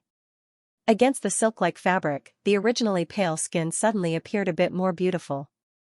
The pair of hands looked like the hands of a medieval aristocrat, but Hiruj knew that the owner of the hands was definitely not a pampered aristocrat. No aristocrat would have so many calluses on their hands. When those calluses fell on his skin, they could easily make his whole body tremble. Why would he think of so many useless things in the middle of the day? It must be because the person behind it was too energetic. Hiruj didn't know what had happened recently. He had never been this sensitive before. "Go hug Guandan." Hiruj elbowed Hiruj's firm chest. Shiguei-chan lovingly rubbed against his face. He always liked to rub against Hiruj like this. He felt the silky smooth skin and sniffed the faint fragrance on his neck and behind his ears. Hiruj was soft. He looked very thin, but he was very soft and comfortable to hold in his arms. He had been hugging this person since yesterday. From day to night, the light shining through the gaps in the curtains constantly changed. The young man's clear and gentle voice became hoarse. He heard the man's broken cries. The soft body trembled slightly, and his toes curled up. Hiruj hugged his neck and whispered softly, "No." In the end, he even kicked him, like a rabbit that had been forced to bite. He grabbed the other person's soft feet and forcibly pulled the trembling young man back. After his sensitivity had been raised to more than 70 points, Shiguei-chan finally experienced the joy of high sensitivity. After hugging Hiruj, Shiguei-chan walked to the lonely Guandan. At this moment, half of the Guandan was quiet white, and the other half was lively yellow. The two-colored Guandan even put on a decent shirt with a small black bow tie. Shiguei-chan pulled the shirt on Guandan's body with jealousy. Hiruj had made more than a dozen shirts for Guandan, but now he only had one pitiful shirt. However, Hiruj had a good reason for making clothes for Guandan so frequently. Today, Hiruj was going to attend the Anlejos Medicine Award ceremony. This award ceremony was similar to walking on a red carpet. Although there were no flashlights blinding people on Earth, and no reporters carrying cameras, it attracted more attention than any other red carpet on Earth. At this time, the focus of the audience was on one of the winners of the Anlejos Medicine Award, Hiruj. A stunning beauty in the world, a beauty in troubled times. Born on the 17th star, a legendary figure who was truly exposed to the world during the Second Star Wars. The first live streamer on the Star Network to make a cold topic popular. The mermaid clan that only existed in legends. The most beautiful clear stream in the era of violent aesthetics. With the exotic image of black hair and black eyes, he broke the traditional aesthetic of the interstellar. In the latest Star Network poll, he was hailed as the most beautiful person in the world by the interstellar masses. Hiruj began to come into contact with the spiritual sonic therapy technology, which originated from his lover, Marshall Shi, the attending physician of the Mauzi Association, the youngest academician of the Research Institute.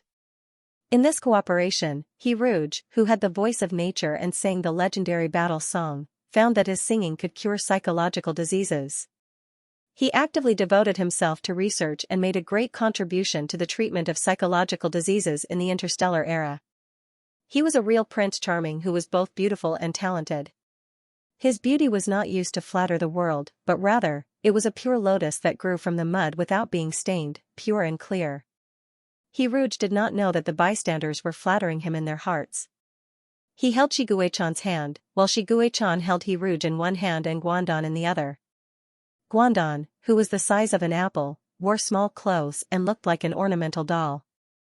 Hiruj and Shiguei-chan did not announce the existence of Guandan to the public. The interstellar masses who did not know the truth all said that the doll in Shiguechan's hands was a good match, and that it was a stroke of genius, rendering the tenderness of a man of steel. After the award ceremony, the store also pushed out dolls of the same style as Guangdong, wearing all kinds of clothes. Later, the children who had Guangdong dolls grew up and could proudly say that Guangdong was their childhood playmate. What? You don't know who Guangdong is? This is the child of Yiruj and Marshal Shi, the proud children who were sitting at the finish line as soon as they were born. However, Yiruj did not know that Guangdong's childhood playmates were all over the world in the future. His gaze swept across the venue and landed on the back of the Mousy Association. It was rare for the Mousy Association to wear a suit. Yiruj thought that he would see a smiling face when he walked over, but to his surprise, the Mousy Association's eyes were swollen. His expression was haggard, and his spirit seemed to have been burned away by a fire. Yiruj had always heard a description of how this person's eyes used to be bright. He could not understand it before, but now, looking at the Mousy Association's bloodshot eyes, he suddenly understood the meaning of the description. You. What's wrong? Yiruj asked carefully. The Mousy Association squeezed out a smile at him. He should be the happiest person today, but at this moment, he was smiling like a loser. Yiruj looked at the Mousy Association, looked at the man's slightly trembling hands, and said softly, "Are you nervous about the acceptance speech later? Why don't you take out your prepared script and look at it before you go on stage? Practice a few more times?" "Yes, you should practice more." The Mousy Association's voice was dry. Yiruj was very worried about the Mousy Association's state. He had a feeling that something unexpected was about to happen. Yiruj went on stage to express his thoughts. When it was the Mousy Association's turn to speak, Hiruj's bad premonition came true. Dressed in black, the Mousy Association placed the trophy on the stage. However, to the astonishment of the crowd, he suddenly knelt down. He faced the trophy and knelt for a long time. I am the Mousy Association. I am very honored to be able to receive the Anlejos Medicine Award. This was my life's goal in the past, and also the goal of the Mao family. 17 years ago, the winner of the Anlejos Medicine Award was my grandfather, Mao Xingyong. He was once my idol, my goal, my tree, my lighthouse, and my glory. My grandfather was Mao Xingyong. He was also involved in the research of the spiritual sea. To date, the results of his research are still the greatest pillars of spiritual sea research. I used to be proud of my grandfather. Without him, I wouldn't be where I am today. When I was young, I suffered from Carnostock syndrome. It was my grandfather who changed the field of research for half his life. He resolutely decided to research the spiritual sea, cracked the death code, and snatched me back from the hands of the Grim Reaper. I admire my grandfather very much. My biggest regret is my grandfather's sudden death. My grandfather left me when I was still young and ignorant. But my father rarely talks about him. My father died 2 years ago at the age of 60. He committed suicide. He was a doctor. He treated patients for free for many years. He went to the poorest areas in the poorest galaxies. He always said that we were burdened with sin. He said that he was atoning for it. But the sin was so great that it seemed like it couldn't be atoned for no matter what. One day, I saw his corpse lying in the bathtub. Both of his wrists were cut 6 centimeters long. He was a doctor, so he knew exactly where to cut his wrists. Blood dyed the bathtub red.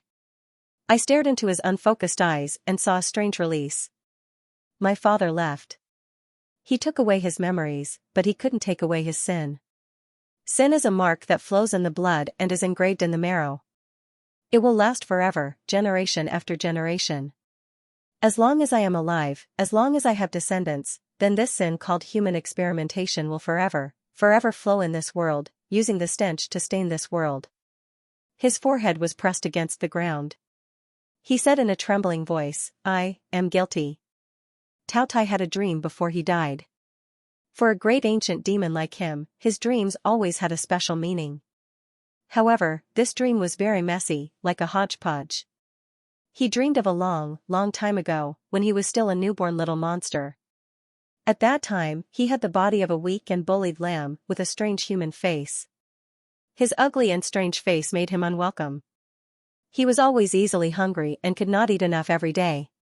When he was very hungry, he would cry like a baby and lie on the ground, whining. This kind of yelling was meaningless. Yelling while lying on the mountain could not fill his stomach. But he just wanted to cry out, as if he cried out more, food would fall from the sky. The eyes under his armpits suddenly saw a pair of snow-white feet stepping on the green grass. Light blue blood vessels meandered up, not under the white transparent skin. It was a great monster wearing a human robe and had turned into a human. Black hair and snow-white skin, with downcast eyes, there was sadness and gentleness in them. Her petal-like fingers reached out from her wide sleeves and gently landed on his head. He had once buried his head in a rotten corpse, and coincidentally, a snow-white flower on a flowering tree fell on his head. The weight of the big demon's hand on his head seemed to be about the same as the weight of the flower. The great demon caressed his head while stuffing a bunch of grass into his mouth. Although he could devour all things, he did not like to eat everything. Compared with plants, he preferred flesh and blood. That was the first time in Taotia's life that he had been forced to eat grass. He did not expect that he would recall this experience in his dream. The dream spanned a great distance. All of a sudden, it reached the battle between Baizhe and Xianxia 10,000 years later. After he saw Baizhe die at the hands of Xianxia, his heart suddenly ignited with an unknown anger. How could it be? How could it be? How could it be? What could it be? He did not know and did not dare to delve into it. Those unknown emotions turned into killing intent, murderous and panicked. If Baizhe must die, then he should die at his hands. He hid in a huge shadow and stared at Xianxia. He wanted to kill Xianxia. Why did he kill Xianxia? He was a Tao Tai and had the ability to devour everything. Eating Xianxia would greatly increase his strength. As for the danger of forcibly devouring Xianxia, he had deliberately forgotten about it. He had spent a long time preparing a deadly trap for Xianxia. The dream changed again to the day when he first saw Heruge's live broadcast. He knew from the very beginning that it was Heruge, not Baizhe. Baizhe would never step down from the altar. He was like the bright moon, shining brightly on the world, but he was so far away that no one could ever approach him. Baizhe was dead, and Heruge was reincarnated. Xianxia was also dead. He was the only one who was wallowing in the past. When the last trace of power that belonged to Baizhe that was entrusted to Heruge dissipated, he felt as if his heart had been gouged out. The young man in the cage opened his eyes. His black eyes were like the shore of the Wangqing lake that was shrouded in fog all year round. Baizhe looked at one of his carriers without joy or sorrow. His expression was like that of a Buddha that was being worshipped by incense. You're just a Tao Tai clone, yet you dare to use a secret method that even the heavens cannot tolerate. Today, I will enforce justice on behalf of the heavens and kill you, you vile spawn, he said. You vile spawn. The carrier without memories of the past looked at Baizhe, who had forgotten the past. He, who was curled up in the main body, felt as if his heart had been gouged out. He thought that Baizhe had forgotten after all. That's right, maybe Baizhe never remembered him. Baizhe only remembered Xianxia who killed him. How could it be? How could he completely forget him? In the last scene of the dream, he saw Heruge's young form. He had a short and chubby fishtail, a chubby face, moist eyes, and a childish voice. At that moment, he suddenly understood why Baizhe would first feed him a handful of grass before feeding him meat. That big demon didn't misunderstand him at first, but he had a wicked interest in teasing his young cub. He thought that Baizhe was the embodiment of pure kindness, deprived of the 7 emotions and 6 desires.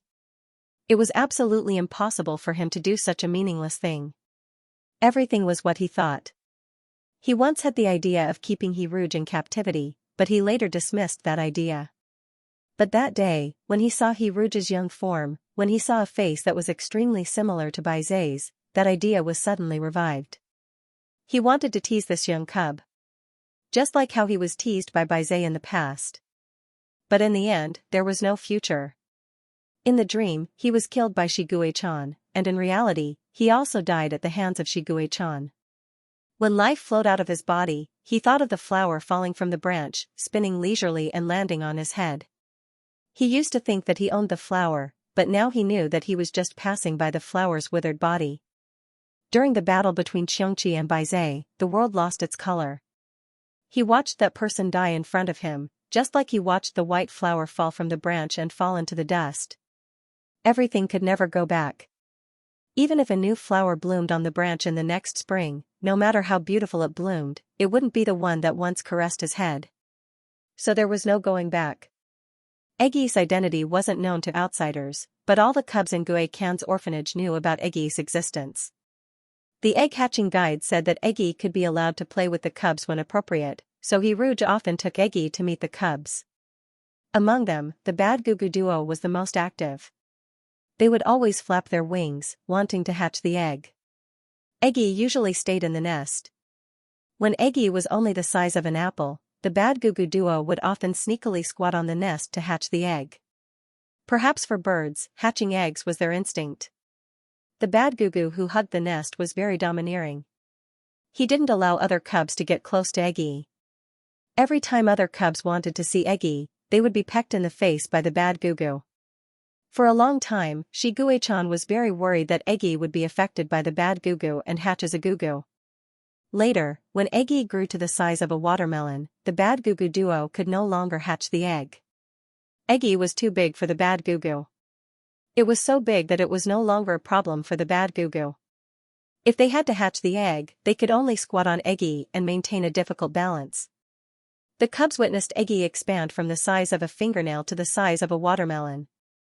Rouge sometimes saw Eggy and was glad that it was an egg and not a viviparous birth.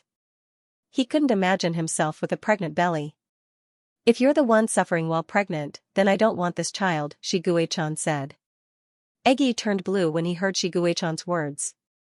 Rouge hurriedly hugged the heavy Eggy in his arms to comfort him. The egg was surprisingly big. When they shook it, they could hear the sound of water. Therefore, the new fathers guessed that there was a high chance that this egg was a mermaid baby. When they came to this guess, Rouge could feel that Shiguei-chan treated the egg better. On the day Eggy hatched, Rouge was still discussing the name of the child with Shiguei-chan. "If it's a mermaid baby, it'll take my surname. If it's a white tiger baby, it'll take your surname." This was what they had agreed on from the beginning. Shiguei-chan didn't care who his surname was. His current surname was arbitrary. Whether it was he or Bai, it didn't make any difference to him. Rouge was sitting on the great white tiger with Eggy in his arms. They looked at the stars and the moon together. One is called Shifeixing, and the other is called Hizhuiyue. Just like that, Eggy's name was decided. On a spring morning, there was a knocking sound coming from the eggshell, and colorful colors were flowing on the eggshell. Dandan would occasionally knock on the eggshell, but it had never been so energetic. It spent a lot of energy to disturb people's dreams. Shiguei-chan opened his eyes immediately. He had no experience, but he had a strange premonition: his cub was about to break out of its shell. Shiguei-chan woke Rouge up and carefully placed Eggy's nest between the two of them. The scene of a new life being born had a special appeal. It was like watching a budding flower, or standing on thin ice and watching fish swimming in the water. The two of them held their breaths at the same time. They were so nervous that their hearts beat faster. The color of the eggshell changed rapidly. The eggshell was yellow and red.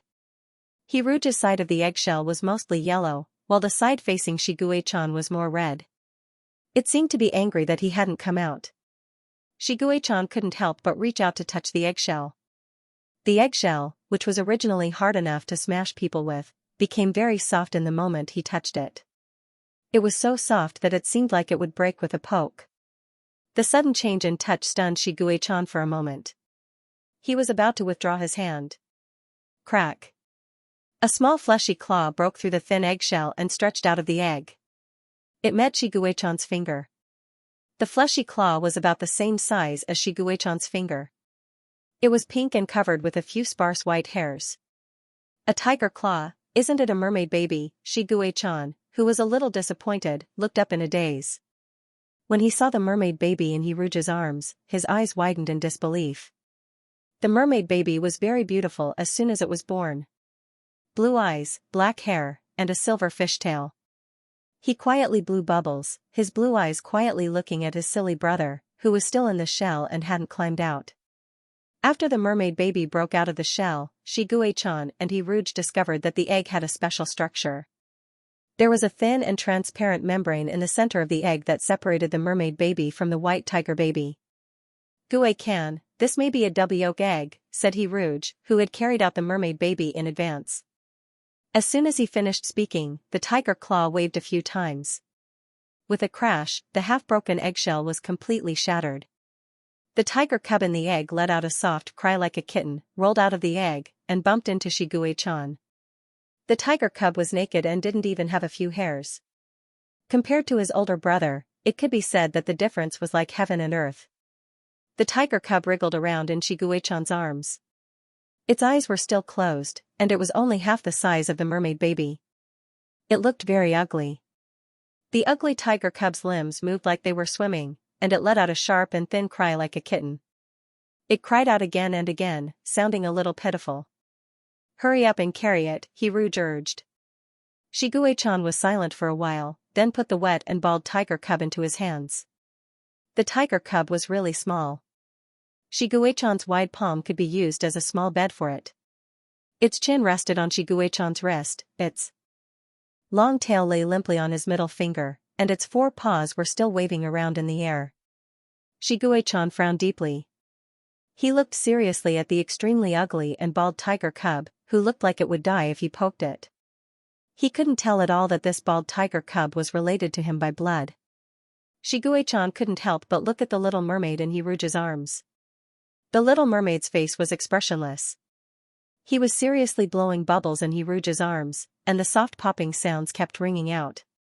When his eyes met with Xianxia's, he stopped blowing bubbles and smiled at Xianxia. The baby mermaid didn't even have teeth, but his smile was so sweet that Xianxia's heart almost melted. "Is Xianxia smiling at you?" He Rouge said and smiled. He smiled at me as soon as he broke out of his shell. When the baby mermaid heard his father's voice, he stopped blowing bubbles and kissed He Rouge's face, leaving a wet saliva mark on He Rouge's chin. "Little Xianxia kissed me." After the little mermaid kissed He Rouge, he continued to blow bubbles without changing his expression. He looked around as he blew bubbles, and his tail swayed back and forth. It was smooth and flexible. Xianxia was moved by the interaction between the father and son. He lowered his head and looked at the bald tiger cub in his arms. The tiger cub didn't open its eyes. Its belly was pressed against Xianxia's palm, and its 4 paws were still flapping in the air. Xianxia frowned when he imagined the tiger cub kissing him. He stretched out a finger and pressed down on one of Xianxia's tiger claws like Buddha did to Sun Wukong. "Don't move." The bald tiger cub held, and the other 3 tiger claws continued to flap happily. Xianxia couldn't bear to look at the tiger cub's stupid face. He gently lifted one of the white tiger cub's hind paws and looked between its legs. "It's a boy." He Rouge put the little mermaid on the waterbed prepared in advance. "Xianxia is also a boy." Families with newborns suddenly became lively. The mermaid baby could go into the water, but the weak white tiger cub might not be able to bathe as soon as it was born. In the end, Xianxia used a wet towel to wipe the bald tiger cub clean bit by bit. The white tiger cub didn't have much hair, and its pink flesh was exposed to the air. Xianxia didn't dare to use too much strength, for fear of wiping off the few remaining hairs of the bald tiger cub. He dragged the cub's soft body and used an even lighter force to wipe the cub's small belly. Perhaps because Xianxia used just enough strength, the tiger cub stopped flapping. It tilted its head, smacked its lips, and fell asleep in Xianxia's palm. Xianxia looked at the heartless, bald tiger cub for a long time. When it was time to feed, he didn't wake the bald tiger cub up. It was the white tiger cub who sniffed and began to howl again. It was awakened by the smell of milk. Unlike the mermaid brother who could hold the small milk bottle by himself, the white tiger cub needed someone to hold the bottle. He sucked hard on the pacifier and had the strength to drink milk. The little mermaid soaked in the waterbed watched with relish as his younger brother drank milk. When the white tiger cub was full, it lay limply in Xianxia's palm and burped. The mermaid baby giggled. When Xianxia and Xianxia were born, they had completely different personalities. The little mermaid was obedient and smart. He liked to blow bubbles in the water and would smile sweetly when he saw his father's. The bald cub opened his eyes on the second day of birth and only grew for a week later. He clearly understood what his fathers meant, but he still pretended to be a little fool when he was making a fuss. Shiguei-chan always acted like he disliked the little white tiger. Hiruj was sometimes worried that Shiguei-chan was biased towards the Little Mermaid. Until one day, Hiruj accidentally saw Shiguei-chan's post on the forum. Frowny face, very annoying. 0 I have 2 cubs. One is called Baldy and the other is called Bobo. When Baldy sees me, he will pounce on me and rub my thigh. When he drinks milk, he will also burrow into my arms. Sometimes, if I don't hug him, he will stick to my trousers or put his tail on my shoes. No matter what, he wants to be close to me. It seems that milk will become more fragrant if he drinks it next to me. Every time he drinks milk, he will suddenly lean on me and lick me. He will lick my hand. Baldy sticks to me the most. Maybe it's because he saw me as soon as he hatched and has a nestling plot. After drinking milk, he will chase after me. He also wants me to bathe him. Every day, he wants me to hug him. What should I do when the cubs are too clingy? One, I want a clingy baby like this. Even if it's a bald cub, 2 OP, you're here to show off. This is too much. 3 so cute. 4, you want to trick me into giving birth again? 5, so cute. I'm so envious of the OP. 6, my cub is also super cute. Mother's love filter. 7, only Baldy was mentioned. What about Bobo? Can't Bobo have a name? OP 8, yesterday, Baldy kept barking at me like a broken record. My lover asked if Baldy wanted to pee. I don't think so. Baldy is of the same breed as me. I can understand Baldy better than my lover. I thought Baldy wanted to drink some water. I turned around to pour some for Baldy, but Baldy circled around my feet. There were many times when I felt that Baldy was not like me. When he was born, he looked like a rat. When he grew fur, he looked like a cat. When he stuck to me, he looked like a dog. I was afraid that I would step on him as he was smaller than my foot. I pretended to be impatient and asked Bald, do you want some water? If you make a fuss again, I won't pour it for you. Atue was stupid. He couldn't tell if I was really angry or just faking it. As long as my tone was harsh, Atue wouldn't dare to be impudent. He would bark at me with his tail between his legs, as if begging me not to be angry. My lover knew that I wasn't really angry, but my sullen face was very intimidating. When we slept at night, when Baldy and Bobo were asleep, my lover would hold my hand and whisper, Baldy is the back of our hand, and Bobo is the center of our palm. Both the center of our palm and the back of our hand are our flesh. I don't know what to say to my love. I did think at first that I didn't like Baldy. Baldy and I were very similar, but not at all. Sometimes I wanted Baldy to be like my love, just like Bobo. That way, I could love him naturally. I didn't want to be too nice to Baldy. My love and I interlocked our fingers and kissed him. I used practical actions to make him stop talking. Yesterday, when I was pouring water for Bald saw that I was angry at him. He carefully jumped onto my slippers and didn't dare to speak. I didn't recommend having an extra leg accessory. I went to pour water for Bald in silence. Seeing that I didn't have any reaction, Bald suddenly rubbed his head against my ankle. It was very soft. Soft and fluffy hair. I thought that Bald was not bald anymore. Maybe I shouldn't call him Bald. However, my love said that in his hometown, there was a saying that a lowly name was easy to feed. When Bald was born, he was only half the size of Bobo. Perhaps Bobo had stolen Bald's nutrients. Bald was born bald, ugly, and weak. However, he was always noisy and couldn't stop. He didn't look like a porcelain doll. In terms of appearance, Bobo looked more like a fragile porcelain doll. My love and I had recently found a way to return to his hometown. When Bald and Bobo were a little older, we would bring them back. When Bald was rubbing my ankle against my shoe, I actually wanted to laugh.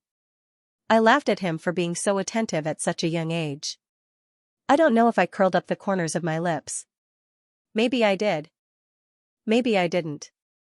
I thought I didn't look too fierce at that time, so Baldy looked up at me with sparkling eyes and started to whine, wanting me to hug him. I felt that I shouldn't indulge Bald too much. So, I grabbed him by the back of his neck and knocked on his head. I wanted him to reflect on himself. In my love's hometown, there was a saying that went, "Give a little sunshine, and you will be brilliant." I wanted to prevent Obald from becoming a troublemaker. My love saw that I was knocking on Obald's head. He said, "Knock gently, don't knock him silly." However, Obald was very happy. He kept pulling me, wanting to play the game of knocking on my head again. I felt that it was stupid, so I ignored him.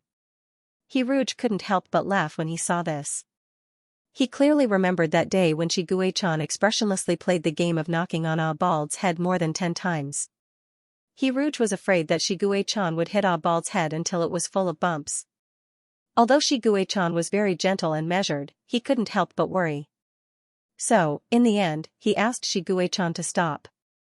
Sometimes, he would occasionally see Shiguei-chan secretly flicking Obald's head behind his back. Obald would laugh foolishly like a little fool. 9 Obald is so cute.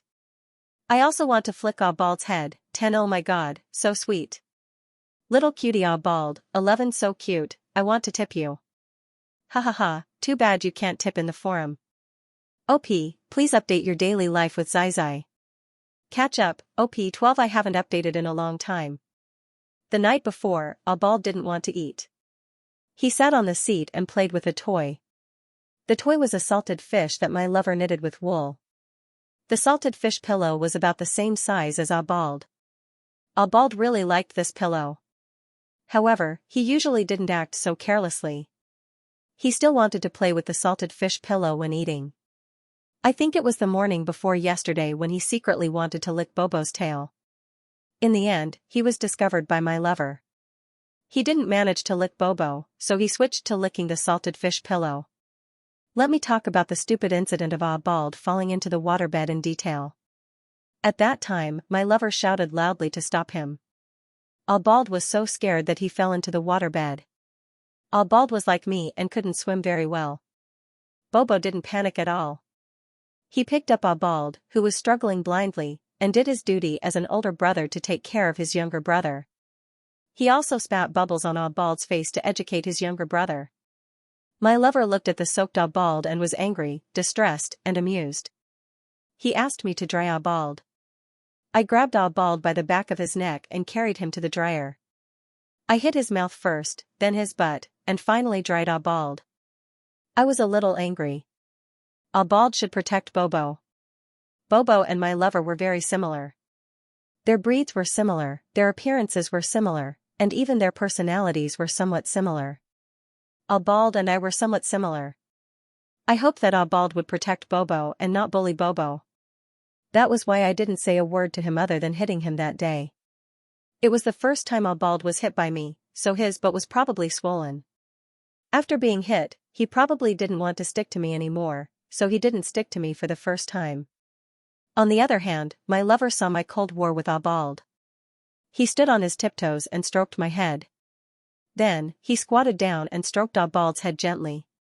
I realized that when my lover stroked my head, he had the same expression as when he stroked Obald. Perhaps in his heart, I was still a cub. After my lover stroked Obald, he sang a song. The lyrics were roughly, "Little mouse, on the lampstand, stealing oil to eat, can't come down." The last line seemed to be, "Walla walla walla." After my lover finished singing, he gently reasoned with Obald. Obald didn't respond. He hugged his favorite salted fish pillow and didn't say a word. On the other hand, Bobo learned to sing, "E-E-ya, E-ya-E, ya-ya-E, E-ya-ya-ya-ya-ya-ya." When Bobo was singing, his eyes were bright. He sang really well. After I heard his voice, the anger in my heart subsided. I thought that I might not be a qualified father, but my lover was a very good father. After my anger subsided, I couldn't bring myself to talk to Obald. Thus, when Obald hugged his salted fish pillow and refused to eat dinner, I felt that it was a good time to reconcile. To be honest, I never thought that one day, I would take the initiative to reconcile. No, it should be said that I never thought that I would lower my head to anyone other than my lover. Taking the initiative to show goodwill to a little brat who was still wet behind the ears. My temper wasn't very good. I wasn't good at showing goodwill because I had never done such things before. I told Obald that we would compete to see who could eat faster. If he won, I would play a game of skull flicking with him. I whispered these words to Abaldi when my lover went to get the rice. I thought that if I took the initiative and Abald ignored me, then I wouldn't care. After all, I didn't only have Abald as a cub. I still had Bobo. Most importantly, I still had my lover. If Abald ignored me, then so be it. In the past, when Abald didn't exist, I could still live well. When Abald heard my words, he raised his head. His blue eyes were soaked in tears as he stared at me. Only then did I realize that Abald was crying. The salted fish pillow was soaked with his tears. It looked like he had been crying for a long time. Abald didn't lower his head to lick the salted fish pillow, but to lick his own tears. I didn't even know that Abald was crying. I never thought that Abald would cry. Although Abald's body was weak, he had always been strong. He didn't cry even when he bumped into something, rolled off the bed, hit the floor, or rolled down the stairs. Instead, it was my lover who was shocked. She ran to hug Abald in a panic. I remembered that once, when my lover was bathing Bobo, she forgot to close the bathroom door. Abald sneaked in, but the floor was wet and slippery. He couldn't stop in time and crashed into the glass door. The crash was so loud, but Abald didn't even make a sound. He got up and slid out of the bathroom as if nothing had happened. That was why I never thought that Abald would cry. He pretended that he didn't cry at all. He was usually a cub who loved to whine and whine incessantly. I looked at Abald and suddenly realized that he was similar to me. When I was young, I was like Abald. I would never cry in front of others. Under my watchful eyes, Baldy finished the milk excitedly, while I continued to eat at a leisurely pace. Abald whined softly as if he wanted to finish the game of flicking my head. When my lover wasn't paying attention, I flicked Abald's head. Abald was very happy. He didn't want his salted fish pillow anymore. He snuggled into my arms. I felt that Abald wasn't like me. He didn't hold grudges. I've been holding grudges since I was young. If someone bullied me, I would remember it for the rest of my life. Abald kept rubbing his head against my hand. I felt that he was afraid. He was afraid that I didn't want him anymore. At that time, I really did have the thought of not wanting him anymore. My cold reaction scared Abald. I was reflecting on my actions when I suddenly heard a soft, sharp and childish voice. It was Abald's voice. He was calling me Papa. 13 I felt that the OP was a big kid and Abald was a little kid. The two kids were at odds, and the OP's lover was worried. Who would have thought that the two kids would secretly reconcile? What am I saying? 14 Abald is so cute. OP, how could you hit Abald? I rubbed Abald's little butt. Also, my Adonis sang that nursery rhyme in the live broadcast. Room. OP, is your lover also a Rouge fan? Rouge saw this and remembered that day when Abald suddenly learned the word Papa. Before that, he and Xianxia had always thought that Bobo would learn to speak first. Like a broken record, Bald repeated the word Papa. Under Bald's provocation, Popo also opened her mouth and said Papa. During that dinner, he and Xianxia were surrounded by Papa left and Papa right and Papa right. After the children learned to speak, they became even noisier. Bobo and Abald couldn't understand what they were saying in the egg, but they could distinguish their emotions when they spoke. For example, when the cubs were still in the egg, Xianxia said that there were pockmarks on the eggshell. The cubs could understand the disdain in Xianxia's voice.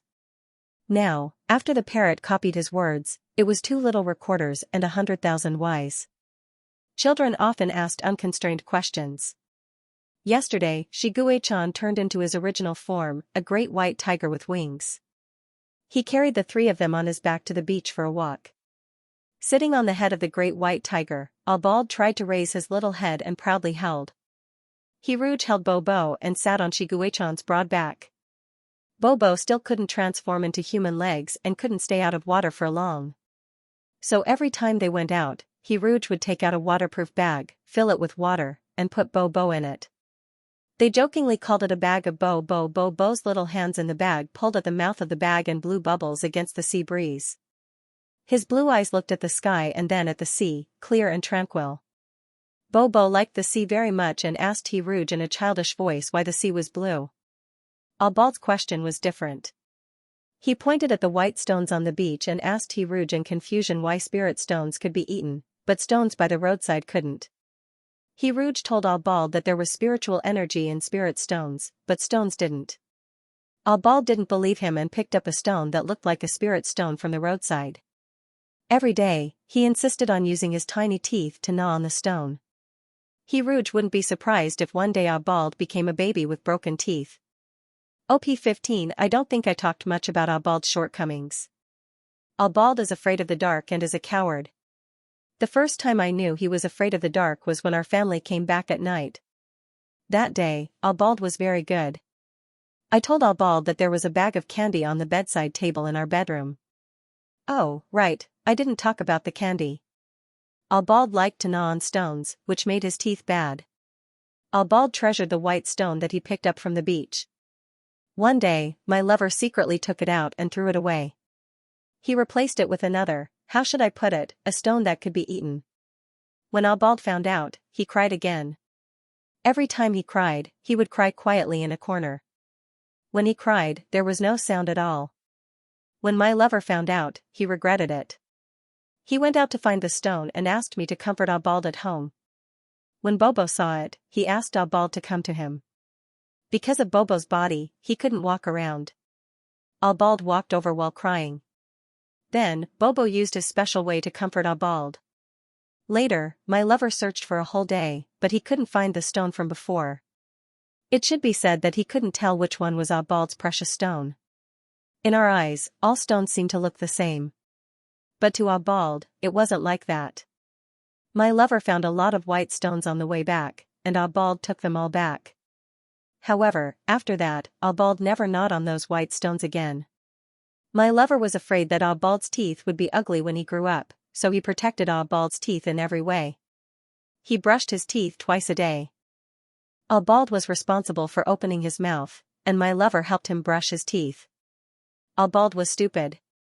At first, he would accidentally swallow his saliva.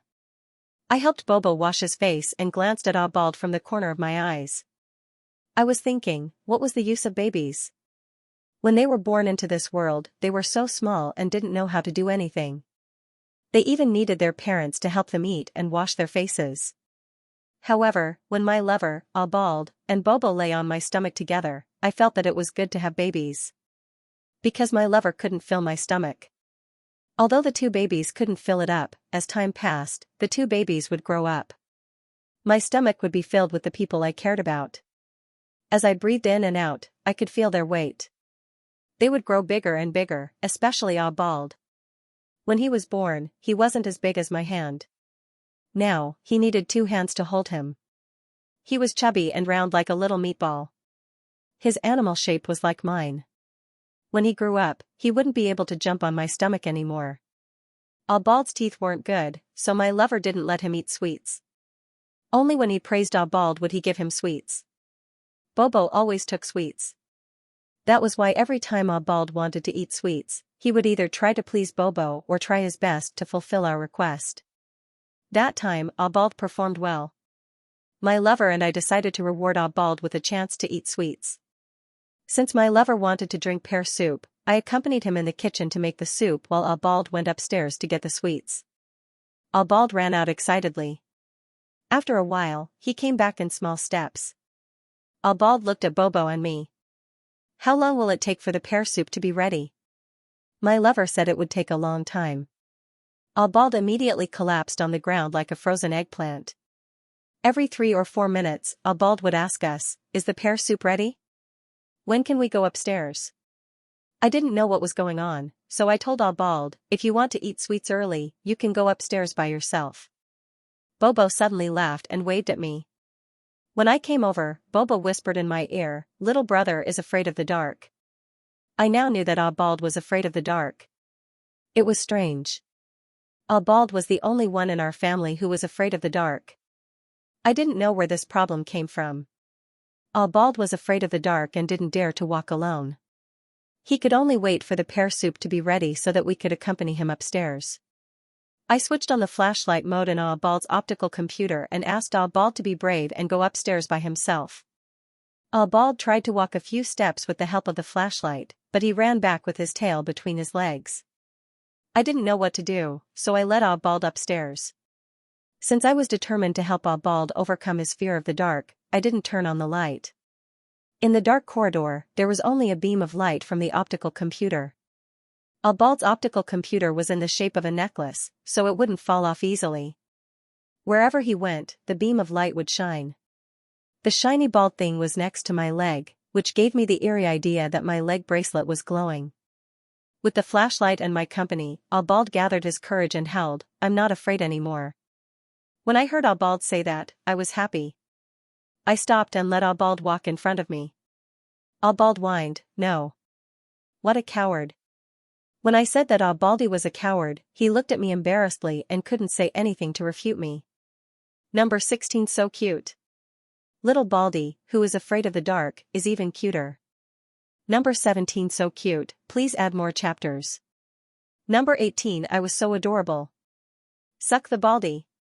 Oh right, why did the OP give Baldy the name Baldy? Number 19 I am also afraid of the dark. Number 20 no 21 so cute.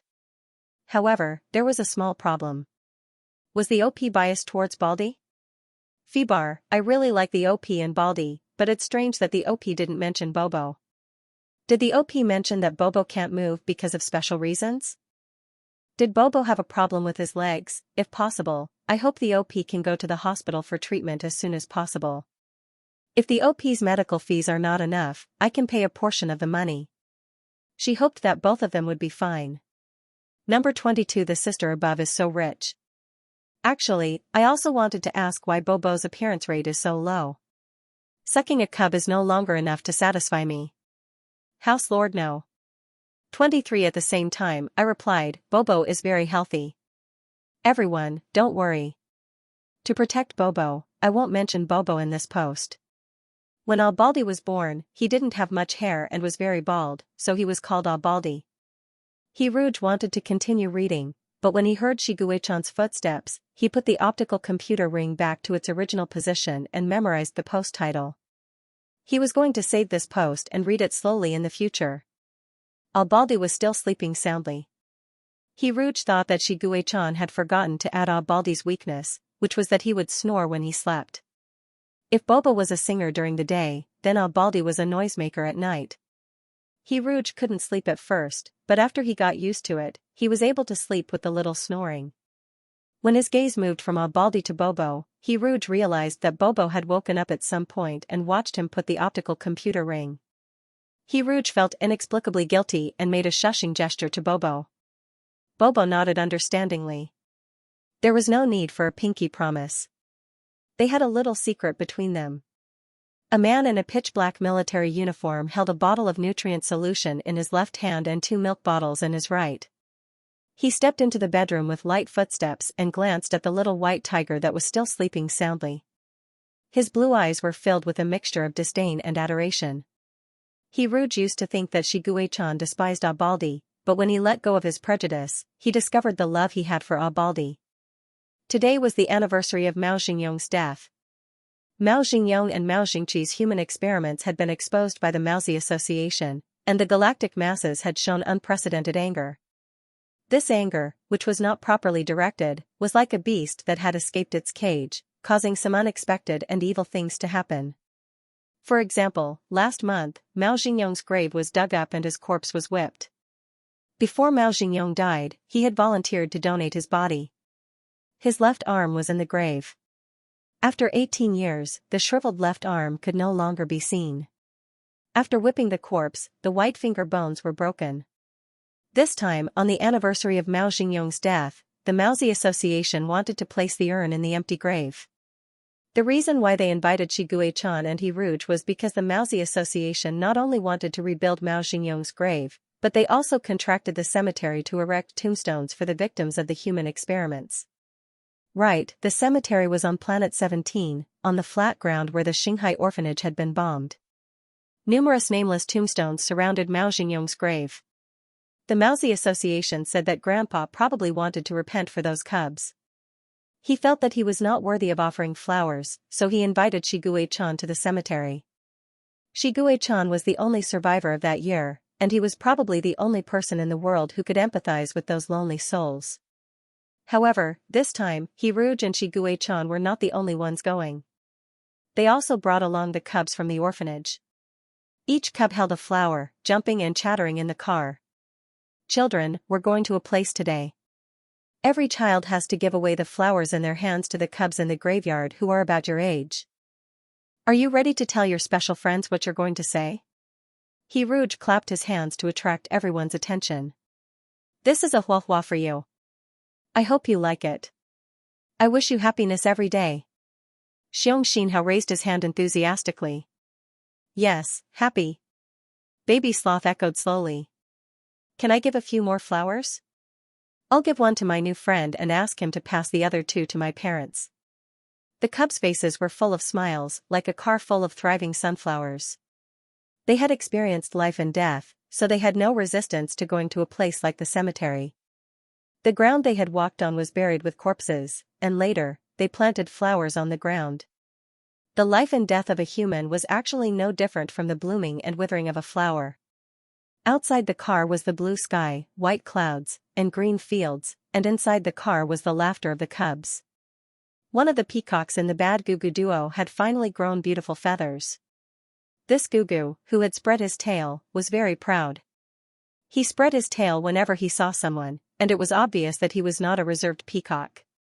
The hedgehog flower had just turned into a human a while ago, but his human form still had the characteristics of a beast, such as a head full of spikes. At this moment, the huahua with the spiky hair unfastened his seat belt, ran silently to Hiruge, and squatted in front of Popo. The big bag hung on Shigue-chan's shoulder. The little mermaid sat in the bag full of water, holding the lily with two soft little hands, and looked curiously at the hedgehog flower with blue eye. "Chirp, give it to Popo." Huahua hesitated for a while, then raised the rose hidden behind his back and handed it to Popo. When Popo reached out to take the rose, Huahua's cheeks were slightly red, and he ran away. Lying on Shigue-chan's lap and yawning, Baldy rubbed his eyes, looked at the red and white flowers in his brother's hand, and then looked at Shigue-chan's father, whose face was dark. Baldy's original desire for the rose quickly disappeared, and he tucked his tail between his legs under Shigue-chan's low pressure. "Why is Papa unhappy? Is it because Huahua only gave Huahua to Big Brother?" Full of confusion, Baldy looked at the other Papa for help, but the other Papa was looking down at the optical computer and couldn't receive Baldy's signal. Baldy could only take a bite of the tulip, and looked enviously at the two different colored flowers in Popo's hand. "Why is Papa she angry? What is he Papa looking at?" Little Baldy with 100,000 YZOP24. It's time to eat. I went to the room to hug Popo downstairs. Baldy also wanted to be hugged by me, but I refused him.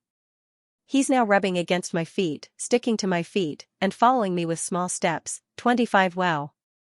26 OP, please update more. Super cute. Today is also a day to suck Baldy. 27 wow, I'm so envious. 28 too cute. Collection 29 so cute, but try not to deliberately not hug Baldy, especially when you've already hugged Popo. I'm afraid he doesn't feel safe. P.S. I really like the OP and Baldy, I don't want to argue. 30 jealous.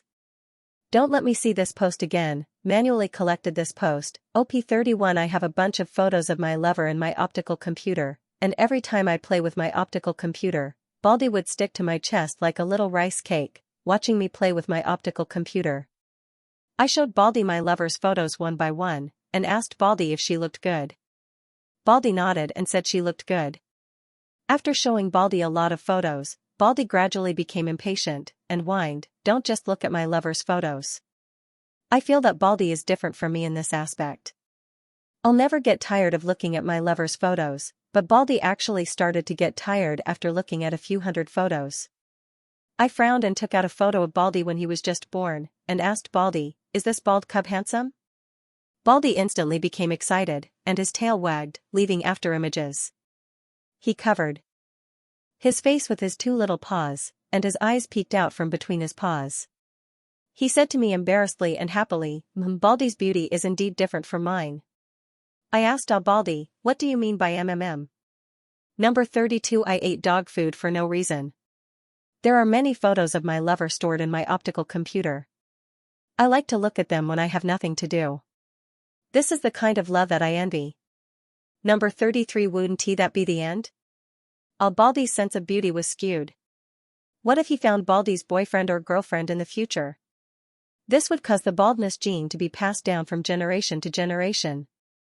Number 34. Ha ha ha ha, what do you mean by only looking at a few hundred pictures? Baldy feels wronged. Number 35. Dewdrop's cub is really a soft and adorable sweetheart. When Rouge saw this, he exited the post thoughtfully and found Shiguei-chan's bald photo from a long time ago. He actually had a slight urge to take this photo and ask Baldy if the big bald tiger in the photo looked good. No, I can't do that. I have to protect Guei-chan's image in the cub's heart. Rouge forcibly dispelled the devilish thoughts in his heart and turned to look at Shiguei-chan beside him. Shiguei-chan had a bag of Baldy hanging on his shoulder and a bag of Baldy on his leg. He set the optical computer to only visible to himself and seriously typed into the optical computer. For some reason, Rouge had a feeling that Shiguei-chan was serializing the post. As expected, he scrolled to the bottom of the post and saw the new update. Oh no. 394. There is a cub who is still wet behind the ears. He used to send roses to my lover, but now he sends flowers to Baldy.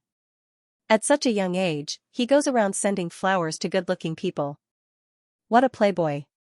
Number 395. Ha ha ha ha ha, so miserable. Number 396. Condemning that playboy cub. So OP, can you be more like Baldy? Number 397. I feel it. Baldy must be very good-looking. He has been a good-looking cub since he was young. Number 398. Roses. I have never received roses in my life.